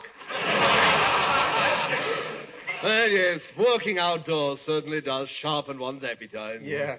Uncle Baxter, tell me one thing. Did you pull up them weeds in the backyard? No, but I did something more important. I counted them. You counted them? Precisely. The breeding habits of weeds fascinate me. There are 82 more weeds today than there were yesterday. Uncle Baxter, you promised Riley you'd weed the Victory Garden for him. Oh, and so I shall. Next week.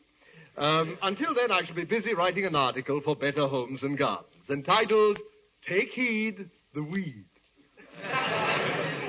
Baxter, if you don't get a job pretty soon, you're going to find moss growing on you. And then I'll write an article entitled, Take Hold, the Mold. For goodness sake, stop bickering, you two. Oh, I almost forgot, Uncle Baxter. Here's a letter came for you. Oh, for me? Well, it's from my brother Buckley in New York. Excuse me, I must see what good old Buckley has to say. Oh, what's Uncle Buckley say? We'll see as soon as I find my glasses. If I know that big mouth, he'll have plenty to say. Now, Riley, you only met Uncle Buckley once at our wedding. What a chiseler. I invite him to the wedding. He eats all the sandwiches, drinks all the charged water, dances with all the dames. Then for a wedding present, he offers me a free chance on a punch board.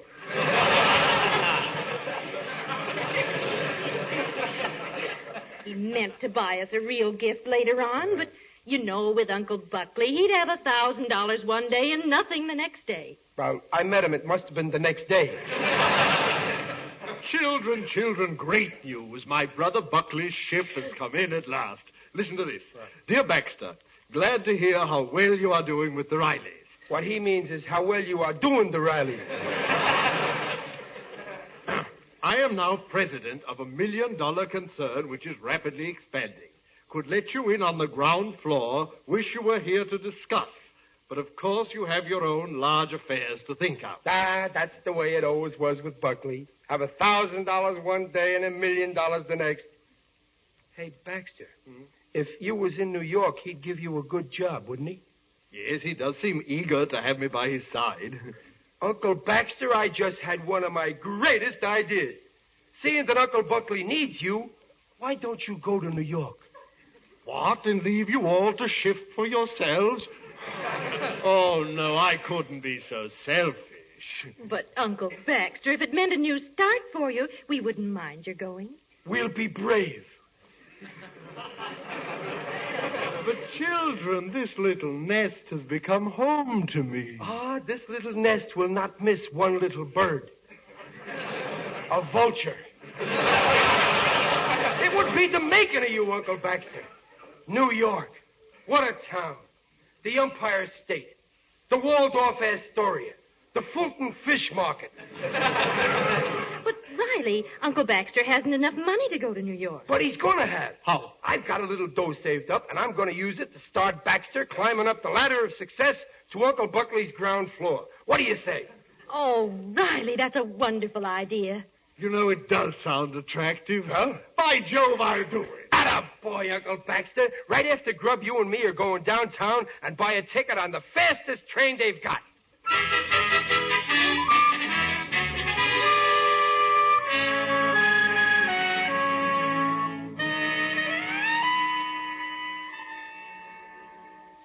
Boy, we've been in line here for 3 hours. You're next, Riley. Go on, speak up, speak up. Yes, what is it, please? We want a reservation for New York. A drawing room will do. On your fastest train. What year do you want to go? The best trains are sold out months in advance. Next, please. Have you any trains going to New York? Any trains at all? Anything with a lower berth? Berth? We haven't even got a chair for 3 weeks. But, my dear fellow, I've got to get to New York immediately. There must be some way. Sure. Can you operate a hand car?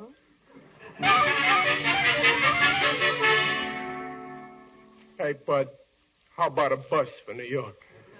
There's anything with seats in. Hey, Joe, here's a guy who wants a seat to New York.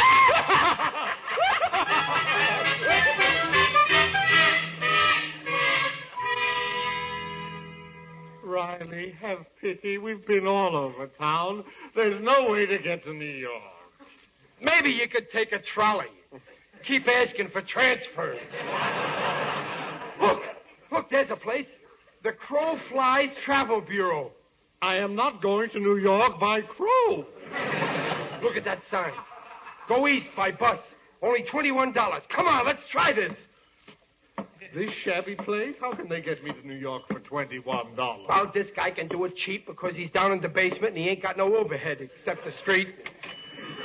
Well, what'll it be, gents? The Crow Flies Travel Bureau at your service? Riley's my name. My uncle here wants to go to New York by bus. New York, eh? Yeah. You mean New York, New York? Yeah, right outside of Brooklyn. Well, I'll get you to New York in a jiffy. I mean for $21? Absolutely. I don't believe it. Uncle, you're practically standing right in Times Square. Now, let's see. Where are we now? Well, that's a nice way to start. We're in Los Angeles. Okay. We start from Los Angeles, and we jump you over the pothole of Texas. Texas? So far south? Texas. There's a place I always wanted to see. Uncle Baxter, you're a lucky guy. And from Texas, he goes right to New York, huh? Well, practically. Mm-hmm. In Texas, he hops a different bus, which shoots him right through to Painted Hat, Oklahoma, where he has a 4-day hangover. Atta boy, Uncle Baxter. You'll be seeing America through bloodshot eyes.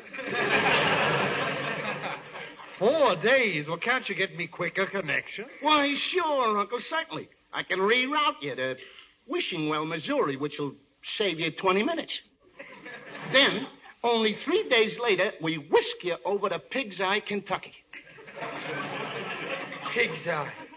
There's a place I always wanted to see. The old South. Yep, and from Kentucky, the next jump is up the good old Mississippi River. Ain't that romantic? A bus up the Mississippi.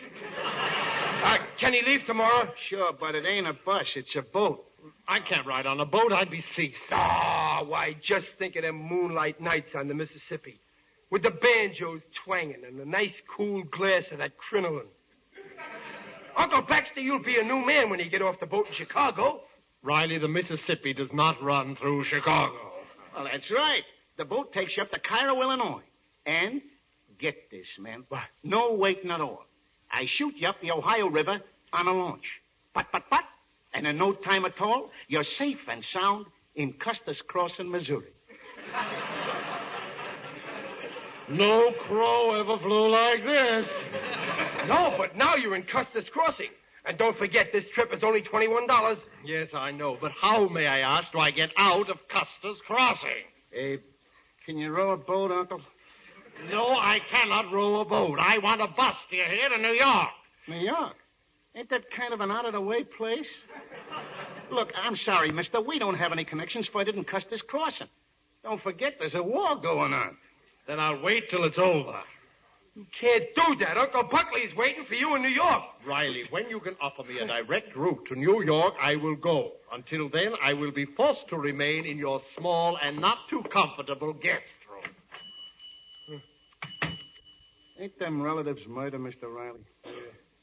Yeah, he's been a grindstone on my neck for 2 years. Well, come here. What? Listen. For $5, I know a voodoo woman who'd sell you go-away powders.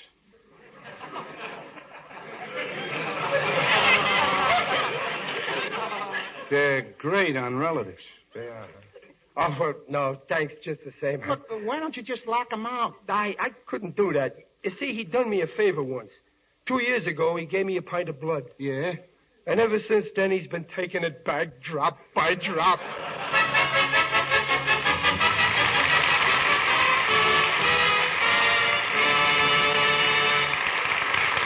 Time out from the life of Riley. This is Ken Niles, as spokesman for your meat industry.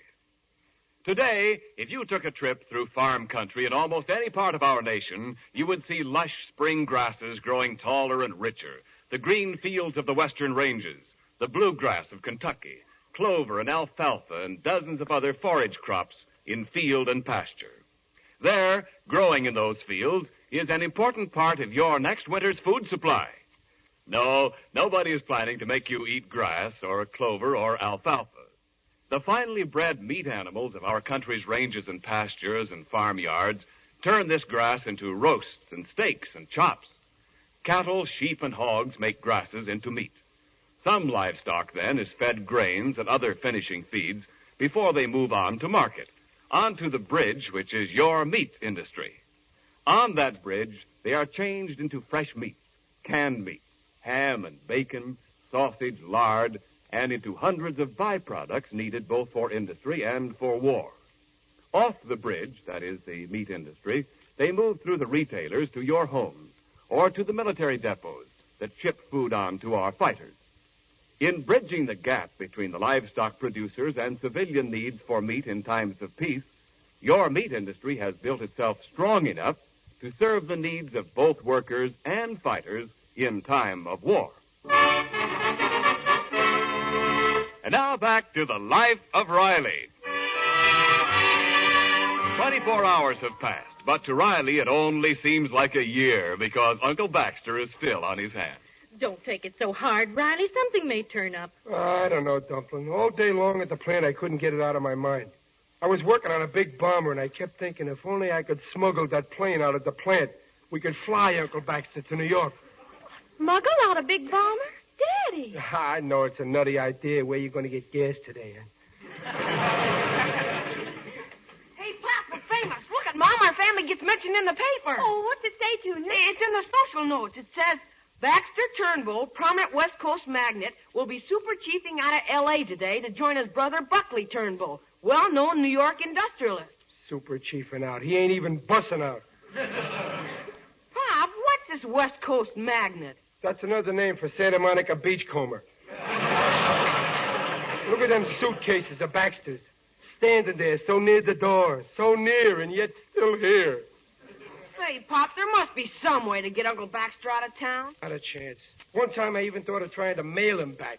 Oh, what an idea. He'd be covered with stamps. He wouldn't cost so much. Third class. He'd have to go first class. He's got writing on him. He's got memories of Mabel tattooed on his chest. Well, my dear children. Junior, hide your piggy bank. Here comes that West Coast magnet. Well, children, I've tried all day. Still no transportation. So if I stay a few more weeks, you won't think I'm imposing, will you? Well, since you can't get away, you're welcome to stay, Uncle Baxter. Thank you, Margaret. Thank you, Riley. I didn't say nothing. Be serene, Riley. Count your blessings. Well, I'll unpack my bags again, eh? Call me when dinner's ready, won't you? Just unpack some pajamas and a toothbrush. I ain't giving up hope yet. I sure thought next time them bags moved, I'd see him going the other way. Well, Babs, help me carry the dinner into the dining room, will you? Yes, Mother. You, Riley, it's me, Waldo Benny. Oh, hello, Waldo. Come on in. Hey, Waldo, how come that wife of yours let you out of the house? Riley, when you got a wife like mine, you got to use strategy. Yeah. This is the night she plays gin rummy with her Aunt Gussie. And you know what I did? No, what? This afternoon, I stole the ace, king, and jack. So they had to send me out for a new deck of cards. That's using the old noggin, Waldo. Oh, I've been doing that for almost a year now. I always take different cards. Pretty soon I'll have a whole deck of my own, and then I can play solitaire.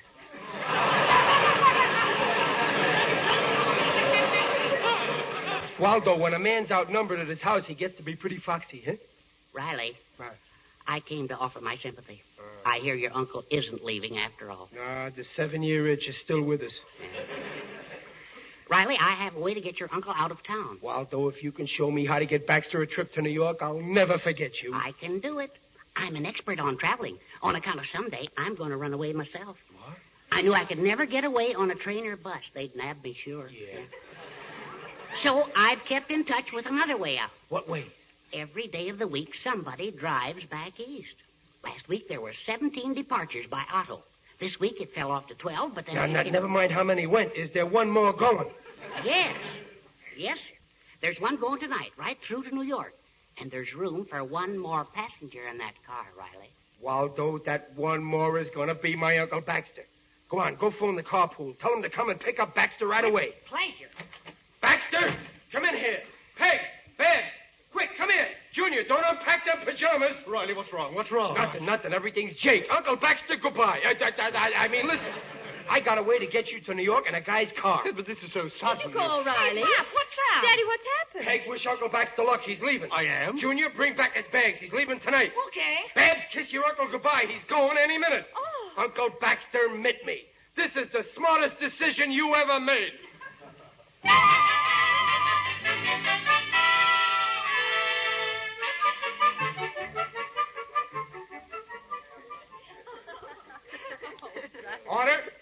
Order, everybody. Now, this here is an important event, and time is getting short. This being a farewell beefsteak banquet, only with lamb stew. We all want to say goodbye to Uncle Baxter. I'll be the toast mixer.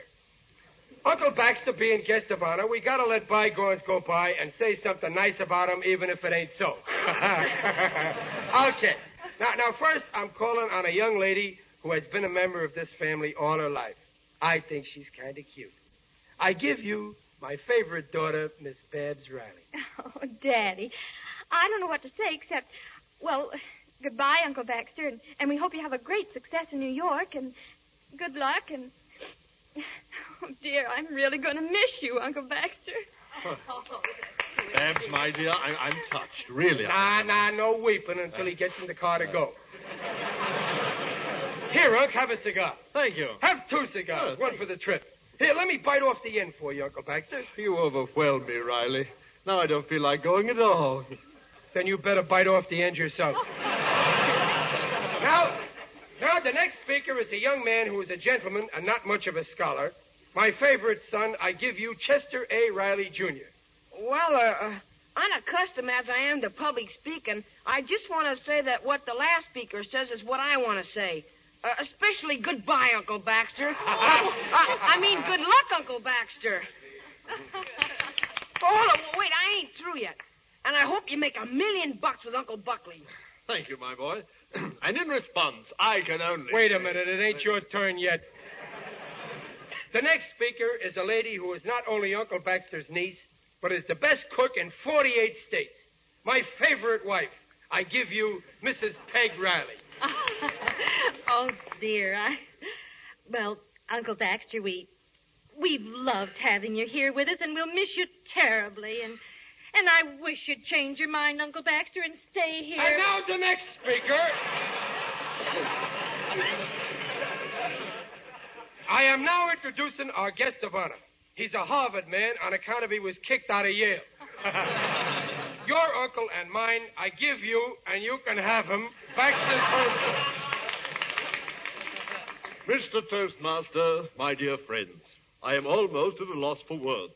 However, since brevity is the soul of wit, I shall only say, for all you've done for me, 1,000 thanks. One for each meal. And in appreciation, I have a little gift for each of you. A small expression of my deep affection. Here, Peg, Riley, Babs, Junior. Treasure them till we meet again at our reunion banquet in my penthouse in New York City. Oh, Uncle Baxter, you bought us all presents? Well, gee, we didn't expect nothing like this. Oh, I've got mine unwrapped. What is it? Look, it's a picture of Uncle Baxter. Oh. How nice. I wonder what mine can be. Unwrap it. Why, mine's a picture of Uncle Baxter, too. What's yours, Junior? A picture of Uncle Baxter. Just what I needed. What's yours, Pop? What do you think?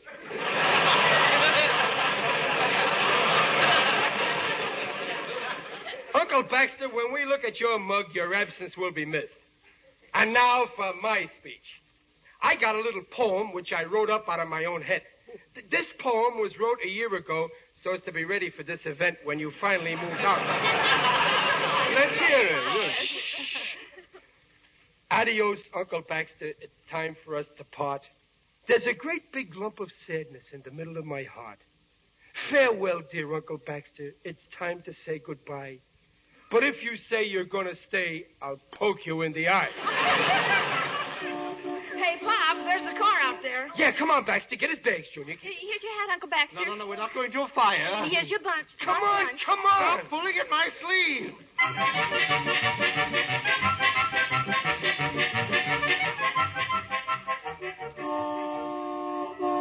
All right, get in, brother. Get in. I'm 4.5 minutes behind my schedule. Get in, Uncle Baxter. One moment. Is this the car in which I am to travel 3,000 miles? A small convertible coupe?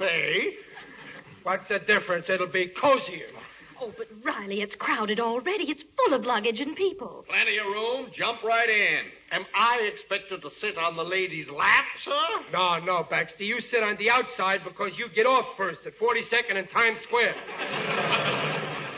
All right, move over, Bessie. Get in, brother. Yeah, go on, get in, Baxter. I am endeavoring to wedge myself in, Riley. Madam, I am Baxter Turnbull. We got plenty of time to get acquainted. Shut the door, brother. I'll shut it. There you are, Uncle Baxter. Here, hold your suitcase on your lap there. Okay, mister. Goodbye now to Uncle Buckley. Goodbye. Goodbye, Uncle Baxter. Goodbye, Uncle Baxter. Hold your hat crossing the Rockies.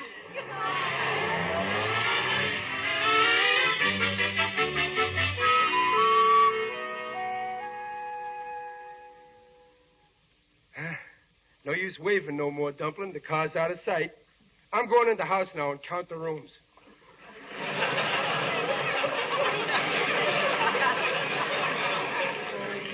Riley, you know, it's going to seem strange without him. Yeah. Listen. Ain't the house nice and quiet? And look, my Morris chair. Now any time I want to sit in it, I can walk to it without having to race him for it.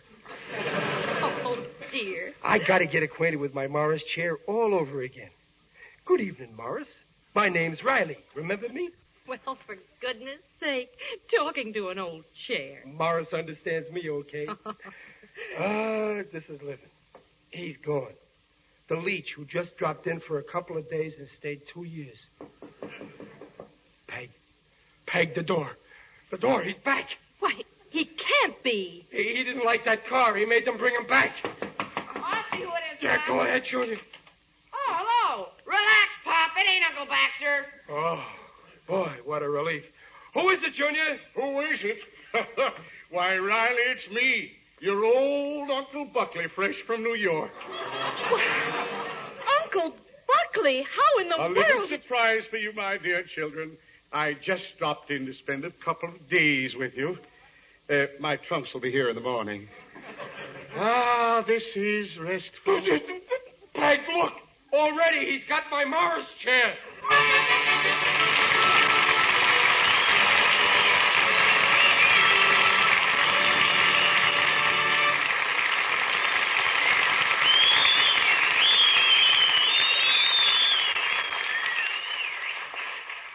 The Rileys will be back in just a moment. Perhaps you housewives would like some suggestions on the best point values in meat, which are effective today for the month of May. The American Meat Institute suggests all types of sausage are especially point thrifty. For example, pork sausage makes a fine meal served with fried apple rings or cornmeal mush, broiled tomatoes, or orange slices. Bacon, too, is something you can use more of now that it's going to remain only 1 point a pound during the month of May. You can have it with your breakfast pancakes or waffles, or wrap it around your meat patties, or use it as a part of a main dish for luncheon or dinner. Pork is one of the best ways of getting more B vitamins into our diet. And pork, like all meats, is an excellent source of the right kind of proteins, the kind that do so much for growth and tissue rebuilding. Yes, meat is the yardstick of protein foods, because meat measures up to every protein need.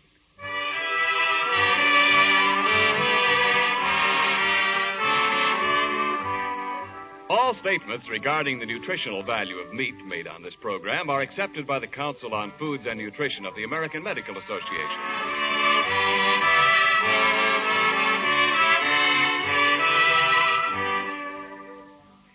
Well, now that you've finished supper, Uncle Buckley. Oh, excuse me, my dear niece. I'll just have another piece of your delicious pie. Another piece? Be serene, Riley. Count your blessings. Wonderful wife you have. Wonderful pie she bakes. But, Uncle Buckley, you still haven't told us why you came to Los Angeles. Oh, that? Yeah. Well, the way I see it, New York is finished. Done. Soon it'll be a veritable ghost town. The future belongs to the Great West. Uncle Buckley, what about that $1 million business you had in New York? What business? Yeah. Yes. Oh, yes. Well, you see, my dear Riley, my correspondence in that concern was voluminous. Tremendous. When postal rates went up recently, it wiped out my entire reserve. Uncle Buckley, we might as well start right now. We can't invite you here with us more than a couple of days. We ain't gonna have room. Oh, my dear fellow, I'll just rough it in Baxter's old room. No, you won't, Uncle Buckley. The only reason we kept your brother Baxter in that room for 2 years, he done me a big favor once. He give me a pint of his blood 2 years ago. His blood? It will interest you to know that 4 years ago, I gave Baxter a pint of blood. Yes, indeed.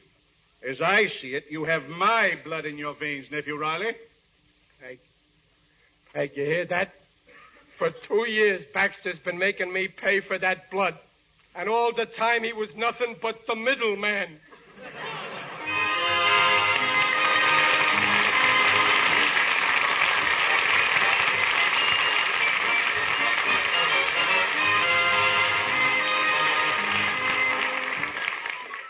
Well, Uncle Baxter's gone, but it looks like Uncle Buckley will be an even sharper thorn in Riley's side. Follow The Life of Riley, starring William Bendix and sponsored by the American Meat Institute, next week at this same time. Uncle Baxter was played by Hans Conried. The program was directed by Don Bernard with music by Lou Kozloff. William Bendix appears by arrangement with Hal Roach. This is Ken Niles inviting you to share The Life of Riley once again next week.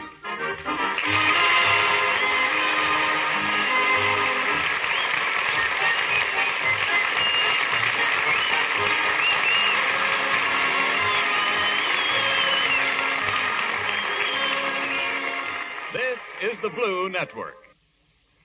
This is WENR at your service, Chicago 54.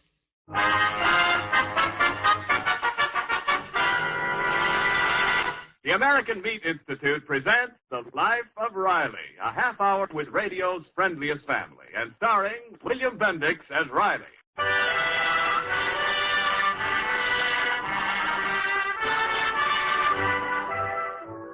Those of us who know war worker Riley know that his life consists of a series of emotional ups and downs.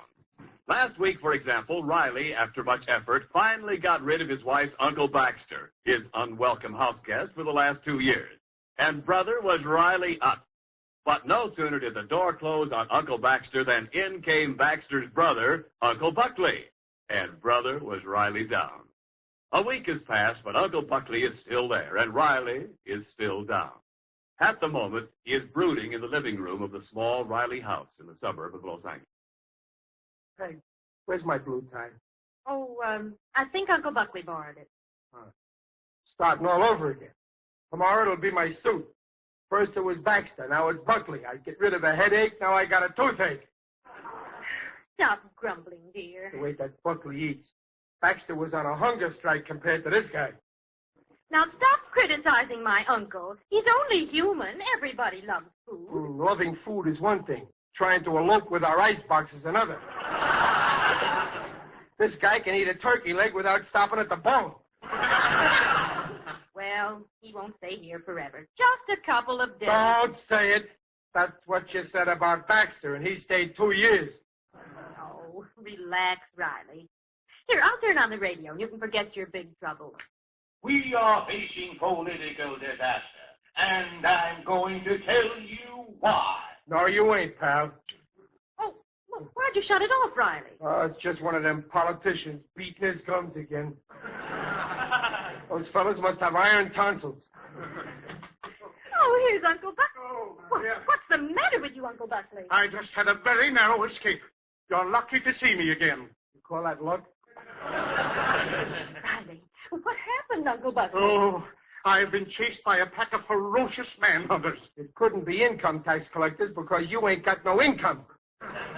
I am referring to dogs, Riley, wild dogs. I beat them to the house by inches. For goodness sake, Uncle Buckley. Wild dogs, huh? How many? I did not pause to count them. Big beasts with long, sharp fangs. But What kind of a town is this where citizens can't walk in the street without being eaten alive by murderous hounds? Now, don't you start knocking the town. We got a nice little town here, and our dogs behave. They don't eat between meals. Which is more than I can say for some uncles on my wife's side. You see this rip in my pants? Correction, my pants. Lucky for you, I was wearing them instead of you. I thought my last hour had come. The rest of the pack was closing in with dripping jaws.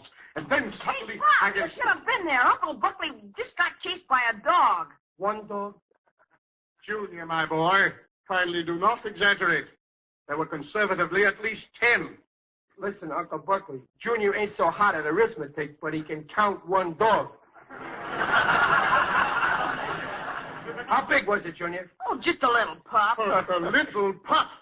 The animal was the size of a full-grown calf. Uncle Buckley, you didn't even see him good. You were skinning over our back fence so fast. I cleared the fence in one superhuman leap. And you snagged your pants on a nail skinning over. Well, that'll be evidence to prove my story in court. In court? Yes. Now, wait a minute. You ain't taking my pants to court. I am suing the city. Why? It's supposed to have a dog catcher. Well, there is a dog catcher. Isn't there, Riley? Sure, a fellow named Johnson. Well, I just had the dog catcher removed from office. Gee, don't do that. Mr. Johnson is a good dog catcher. I'll have that incompetent discharged by this time tomorrow. Oh, yeah? How you gonna do that? Why, Mayor Petty is an old college chum of mine. Oh, Uncle Buck, don't get Johnson fired. Maybe the next dog catcher will be a nice guy like him. Don't worry, Junior. Don't worry. Uncle No Buck is talking through his hat. Johnson ain't gonna lose no job. I don't suppose you want to make a little wager, do you, Riley? I got $5 that says you don't know the mayor well enough to get nobody fired. That's a bet. I'll take care of it the first thing tomorrow. Now, Uncle Buck. My dear niece, I'm going to teach your husband a lesson. My honor is at stake. And $5.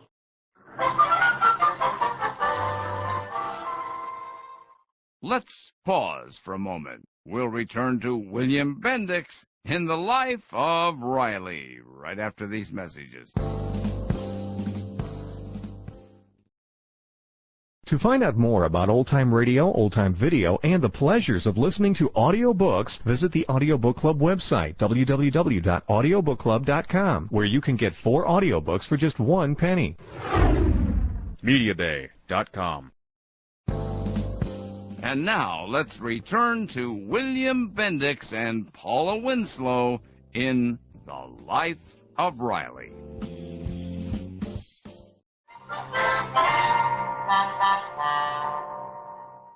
Look, miss, I'm due at the war plant pretty soon. Can't Mayor Petty see me now? It's important. It's about a guy's job. Lots of people want to talk to the mayor about getting jobs. Yeah, but this guy's already got a job. He's the dog catcher. What's his name? Johnson. Don't you even know him? Well, believe me, the dogs know him. Why, when a dog gets lost in this town, he goes right down to the pound and gives himself up. Say, what time is it now? Goodbye, Buckley, old boy. Stop in again anytime. Oh, thanks, Bert, old scout, and much obliged for that little favor. Uncle Buckley, so it's been you that's been keeping me waiting out here. Listen, Mayor Petty, How do you like that? He shuts the door right in my kisser. I'll let you know when the mayor can see you. It's no use waiting, Riley. Bert, that is his honor. The mayor has promised to fire Johnson. Uncle Buckley, if Johnson loses his job, every dog in this town will hate you, me included. My boy, I'd like you to pay that bet to me in large bills. 2 2s and a 1. Fine thing, getting a guy fired to win a $5 bet, sure. Well, it isn't the money, of course. It's the principle of the thing. See you later, Riley. Say, miss, how long is it going to be before I... Yes, sir. All right. The mayor will see you now, Mr. Riley. About time. Well. Come in. Fine to see you. Fine. Take a chair. Thank you. Pardon me a moment. Mamie, what was that matter the governor phoned about? His name is Riley, Chester A. 77 Blueview Terrace. Married, 2 children. Works at war plant. Registered voter, but he didn't vote last time. Don't know what his complaint is. Something about DOGCATCHER. Yes, well, tell the governor I'll see him next week. Now then, Mr. Riley. Chet Riley, isn't it? Fine to see you, fine. How are all the boys on Blueview Terrace, eh? That's a nice little district over there, since I put in the sewer. Thanks, Mr. Mayor. That's the prettiest sewer I ever seen. And by the way, Chet, how's the little wife and your 2 kiddies? Lovely kitties, lovely. They're okay, thanks. Say, I didn't know you knew me so good. Why, Chet, all the citizens of this town are just like my own family to me. And by the way, I didn't see you at the polls last time. We missed you, Chet. Well, I guess I was kind of busy. Chet, it's the duty of every citizen to vote for the right man. When you have the right man in office, you can always be sure of getting a little favor when you need it. Now, what can I do for you? Well, Mr. Mayor, it's about the DOGCATCHER. Say no more, Chet. This is the second complaint I've had this morning.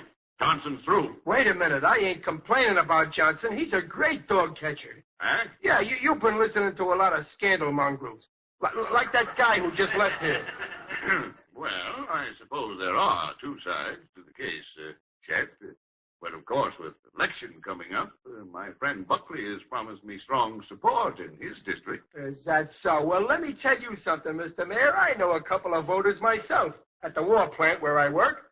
Mm-hmm. I see.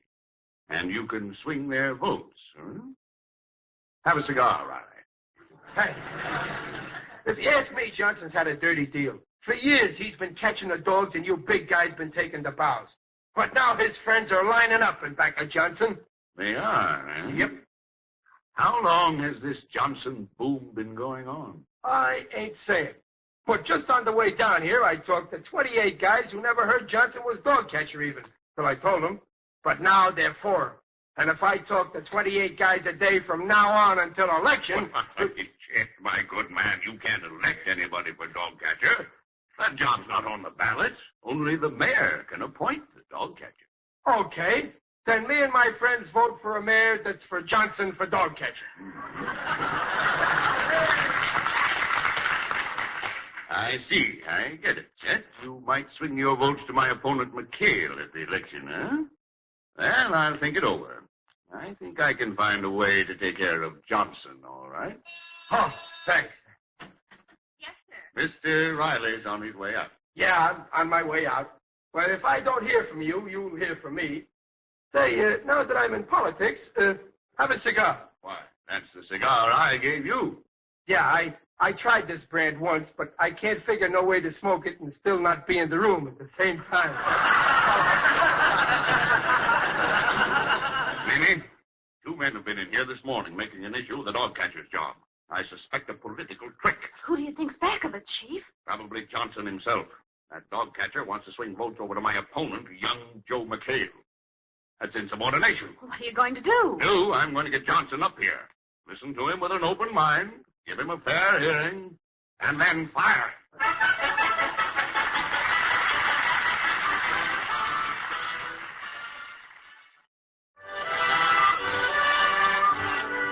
Riley had put in his day's work at the war plant after leaving the mayor's office, and now we find him waiting for some word from Mayor Petty on the matter of Johnson for DOGCATCHER.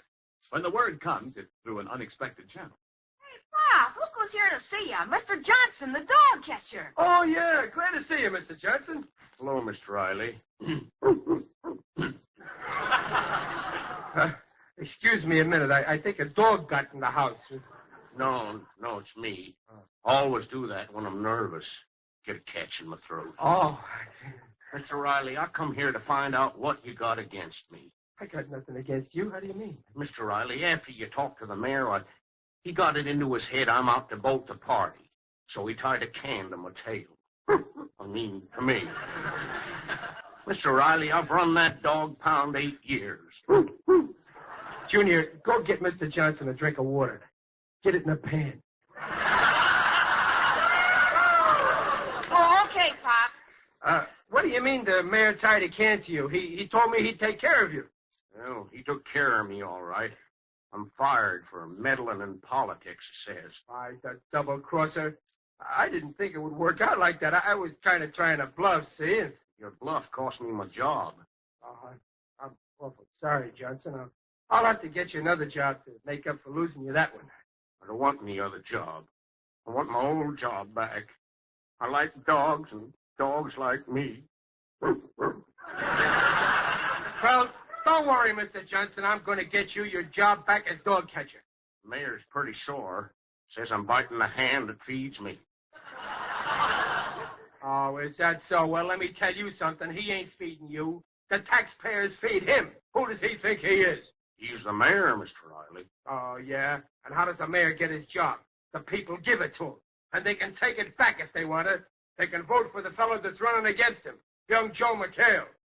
Guess Mr. McHale would appoint me dog catcher.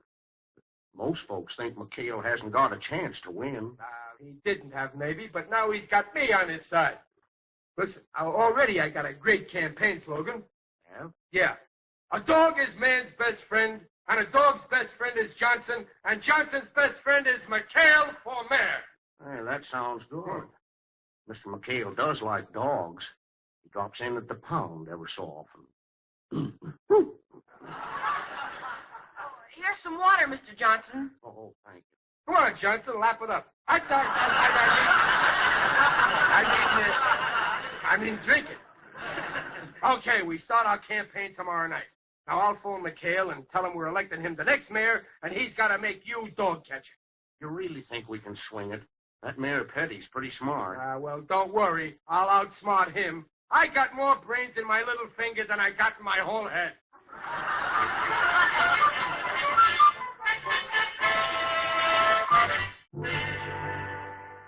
Look at Peg. Here's our ad in the paper. For Mayor, Joe McHale. For dog catcher, Ulysses Johnson. Able, honest, fearless. Mass meeting tonight, Mechanics Hall. Oh, I forgot to tell you, Riley. What? They called up from the hall, and you can't have it tonight. What? Why not? Well, the hall's been condemned or something. It seems the mayor ordered the fire department to close it till further notice. That's dirty politics, Pop. I'll say. Well, there's only one thing to do. I'll hold my meeting in the park. That's free.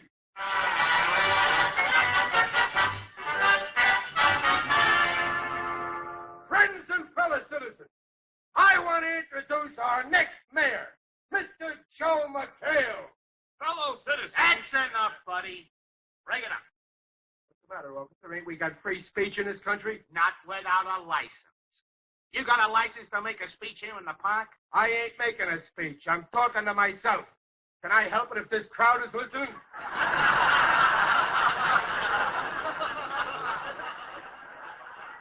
Well, you'll pipe down till you get a license. Where do I get a license? You gotta see the mayor. Dirty politics.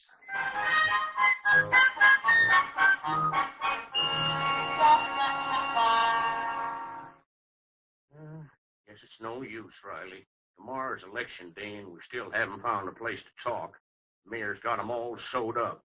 Ain't he, Mr. McHale? Yeah, looks like it. Petty's having a mass meeting of his own in the park tonight. Yes, sir. Listen, I got one of my most great ideas. If he won't let us talk at our meeting, we'll talk at his meeting. At his meeting? How? Mr. Johnson, you still got a key to the pound, ain't you? Yes, sir. You go down there and get the dog catcher's wagon. And then tonight, when Mayor Petty's talking in the park, we'll talk.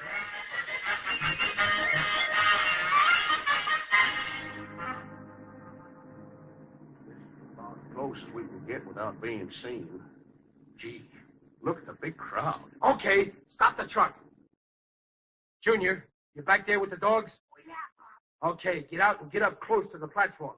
Johnson, you get at the other side of the platform, and I'll get in front. Take your signal from me. Mr. McHale? Yes, Riley. When you hear the signal, Mr. McHale, do like I said.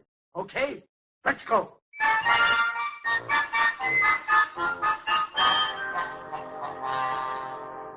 Hello, citizens.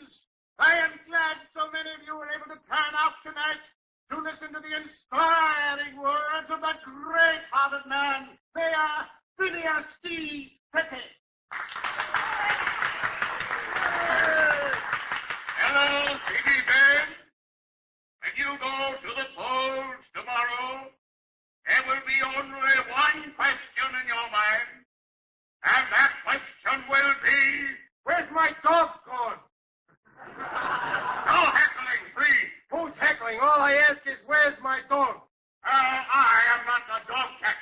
that's tough. This town needs a good dog catcher. Since you fired Johnson, nobody can find their dogs. Stop it, officer. You've lost your dog. Go to the pound. They ain't in the pound no more. They're all over town. Ridiculous. Is that so? I bet my poor little dog is wandering lost in this park right now. And this is a political trick. There are no dogs at last in our fair city tonight. I dare you to let me call my dog. Go ahead. But be quick about it. This is a serious political meeting. Here, Fido. Here, Fido. Here, Fido. Here, Fido. I hear him. Here, Fido. Here, Fido. Come on, boy. Here, Fido. Oh, dog food, huh? Listen to that, folks. Here, Fido. Wait! Stop! Keep him off! Hey! Follow up the meeting! Across the crowd! Fine man, that guy is. Afraid of a couple of little dogs. Don't go away, folks. In a minute, we'll have a speech out of Joe McHale, our next mayor, who ain't afraid of no dogs.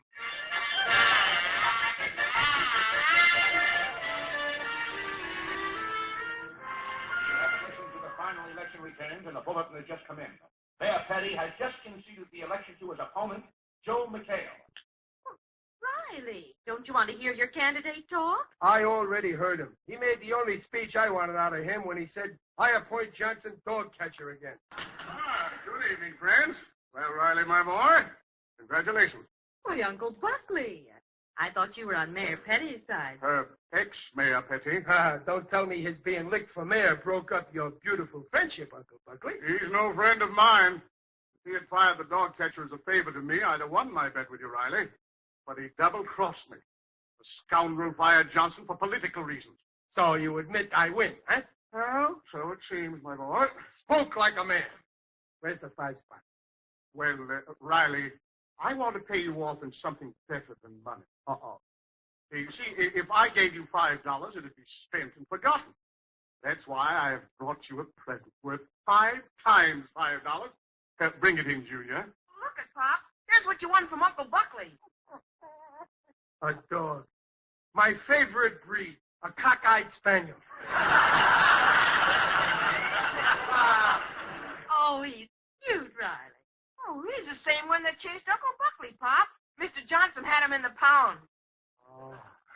So that's the little fella that started the whole thing, huh? Imagine Uncle Buckley being afraid of a little pup like that. Ain't you ashamed, Uncle Buckley?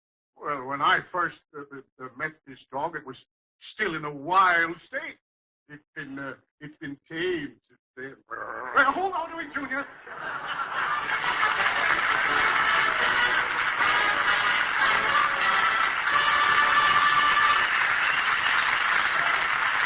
But don't go away, folks. As Riley says, it's wonderful to have meat back on the table. You're going to hop out of bed a little faster because there's good meat for breakfast. You're going to open up your lunchbox or sit down at the lunch table more eagerly because there will be more generous slices of meat in your sandwiches. You've missed that meat, haven't you? Your mouth has been watering for meat, and more of it. Well, here's something you may not have thought of. That craving for meat is an age-old instinct, an instinctive reaching out for the right kind of protein, the complete, highest quality proteins that are essential to the growth, replacement, and repair of every body tissue, and the formation of the antibodies which fight infection. All meat, regardless of cut or kind, gives you the right kind of protein. Yes, now you can make meat your everyday, every meal yardstick of protein food, because meat measures up to every protein need. All statements regarding the nutritional value of meat made on this program are accepted by the American Medical Association.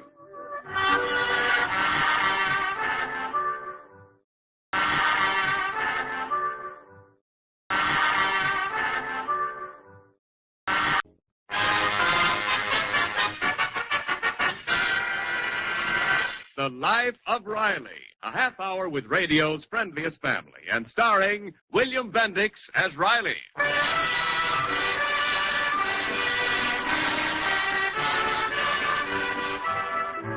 Well, it's early Sunday morning, and all is quiet in the household of war worker Riley. But it's still early morning. As we look in on the Rileys, we find Junior standing outside his parents' bedroom door.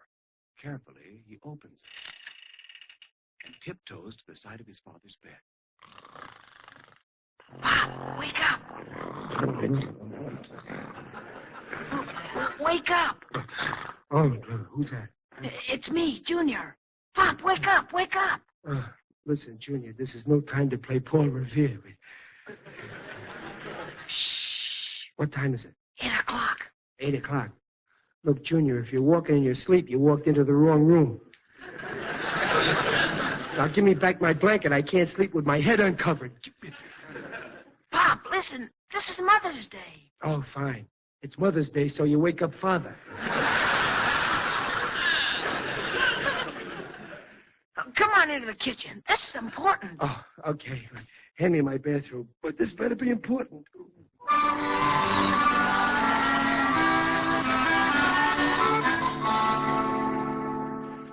You see, Dad, we thought since it was Mother's Day, we ought to do something special for her. Besides just giving her presents. We decided because Mother works so hard every day, it'd be wonderful if she didn't have to do a single bit of work today. Babs and I'll do everything. Look, we already made breakfast. Babs, Junior, you make me proud of me. That I should have 2 such swell kids. Okay, your mother isn't going to do a thing all day, and I'll help her do it. Well, that's swell, Dad. We thought we'd start off by serving her breakfast in bed. Kind of fancy like. Yes, you see, she's the queen, and we're her royal retinue of faithful servitors. Oh, you're up, Uncle Buckley. It's already on this tray. And, Pop, when we bring in Mom's breakfast at the same time, we can bring in her presents. Look what I got, perfume soap. And I got her this bed jacket. Isn't it lovely? Well, you're certainly showing me up. All I got was a pair of stockings. I hid them in the bread bin here so she'd find them first thing this morning. Look, here's the box.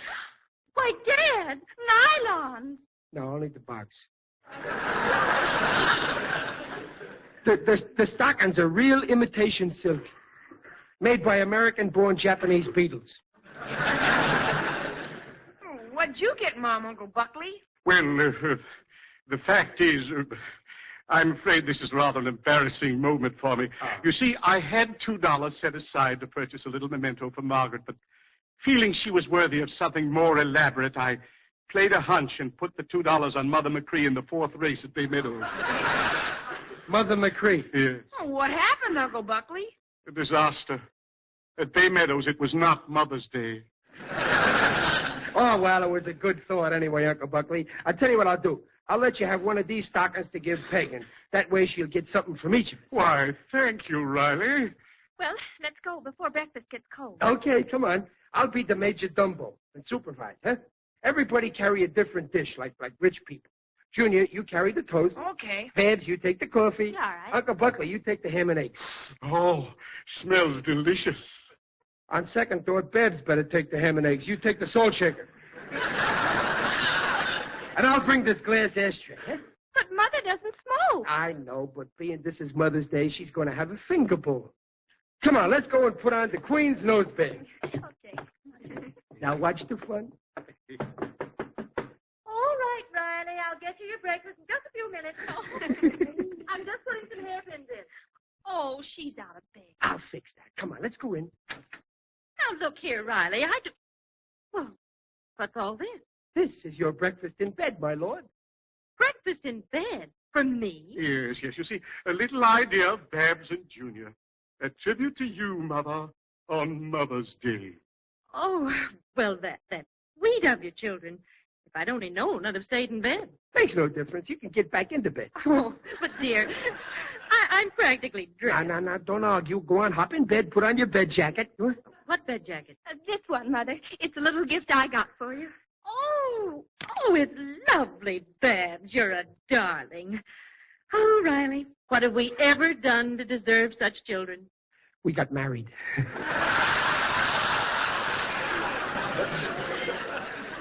Oh, here's my present, Mom.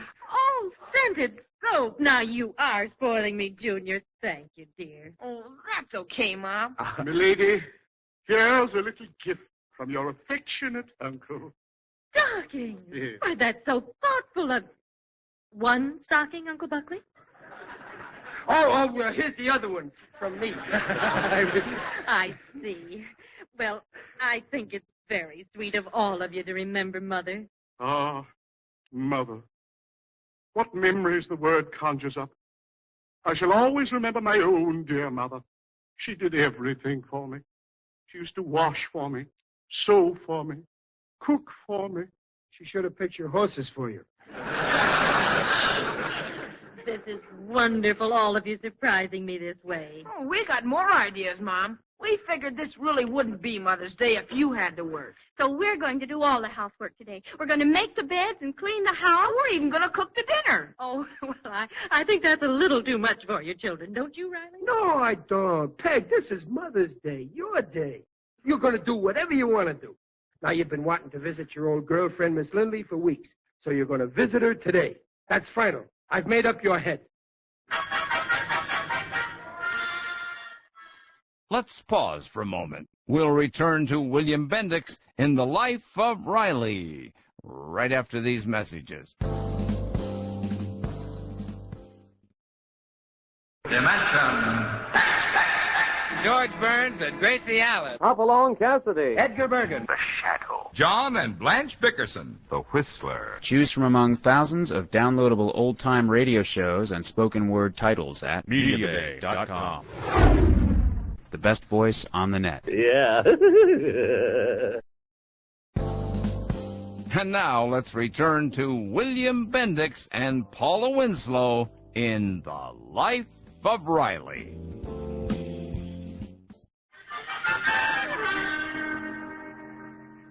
Come on, Junior, you make the beds, I wash the dishes. Don't tell me what to do. You make the bed. I'd rather you made them, do you hear? Now, you listen to me. Kids, stop arguing. You got to discuss things. Take your mother and me. If she wants me to do something I don't want to do, we discuss it. While we're discussing it, I do it.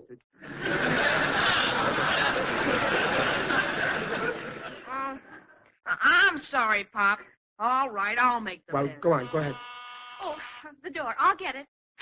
Is Junior here? Oh, it's you, Frankie. Junior, quick, get your glove. We ain't got much time. Wait a minute. Junior ain't playing no baseball today now. Well, that's right, Frankie. But you got a pitch today. Lefty hurt his hand. Well, gee, I can't go, Frankie. I got something more important to do. What's more important than pitching? Well, today is Mother's Day. You gave your mother a present, didn't you? Well, sure. Well, what more does she want? Your right arm? I can't go, Frankie. Mr. Riley, he's got our pitch today. We're playing the Glendale Gophers. This is our big chance to win our first game. Junior, in life, you got to make some sacrifices. I'm sorry, but you got to go out there and play baseball. Yes. Yes, you go on, Junior. I'll do your share. Well, I don't really wanna, but okay, Frankie, let's go. You sure hated to go. Well, Barbara, do you think you can manage by yourself, or would you like some help from your father? I'll pitch in. Thanks, Dad. Well, I'd better start with the bed. Yeah. Hello? Who? Oh, it's you, Tommy. How's the Navy treating you? Ah, that's swell. What? Oh, no, I don't think she can go this afternoon. She's busy. Oh, you're going back east, huh? Well, sure, that's different. Look, I tell you what you do, Tommy. You'll be on the corner of Hollywood and Vine in about an hour, and I guarantee she'll be there. Don't mention it, sailor. Anchor's away, kid. Who was that on the phone? Tommy. Tommy? Is he in town? Well, why didn't you let me speak to him? He was in a hurry. He's got a date on the corner of Hollywood and Vine in an hour. Oh. Did he say with whom? Yeah, with you. But, Dad, I've got to cook dinner. We'll eat out tonight. Luigi's restaurant. Luigi's restaurant is having Mother's Day special. Luigi's mother is cooking it.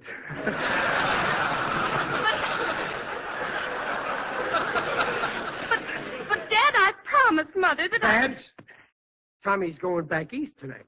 Now, he's waiting for you on the corner of Hollywood and Vine. Remember, he's a sailor and he's alone. He ain't safe. Oh, gee, Dad, you're a peach. Goodbye. Goodbye, Babs.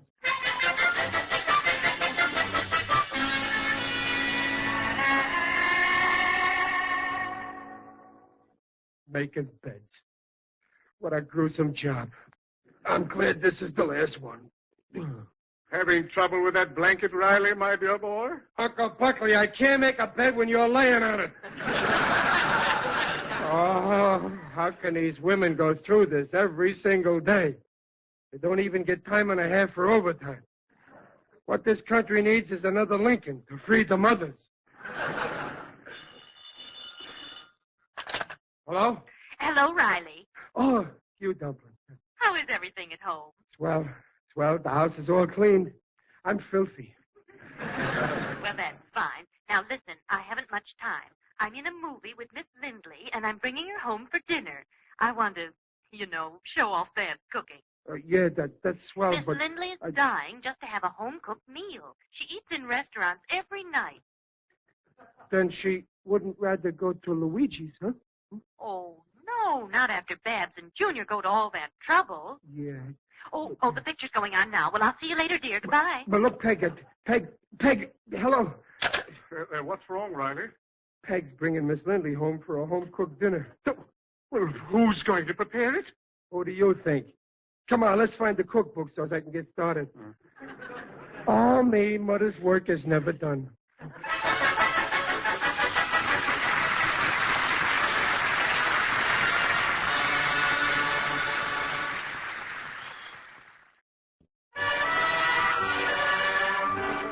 Well, a few minutes have passed since our tired housewife, Mr. Riley, learned that he'd have to cook Sunday dinner. Not only for the family, but also for the guests that Peg is bringing home. The situation is tense in the kitchen. Boy, what a cookbook. I never knew cooking was so tough. Hey, here's a receipt that sounds good. Milk toast. Take 2 pieces of toast and some milk. Riley, don't be absurd. We've got pork in the icebox. Find a recipe that tells you how to prepare it. Well, here's a dish I'd like to try. Sounds very appetizing. Glossary. Riley, glossary is a list of cooking terms. Oh. Now, look up pork. Pork. Oh, here we are. Pork. Here's an Italian dish sounds good. Pork casserole. It's casserole, my boy. Now, what ingredients are necessary? Chopped onions, we ain't got. Diced potatoes, we ain't got. Pinch of paprika, we ain't got. Cup of water, we got that. Okay, we make it. No. You'll have to run down to the market to procure the vegetables. Yeah, I'll take the cookbook with me and get everything it says there. Fine. While I'm shopping, you can get the pork ready. Use Junior's ruler over there. A ruler? What on earth for? Well, the cookbook here says cut the pork up into 1-inch cubes.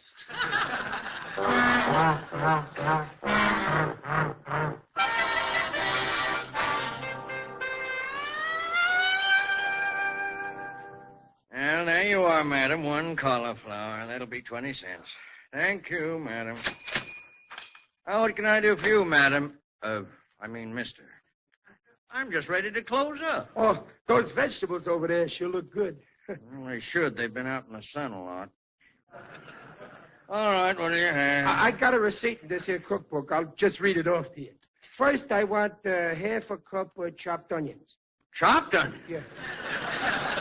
I'm sorry, our onion chopping department was drafted. You'll have to chop your own onions. All right, what else? I want potatoes. Idaho? Wait, let me see. Not Idaho, diced. Very funny. I'll give you 5 pounds of unpeeled potatoes. You can dice them, slice them, or smice them. I also need tomatoes. I suppose you want them sliced. No, I want them chopped, seeded, and skinned. Look, my friend, you'll get 2 pounds of whole tomatoes. You can mangle them yourself. All right, what else? 1 bay leaf. 1 bay leaf? Okay. Make it 2 bay leaves. I can't break a whole box just for you. Oh, what else? 1 pinch of paprika. Here's a can. Pinch it yourself. Look, do me a favor. Next time, send your wife to do the shopping. You stay home in your straitjacket. That'll be $1.23. Oh, wait a minute. There's one more thing I need for the salad. What now? Hey, this salad bowl I brought with me, would you mind rubbing a little garlic around it?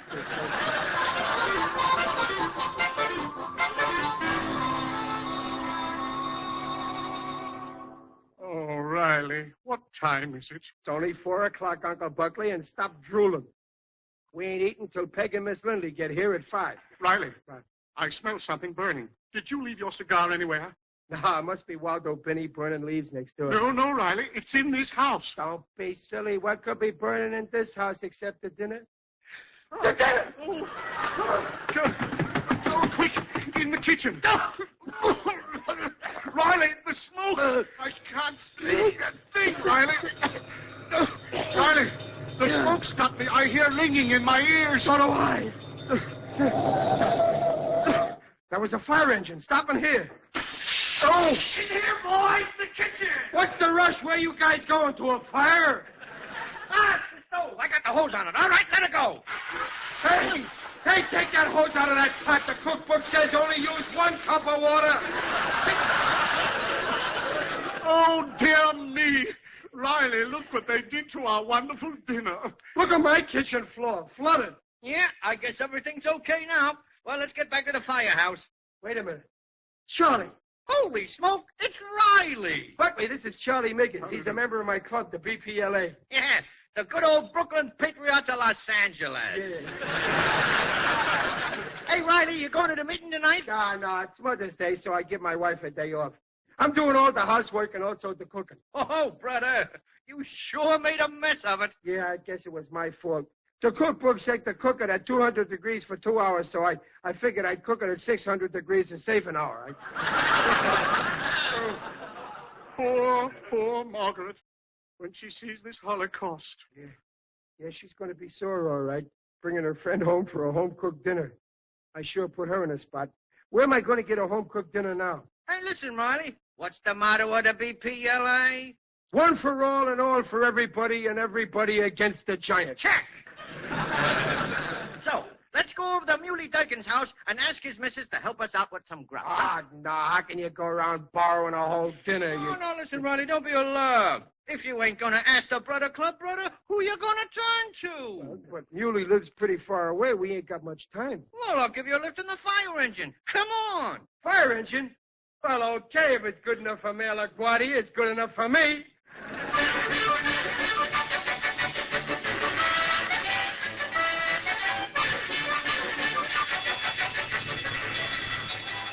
Boy, ringing his fire bell's fun. You see? That didn't take us long. Here's Muley's house. Okay, Riley, lay off that bell now. Okay. Oh, look, there's Muley. Hey, what's going on? We didn't sign no alarm, we didn't. It's us, Muley. Hey, Riley. Hey, kid. Fellas. Hey. Hey, look, can you lend Brother Riley some home cooking, can Just you? enough for 6. We don't Gee, need... I'd like to help you, but we just we knocked off a very tasty turkey. You did. Well, then I guess I'll go home and take the rest. Wait a minute. Hold on. I ain't turning down no fella, brother. There's a leg left from that turkey, and I'm loaning it to you. There's a pal for you. I think nothing of it, kid. But look, Muley, 1 turkey leg ain't enough for 6 people. Well, anyways, it's a starter, and there's plenty of other guys in the club that might be able to help you out, ain't there? Ah, sure, that's right, Riley.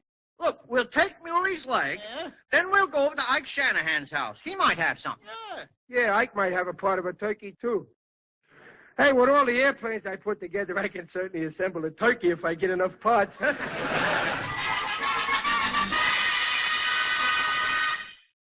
Uncle Buckley, you mean you burnt the dinner? Not I, children, your father. Gee, what'll Mom say? I should never have gone out. No, it's really my fault. I'm the oldest. I should have stayed. No, children, don't despair. Well, hello, everybody. Oh, Come in, Lucy. Margaret, we didn't expect you just yet. Why, it's way past dinner time. Oh, this is Miss Lindley. Lucy, this is my Uncle Buckley. How do you do? This is Barbara. Hello. And that's Judy. Oh, Hi. glad to know you, children. Oh, my. Doesn't this room look nice? Wait till you see the kitchen. Spick and span, I'll bet. Well, how's the dinner? I better take a look at it. No, you don't have to. No, remember, this is Mother's Day. You're not supposed to do anything. Oh, Margaret, you're fortunate to have such lovely children. Yes, and talented, too. Just wait till you taste the dinner they cook. Oh, I almost forgot. Where's Riley? Riley? Well, I'll bet he's been sleeping all day. Well, what's that? Why, it sounds like fire engines. It's in the back. Well, I better go and see. I'd better go with you.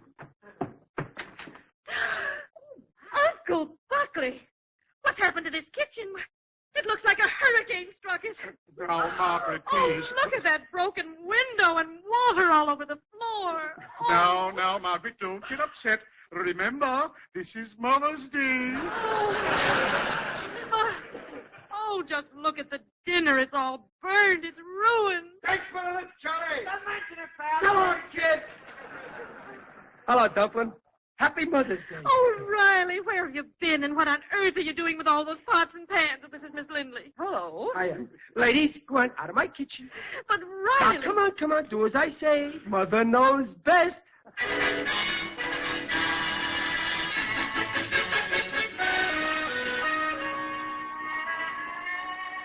Well, that was certainly a delicious salad. Yes, it's very hard to burn lettuce. Oh, it's a pleasure to sit down to a meal without looking at a menu. You never know what's coming next. Well, here it is. The main course. Here, this is for you, Miss Lindley. Turkey leg a la Muley Durkin. Goodness, a turkey leg. Oh, that's lovely. Riley, where did you get a turkey leg? Don't ask questions, Peg. Here, this is for you. One French lamb chop a la Ike Shanahan. A lamb chop? Yes. And this is for you, Babs. A nice ham hock, courtesy of Fingers Odell.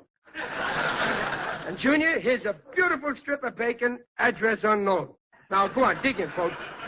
Oh, Riley, have you forgotten me? Oh, Uncle Buckley. Now, which pocket I got that in? Oh, here, Uncle Buckley. This lobster claw is all yours. What are you going to eat, Pop? Pork casserole. I like my food well done. Riley, before this goes any further, I'd like an explanation for this fantastic meal. Well, Dumpling, it's this way. This meal is what is called potluck, on account of I didn't have any luck with our pot.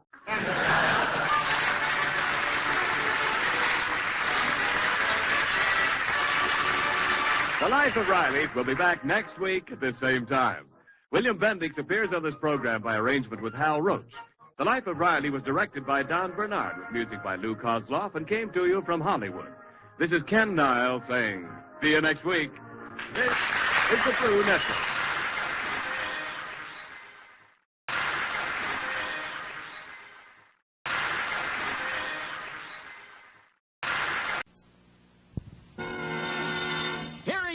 You laughed at him when he played the Brooklyn Marine in Wake Island. He broke your heart as Gus the Sailor in Lifeboat. Around the movie studios, they call him Hollywood's magnificent mug. You know, sometimes I wish I was rich. Just being handsome ain't enough. The American Meat Institute presents William Bendix in The Life of Riley.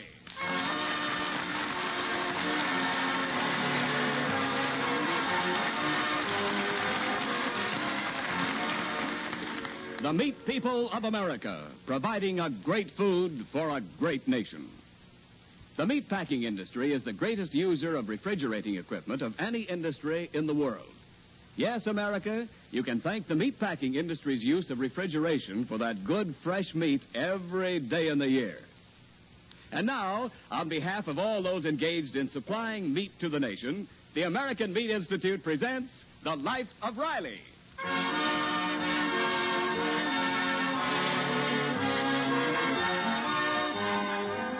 Riley is on his way home from the aircraft factory where he works, in company with Jim Gillis, Riley's greatest rival in work, bowling, and tall talk. Right now, they're swapping brags, the topic being friendship. Yes, sir, Riley. You can tell what kind of a guy is by what kind of friends he's got. Now, you take me. I got lots of good friends. Well, who ain't? Now, take my friends. I gotta hold them back from doing me big favors. What them fellas think of me, it's embarrassing. It's the same with me. You take now, for instance, Eddie Carroll. Why, that Eddie, he would give me this shirt right off of his back. Yeah, I've seen his shirt. Not everybody would take it. Well, that's just a... Now, you take my pal Muley Durkin. He'd not only give me the shirt off his back, but first he'd send it to the laundry. He's even the campaign manager in my campaign to get elected president of my lodge, the BPLA. What's the BPLA? That's the Brooklyn Patriots of Los Angeles. You know, it's a funny thing you mention this fella Muley Durkin. Is this Durkin the Durkin who's got a wife, Mrs. Durkin? Yeah. Yeah, his wife uses the same last name. They're just plain people.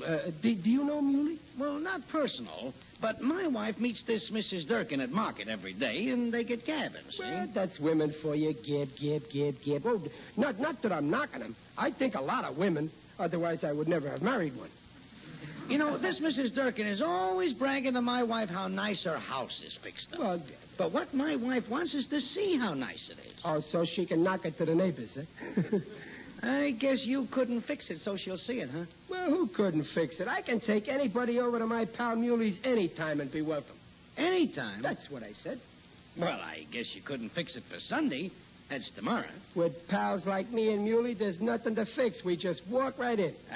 Now, wait, Riley. How is it going to look, you dragging me and the missus to the party that Muley's giving? Now, stop arguing, Gillis. We just walk in there at the party?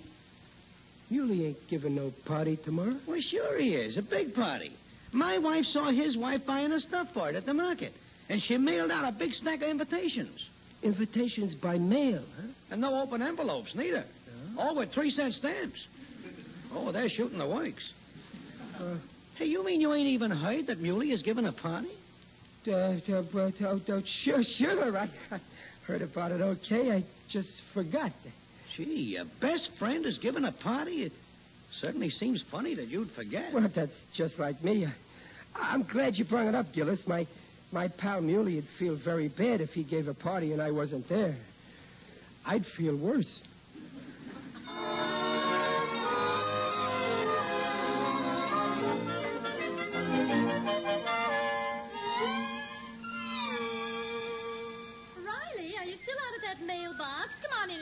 I'll be right in, Dumplin'. The mailman's coming now, and I just... Hey, hello, Mr. Riley. Oh, hello, Mr. Matthews. Can I please have my letter? Well, all I got's a postcard for your son, Junior, but no letter for you. You sure? I'm expecting a very important letter. Well, you already got the phone bill last week. And the electric bill ain't due till next week. No, I mean another letter, Mr. Matthews. You don't ever deliver letters to the wrong address, do you? I should say not. Not once in 32 years. Well, that's always the first time. And if you was to find you maybe had left my letter someplace else, I wouldn't mind as long as you brought it back. Mr. Riley, if I ever had it, you got it. Well, it so happens I know somebody sent me a letter, see? And I never got it, so where is it? Well, probably the sender addressed it wrong. Listen, my friend Muley knows where I live, don't he? That's a pretty lame excuse for holding up my mail. Yeah, I'm not making excuses, Mr. Oh, Riley. you're going to brazen it out, huh? Brazen what out? You know what? Losing my letter. I didn't lose your letter. Listen, Mr. Matthews, listen very close. This here letter was a sealed job with a perfectly good 3-cent stamp right up in the corner, see? A stamp with a picture of George Washington, a purple stamp. Now, do you remember seeing it? Look, I've delivered thousands of letters, and not once in 32 years. Look, Mr. Matthews, all I say is be square. Find me my letter, hand it over, and we won't say no more about it. Listen, Mr. Riley, I never lost a letter in my life. I'm sorry to see you taking this attitude to a taxpayer, Mr. Matthews. It don't pay to be so stubborn like that, you know. Who's stubborn? You're stubborn. You're as pig-headed as a mule. Oh, now you're calling taxpayers mules, huh? Okay, Mr. Matthews. I was trying to let you down easy, but now I'm through protecting you. I'm taking this up higher. Oh, take it up. Take it up with the postmaster. Take it up with Congress. Let's have no bad temper, Mr. Matthews. That ain't gonna help you none when I'm writing the White House telling a certain party how you lost my letter.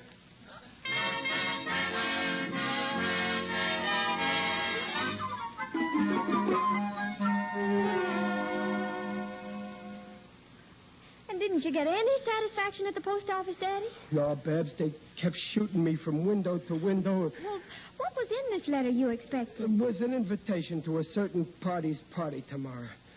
I can't believe this fellow wouldn't invite me. Oh, well, don't feel too badly about it, Daddy. Me? No. What do I care? But don't tell your mother, Babs. You know, women folks take stuff like that to heart. After 17 years, I wouldn't want your mother to find out she married a social nobody. I can't believe it. A party without me. Nobody'll have a good time. Well, are all your other friends going, Daddy? I don't know, but I'm going to find out. I'll phone them all up. First, I'll call Nickel Nurse or Nicholas. Operator, give me dockside 7724J.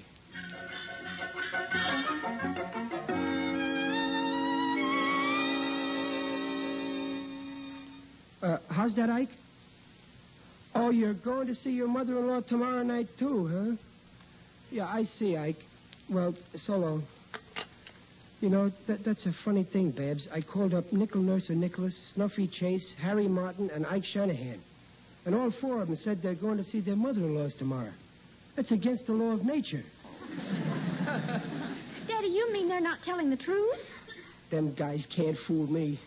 This is a freeze-out, and I'm the fella that's getting frostbite. Oh, Riley, well, for goodness sake, what's wrong? Nothing, Dumpling. Nothing at all. Well, you look so gloomy. Oh, come on, cheer up. Mr. Odell's here to see you. Come on, Babs, dear, the men want to talk. Oh, Mr. Odell. Oh, goodness, Mother, I don't think an undertaker will cheer Daddy up. Why, sure he will. Good old Digger, what a pal. Not like some... hiya, Digger. Come on in, pal. Gee, it's nice of you to drop in. Good day, Riley. You're looking fine. Very natural. Well, I feel fine, Digger. Why not? Ain't I got all a guy wants in life? Home and family and one friend. You.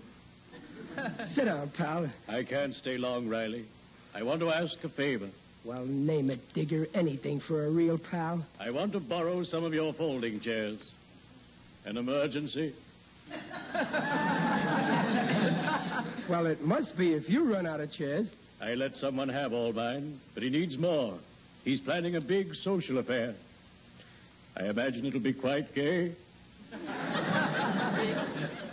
A social affair, huh? Is it anybody I know? No. I don't think... No. Oh, yeah, well, I don't suppose you're going, Digger, old chum. Well, no. Well, fine. Then maybe tomorrow you and me can play a little cards, huh? Cards? Just the two of us? Well, you can always dig up a couple of other guys.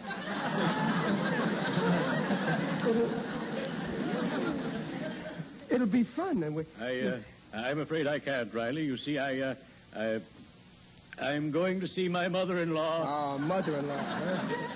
Don't give me that malarkey. I know where you're going. I know where everybody's going. Okay, go on. Go ahead. See if I care. But my chairs stay home. Like me. Do I understand, Riley, that you refuse to lend me a few paltry folding chairs? That's right. Now you can go back and tell that phony that I won't mention at that party where you ain't going that I'm wise to him. I never liked Muley Durkin, and I always will. Goodbye, Riley. Keep happy. Don't worry, I'm happy. And you can tell that gang of foul-weather friends that I'm giving a party on my own tomorrow. A big, high-class party with drinks and eats. And I ain't inviting nobody.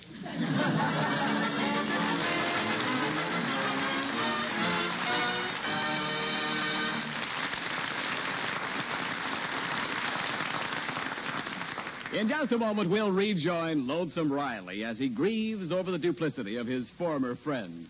But right now, this is Ken Niles, about to see what kind of a word artist I am. I'm starting with a batch of delicious ground beef. I'm shaping it into handy, smooth packages. I'm putting them into a skillet or under a broiler.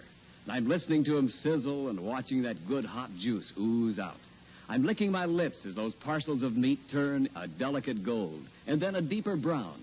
I'm getting a beautiful noseful of the pleasantest, meatiest aroma on this green earth. And then I'm lining them up on a platter.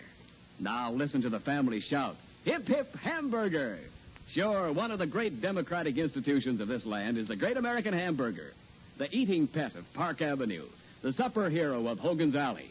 Young folks reach for them. Old folks welcome them. And why not?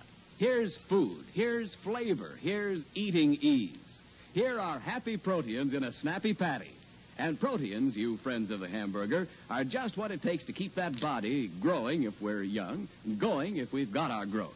And those proteins of hamburger are the very best kind. We mean highest quality, because they're meat proteins, and meat is a yardstick of protein foods, because meat measures up to every protein need.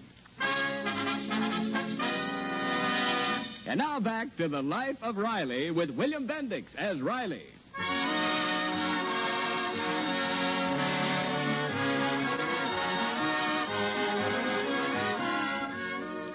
We left Riley hurt, sore, and bewildered because he hasn't been invited to his best friend Muley's big party. We find Riley now on his back stoop telling his hen-pecked little neighbor, Waldo Benny, all about it. So you see how I'm fixed, Waldo? All my friends going to Muley's party, and I wasn't even invited. Oh, I know what it is to be snubbed. My wife snubs me continually. But knowing my wife, maybe I'm lucky. Waldo, I keep asking myself, what would make an old pal like Muley give me the brush off all of a sudden? Well, Mr. Riley, I might be able to answer that. You would? Well, go ahead, Waldo. Well, it's just this, Mr. Riley.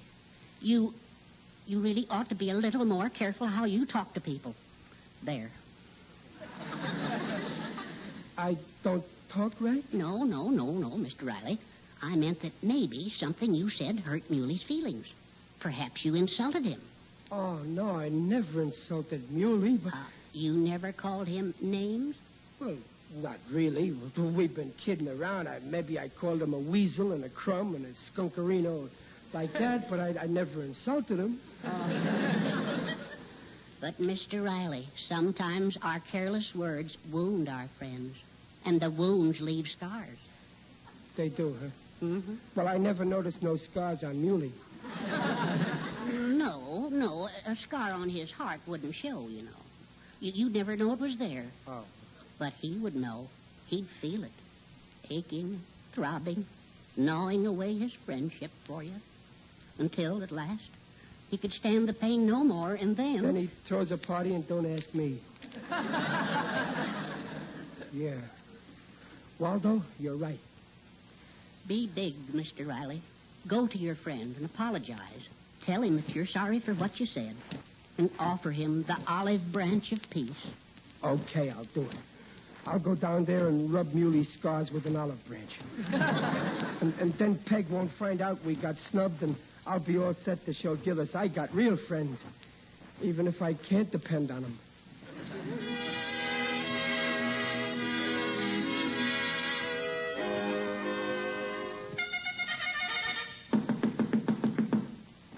Patience, friend. Don't be unruly. It's yours truly, little Muley. Oh, it's you, Riley. Yeah, Muley. It's your pal, Riley. How's things, Muley, old best friend? Well, I'm pretty busy, Riley. I'm sorry it ain't convenient to ask you inside on the interior just right now. So. Oh, that's quite okie dokie. I'll stand out here for what I gotta say. Look, Muley, yeah? We've always been pals, ain't we? Well, sure. Oh, sure. So let's not have no scars gnawing between us. If I ever said anything to you, I was kidding, see? Oh, you what? Well, yeah, like one time I called you a weasel and a crumb and a skunkerino. Frankly, I don't recall the occasion. Well, you think back and you will. But that didn't mean you really was. Oh, no? No, I just thought so at the time.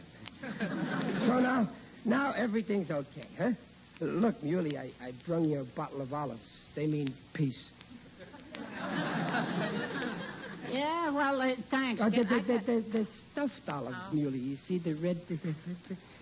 ain't they nice, huh? They'd be nice for a party, Muley, if anybody was having a party.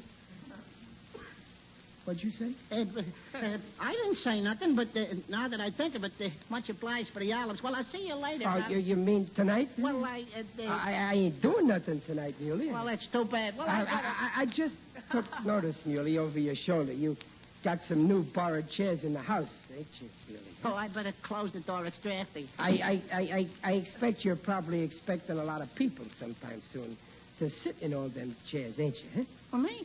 Nah. Oh, maybe I got misinformed on something then. Listen, Muley, if you ain't doing nothing tonight, I got an idea. Yeah? Yeah. Look, why don't you, for instance, come on over to my house tonight? We could sit around and gab about how much we like each other. And, well, I can't make it tonight, Riley. You can't? I'm going to my mother-in-law's tonight. Mother-in-law's, huh? Yeah. Muley, do you think I'm nuts? Your mother-in-law won't let you in her house. Everybody knows that. Now, listen, Riley, I don't see as how it's any of your business how I spend my time. Well, okay, Muley. That's how it is. Guess I'll be running on home. It's been nice seeing you, pal.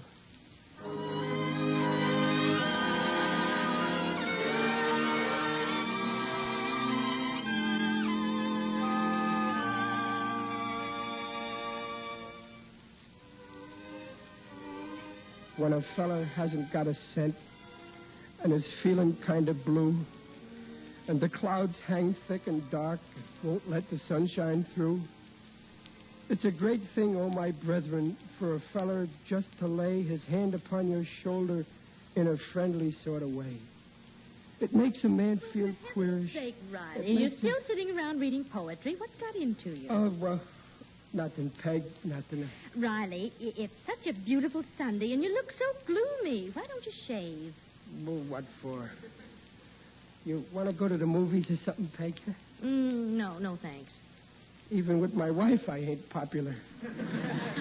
Why don't you come to the movies, Peg? Huh? Well, I get embarrassed.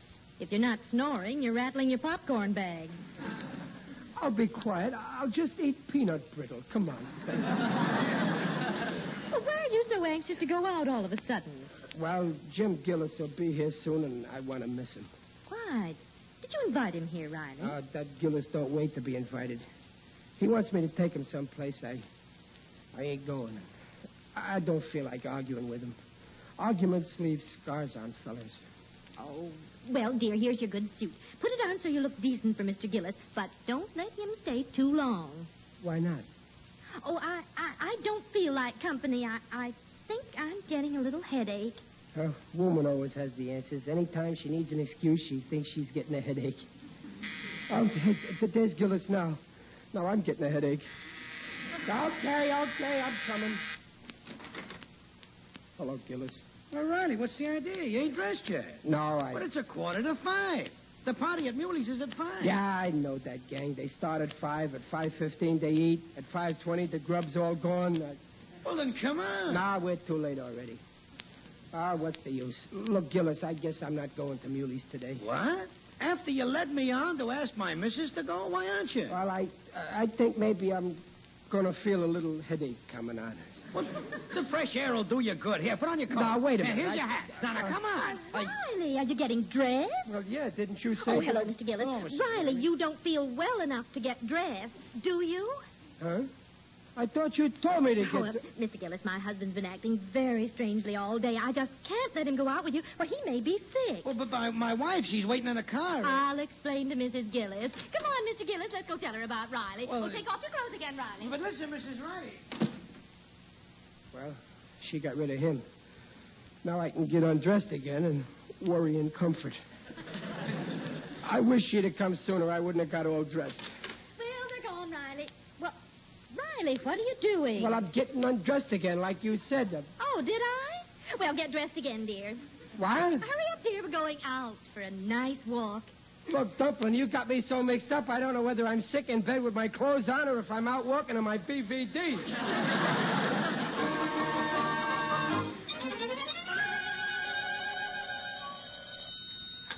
Hello, the Durkin residence. Muley, the breadwinner, speaking.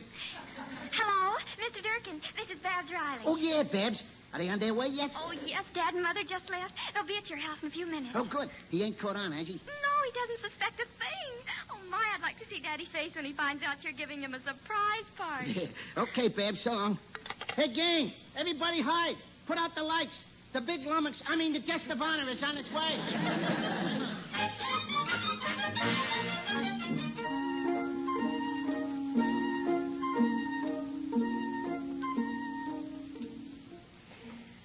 Now, isn't this nice, Riley? This walking? Yeah.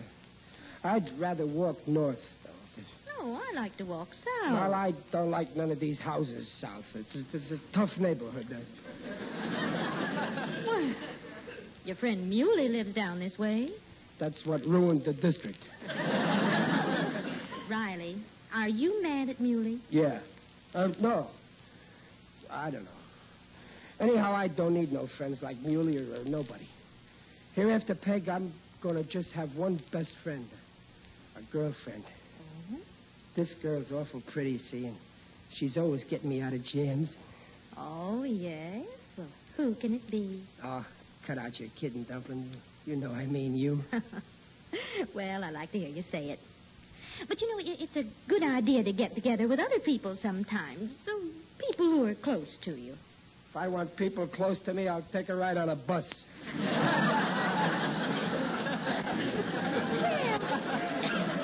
My goodness, look, Riley. We're right in front of Muley's house. Let's hurry by. Don't you want to go into Muley's for just a minute, Riley? Well, look, the front door's wide open. Well, sure, there's nothing in there anybody would steal.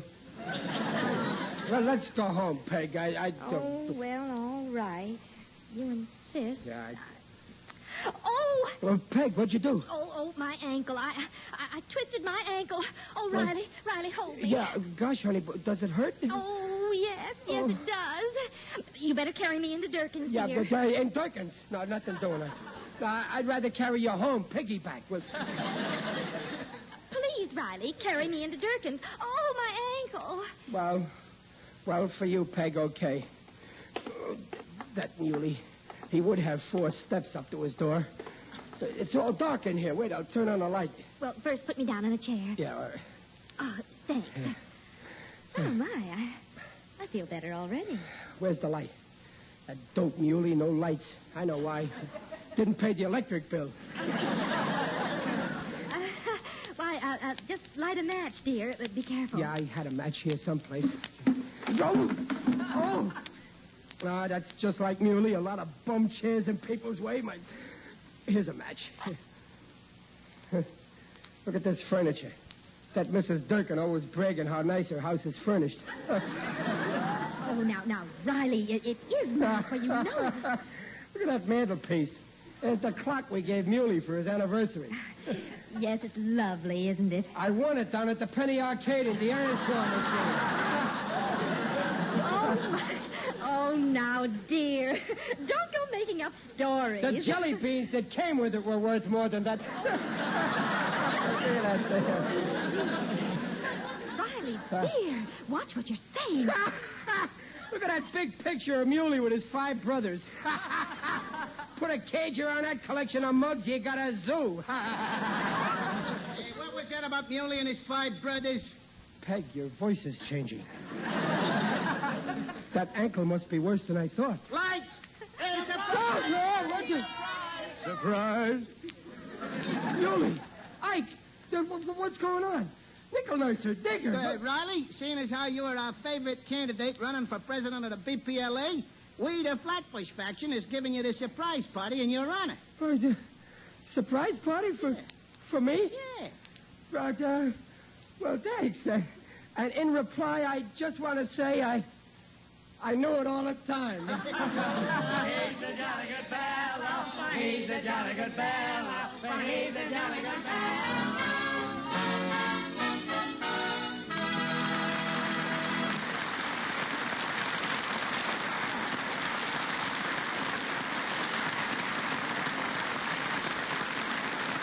The Rileys will be back in just a moment, so don't go away, folks.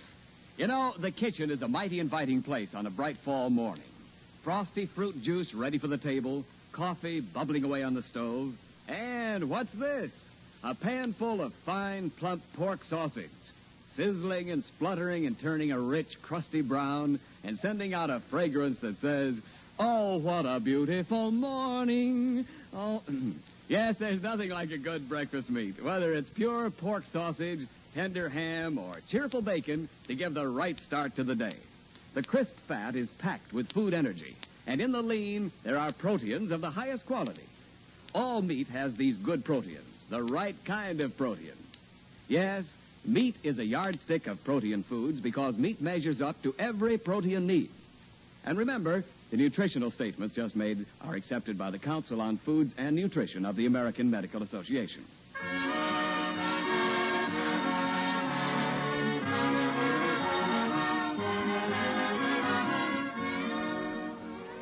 Oh, well, dear, it was a lovely party, wasn't it? Yeah, sure was. Good old Muley, my best friend. Just think, Muley and I have been friends since we were 9. He was 5 and I was 4. And with him campaigning for me in the lodge, I'm a cinch to get elected. Yes, if your friends remember to vote. Oh, that reminds me, Dumplin'. I got a message for all of our friends right here. Folks, I want to remind you that in many states there is still time to register for the forthcoming national elections next November 7th. The right of every American citizen to vote is a precious right. A citizen who fails to vote is denying himself a voice in his government. So let's all register immediately so we can vote on November 7th. Good night. See you next week.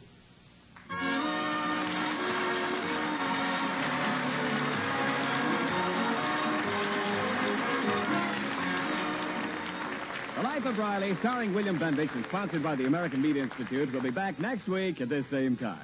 William Bendix appears on this program by arrangement with Hal Roach. The Life of Riley, written by Ashmead Scott, Alan Lipscott, and Reuben Shipp, was directed by Don Bernard, with music by Lou Kozloff, and came to you from Hollywood. This is Ken Niles saying, see you next week. This is the Blue Network.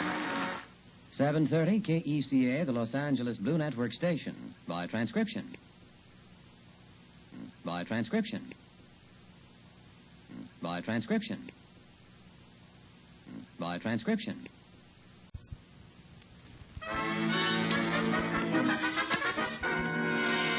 Here he is, folks. You laughed with him when he played the Marine in the movie Wake Island, and now you're laughing at him in his newest picture, Abroad with Two Yanks. He's Hollywood's magnificent mug. Who's a mug? Why, when I was only 6, the teacher said I had the brain of a 10-year-old child, and I've still got it. The American Meat Institute presents William Bendix in The Life of Riley.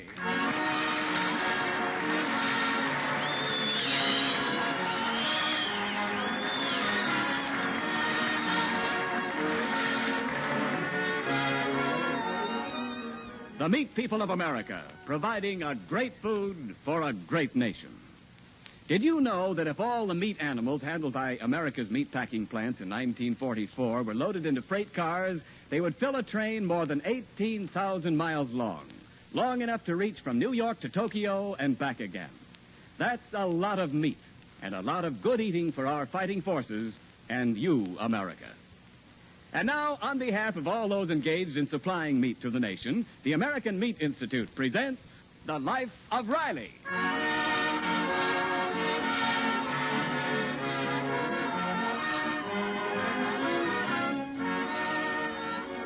Of course, Chester A. Riley is only one of the thousands of war workers employed by the Stevenson Aircraft Plant. But ever since he straightened out the boss's son, Roswell, by a long overdue spanking, Riley has enjoyed a unique place in the boss's esteem.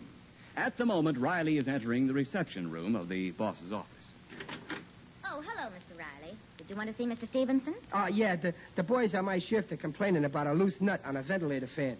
Makes so much noise you can hardly hear yourself rivet. Well, he's just talking to his wife on the phone, but I guess you can go in. Oh, well, from what I hear about his wife, he might be glad to be interrupted.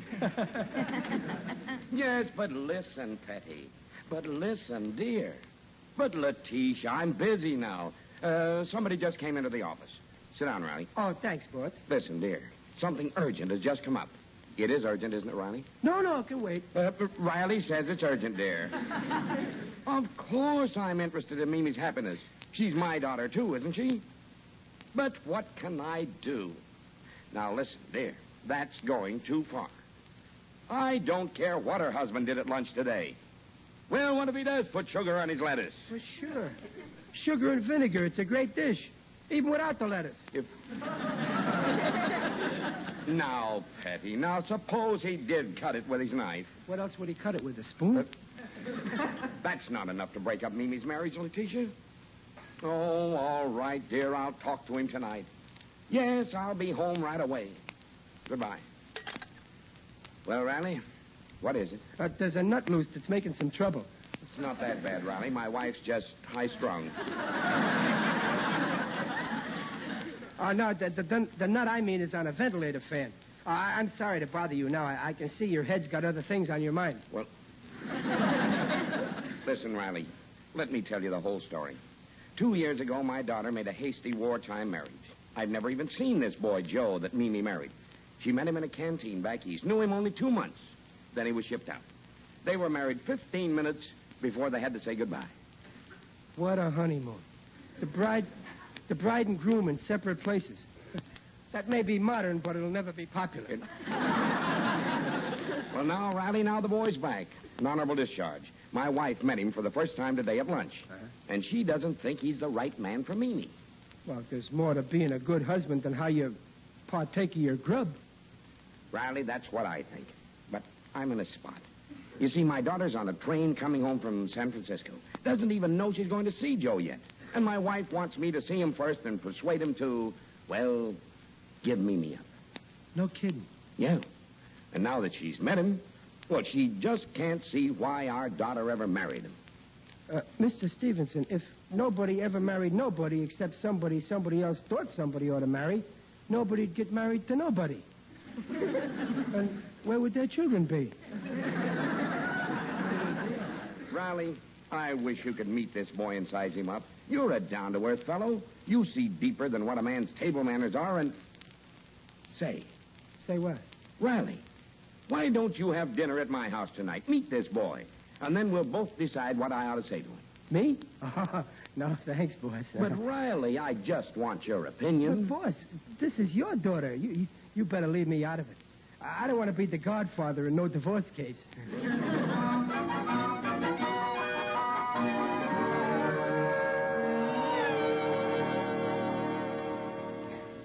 Hello? Hello, Dumpling. Oh, Riley, where are you, dear? I'm at the boss's house. I'm going to have dinner here. Really? Why? Well, I'll tell you when I get home. Listen, honey, you ought to see this joint. It's just like in the movies.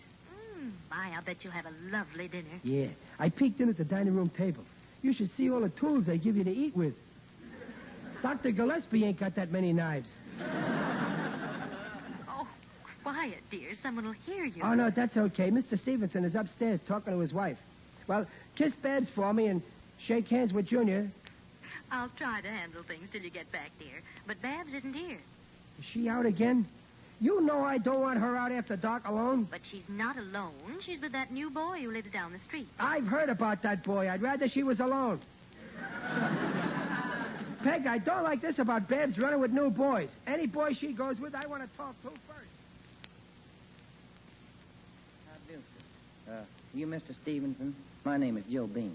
No, I'm Bascom the butler. This way, Mr. Bean. Mr. Stevenson asked that you go directly into the drawing room. He's been expecting you. Go down this hall and turn left. So like I say, honey, no daughter of mine is going to get mixed up with nobody. Yes, dear. Don't get so excited. Well, her father can't be too careful. Think of who you might have married if you hadn't married me. Yes, dear. Well, okay, Dumpling. I'll see you later. Goodbye. Goodbye, dear. Good evening, sir. Huh? Oh, good evening. Butler said for me to come on into the drawing room. Well, you're in it. Yes, sir. I heard you talking on the telephone. Huh? I don't blame you for feeling the way you do about your daughter. Oh, you know her, huh? Why, yes, sir. Like you said, maybe I am kind of a nobody. Well, I wouldn't jump over conclusions like that. You look okay to me. I do? You mean it's all right with you for us to be married? Married? You asking me to marry my daughter? Well, we are married. Didn't you know it? Married? You got the nerve to come... no, it ain't so. She wouldn't get married until she told me, not Babs. Babs? Her name's not Babs. I know my own girl's name. Yes, sir, but I know my own wife's name. I always call her Mimi. What right do you got to change Babs' name to Mimi? Wait a minute. Mimi. You married to Mimi Stevenson? Well, yes, sir. I'm Joe Bean. Oh, what a relief. Babs is still single. For a minute, I was on the way to being a grandfather. Riley's my name. Mr. Stevenson will be right down. He'll be glad to see you, Joe. I'm not so sure about that. I've been thinking maybe I couldn't make Mimi as happy as I want her to be. Well, how do you know until you try? Oh, I sure would like to try. She's so fine. She's beautiful, too. For 2 years, ever since I shipped out, all I thought about was her. I even marked off the days on the side of my plane till I could be with her again. Well, now you're here. Yeah, sure did get me a surprise when I met Mimi's mother. Well, yeah, that's one thing about marriage. Eventually, you run into your mother-in-law. See, I was raised on a ranch in Texas, and my folks is just good, hard-working people, and I never was in a house like isn't before in all of my life. Neither was I. Did you ever see such thick rugs? The nap is so long, sometimes I can't find my feet. The way these folks live. Mamie never told me about having so much money, and I haven't got any. So what? Rich people get gout. Of course, I could support Mamie somehow, but not like her father did. Why, guess Mrs. Stevenson gave you that idea, huh? Yes, she did. She said I ought to give Mamie her freedom before I spoiled her life. So I thought about it, and, well, I certainly wouldn't want to ruin Mamie's life.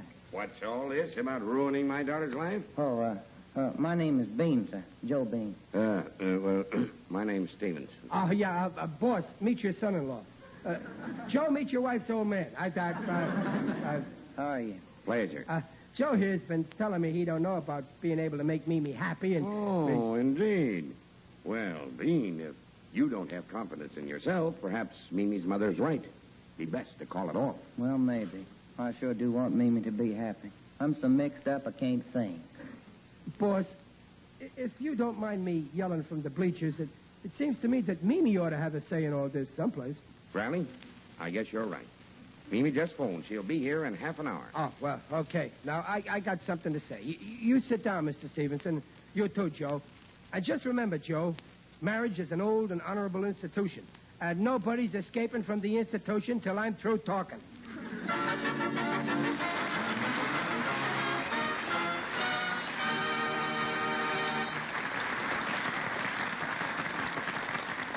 Well, just what story can Riley tell that could possibly keep Joe's very shaky marriage to Mimi from going on the rocks?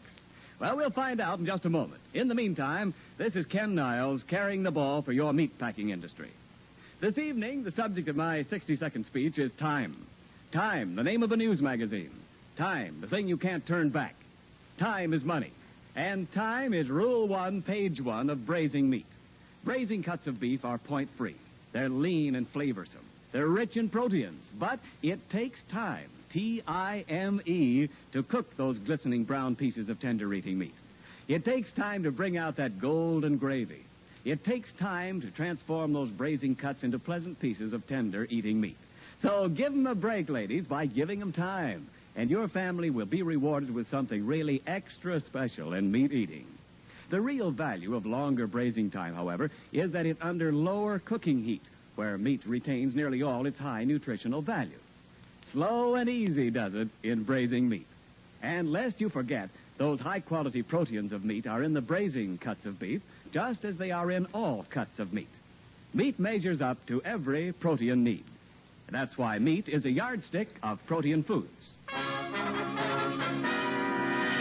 And now back to The Life of Riley with William Bendix as Riley.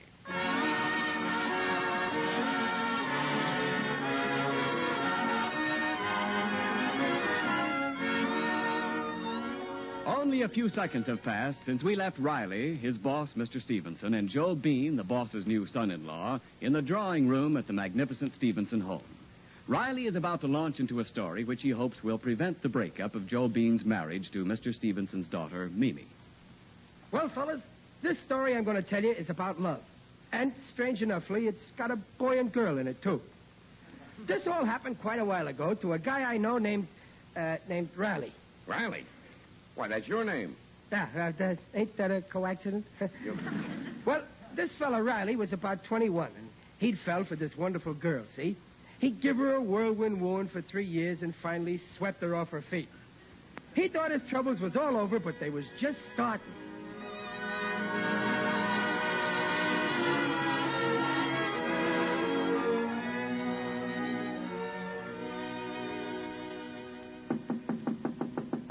Come in, who is it? It's your gruesome pal, Jelly Kelly. Well, good morrow, Mr. Kelly. Don't give me that Mr. treatment, Riley. Just 'cause you're marrying into society. Go straight in the pretzel. Gee, Riley, I hope you don't go highbrow.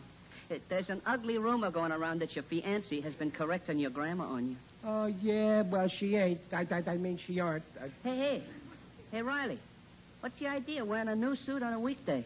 Oh, well, this here suit is my trousseau. I'm breaking it in today for the wedding next week. How do I look, eh? Oh, you look great.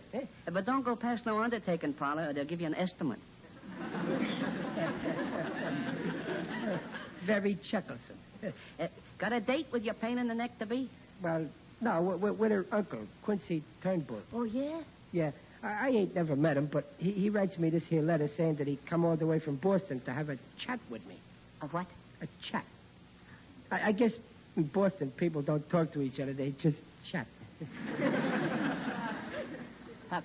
Where you going to chatter with him? Well, he said to meet him at 4 o'clock at the Hotel Royal for tea.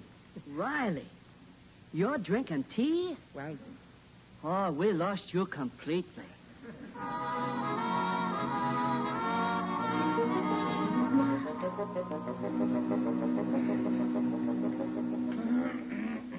Mr. Riley, as Margaret's uncle on the maternal side, our branch of the family insisted that I interview her fiancé before it was too late. Would you care for some more tea and crumpets, young man? No thanks, Mr. Turnbull. I'm full up. I drank so much tea I can feel them trumpets I ate floating around. Crumpets, young man. Oh, yeah, excuse me. I ain't used to this fancy society stuff. I can see that. Now, as to your financial status, Riley, my niece has been distressingly vague as to your business. Well, I'm kind of sort of in a trucking business. Ah, the trucking business. Yeah. Well, that's an expanding field. Are you alone in this venture? Oh, no, sir. I got 2 horses to help me. Horses? You mean you drive a horse-drawn truck? That's right. I inherited the job from my father. You might say I'm following in my father's hoofprints. Indeed.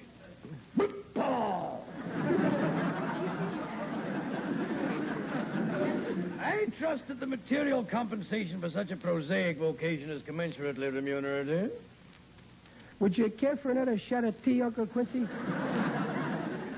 I mean, how much money do you make? Oh, money? Well, I'm doing okay. I take home $14 a week per week each week. 14 a week? Mm-hmm. And you consider that an adequate income to support the woman you love and, shall we say, hope to marry?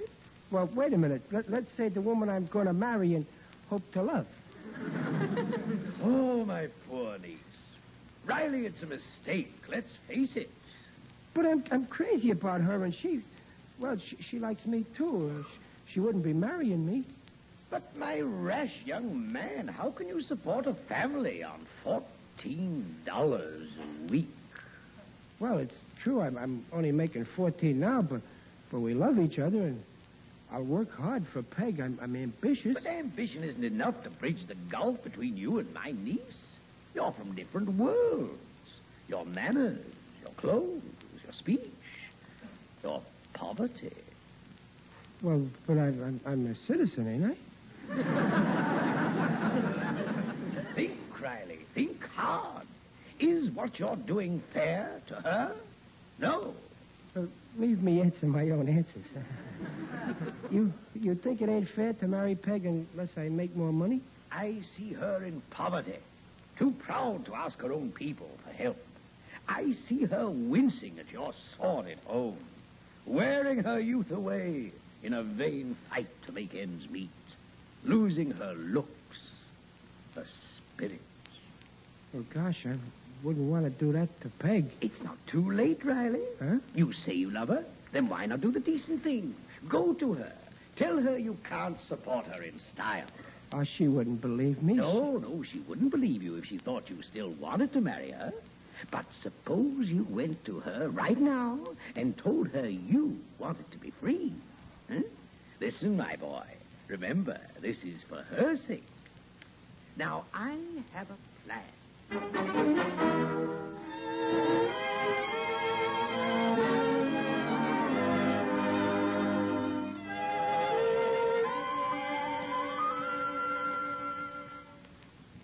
So, Peg, I've been doing something I never done before.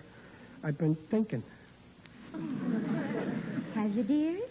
What about? Well, about us, Peg. I got to face the facts in the face.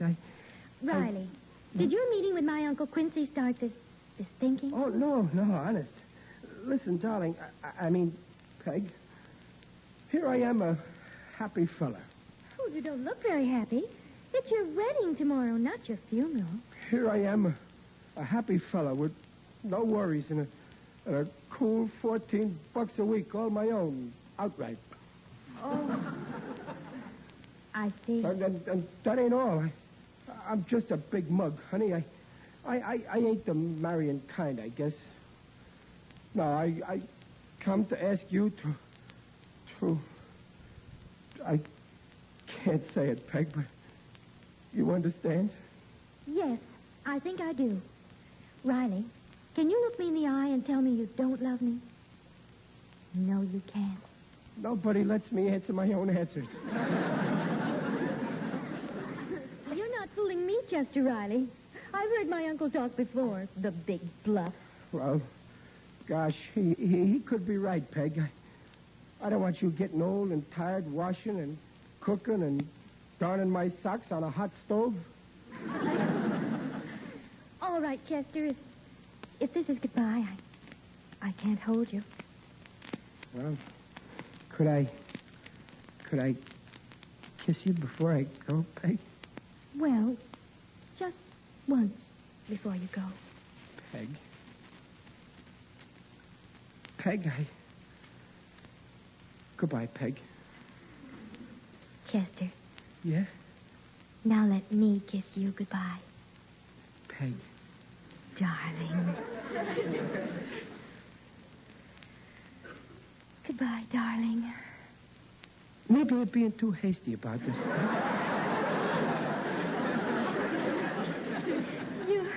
You don't want to call it off?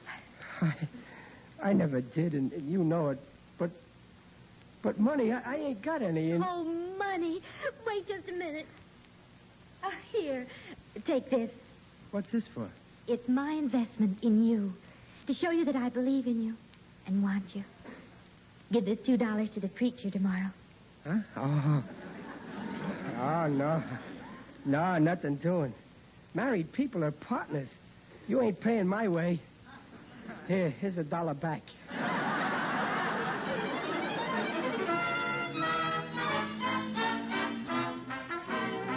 Here they come.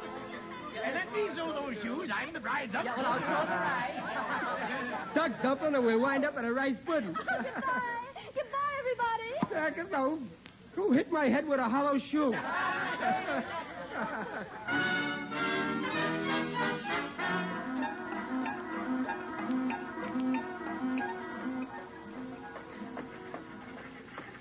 Well, Mr. Riley, how do you feel? Fine, Mrs. Riley. Enjoying your honeymoon? Oh, I've never been so happy. Oh, look, down there, water. A fortune teller said I'd marry and take a journey over water. Well, it come true. We're journeying over the East River. Over the Brooklyn Bridge. Darling, you kept it such a secret, but where are we going on our honeymoon? Sweetheart, as far from Brooklyn as my money will take us. We're going to Manhattan.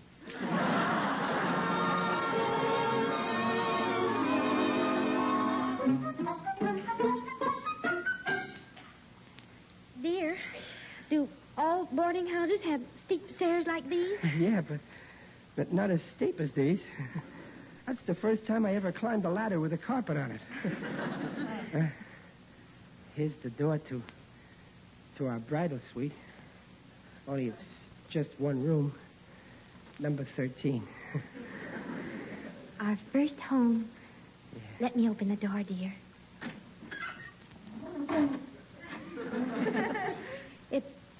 It's dark in there. Well, yeah, well, you stay here. I'll go over and pull up the window shade. It's darker with the shade up. It'll look better when I light the gas. There. It's lovely, dear. I'm afraid it ain't much like your old room at home. Oh, it doesn't matter, dear. Now we're married, you'll get ahead, and soon you'll get a raise, and then you'll... Sure I will, but it may take a little time. You see, when when I told my boss I wanted the day off to get married, I got fired. Fired? Yeah. Ain't that ironical? Well, never mind, dear. We're married now. We have each other and a roof over our heads. Yeah.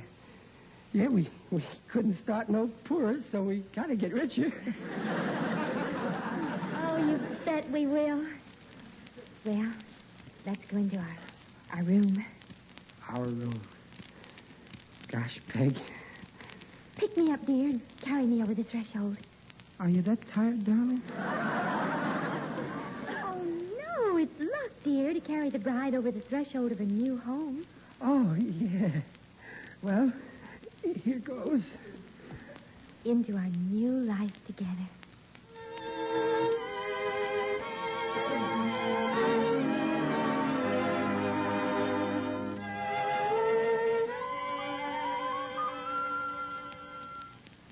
So, that's how it started, fellas. We started out in life with a nest egg of nothing. Oh, so this Riley was you? Well, sure, Joe. Me and my wife. We're still married, too. Well, what about a rich Uncle Quincy? Oh, Uncle Quincy? Oh, he's doing fine. Every month I send him his allowance, $5 and 6 tea bags. Riley, I'm glad you told us your story. You see, Joe, my boy, it's the kind of thing that happens here. A real epic of America. The Rileys are living happily ever after. You and Mimi? Well, you're no poorer than Riley was, huh? No, sir. I'll take a chance. It all depends on Mimi. We haven't seen each other for 2 years, and maybe she won't want me anymore. And Where is he? Oh, where is he? Joe! Mimi, gosh, come here, will you? Oh, Joe, darling. Hey, Mr. Stevenson. Huh? They're going to get along okay. Huh? If I know the signs, them two are starting another Optic of America. Come on, let's scram. Scram? What for? Don't you ever go to the movies, boss? Well, You ought to know when a boy and girl go into a clinch like that when it's time to leave. Come on.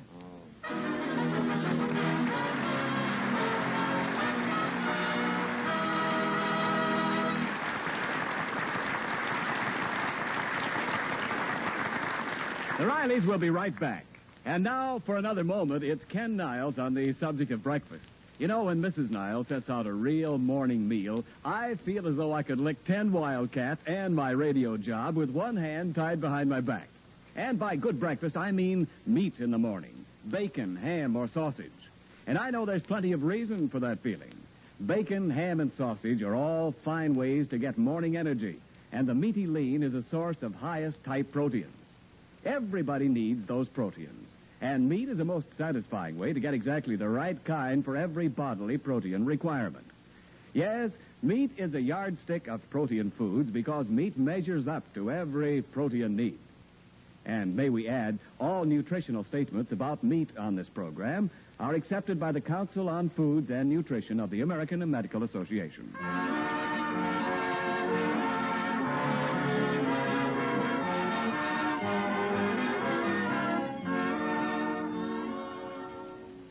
Yeah, Dumplin', I done it by telling them about us. Oh, Riley. All about how poor we were. Well, I dressed it up a little so it wouldn't be too grim. Oh. I didn't tell them my wedding suit was rented. And the guy I rented it from followed us on our honeymoon to watch his property. Oh, Riley. Anyhow, later in the evening, when Mrs. Stevenson saw the way them kids looked at each other, she kind of defrosted her heart. I'm sure those kids are going to be okay. Oh, bless their hearts. I hope they'll be as happy as we've been. Well, they can't expect that. After all, the bride ain't as pretty as you are, Peg, and the groom ain't as romantic as me. The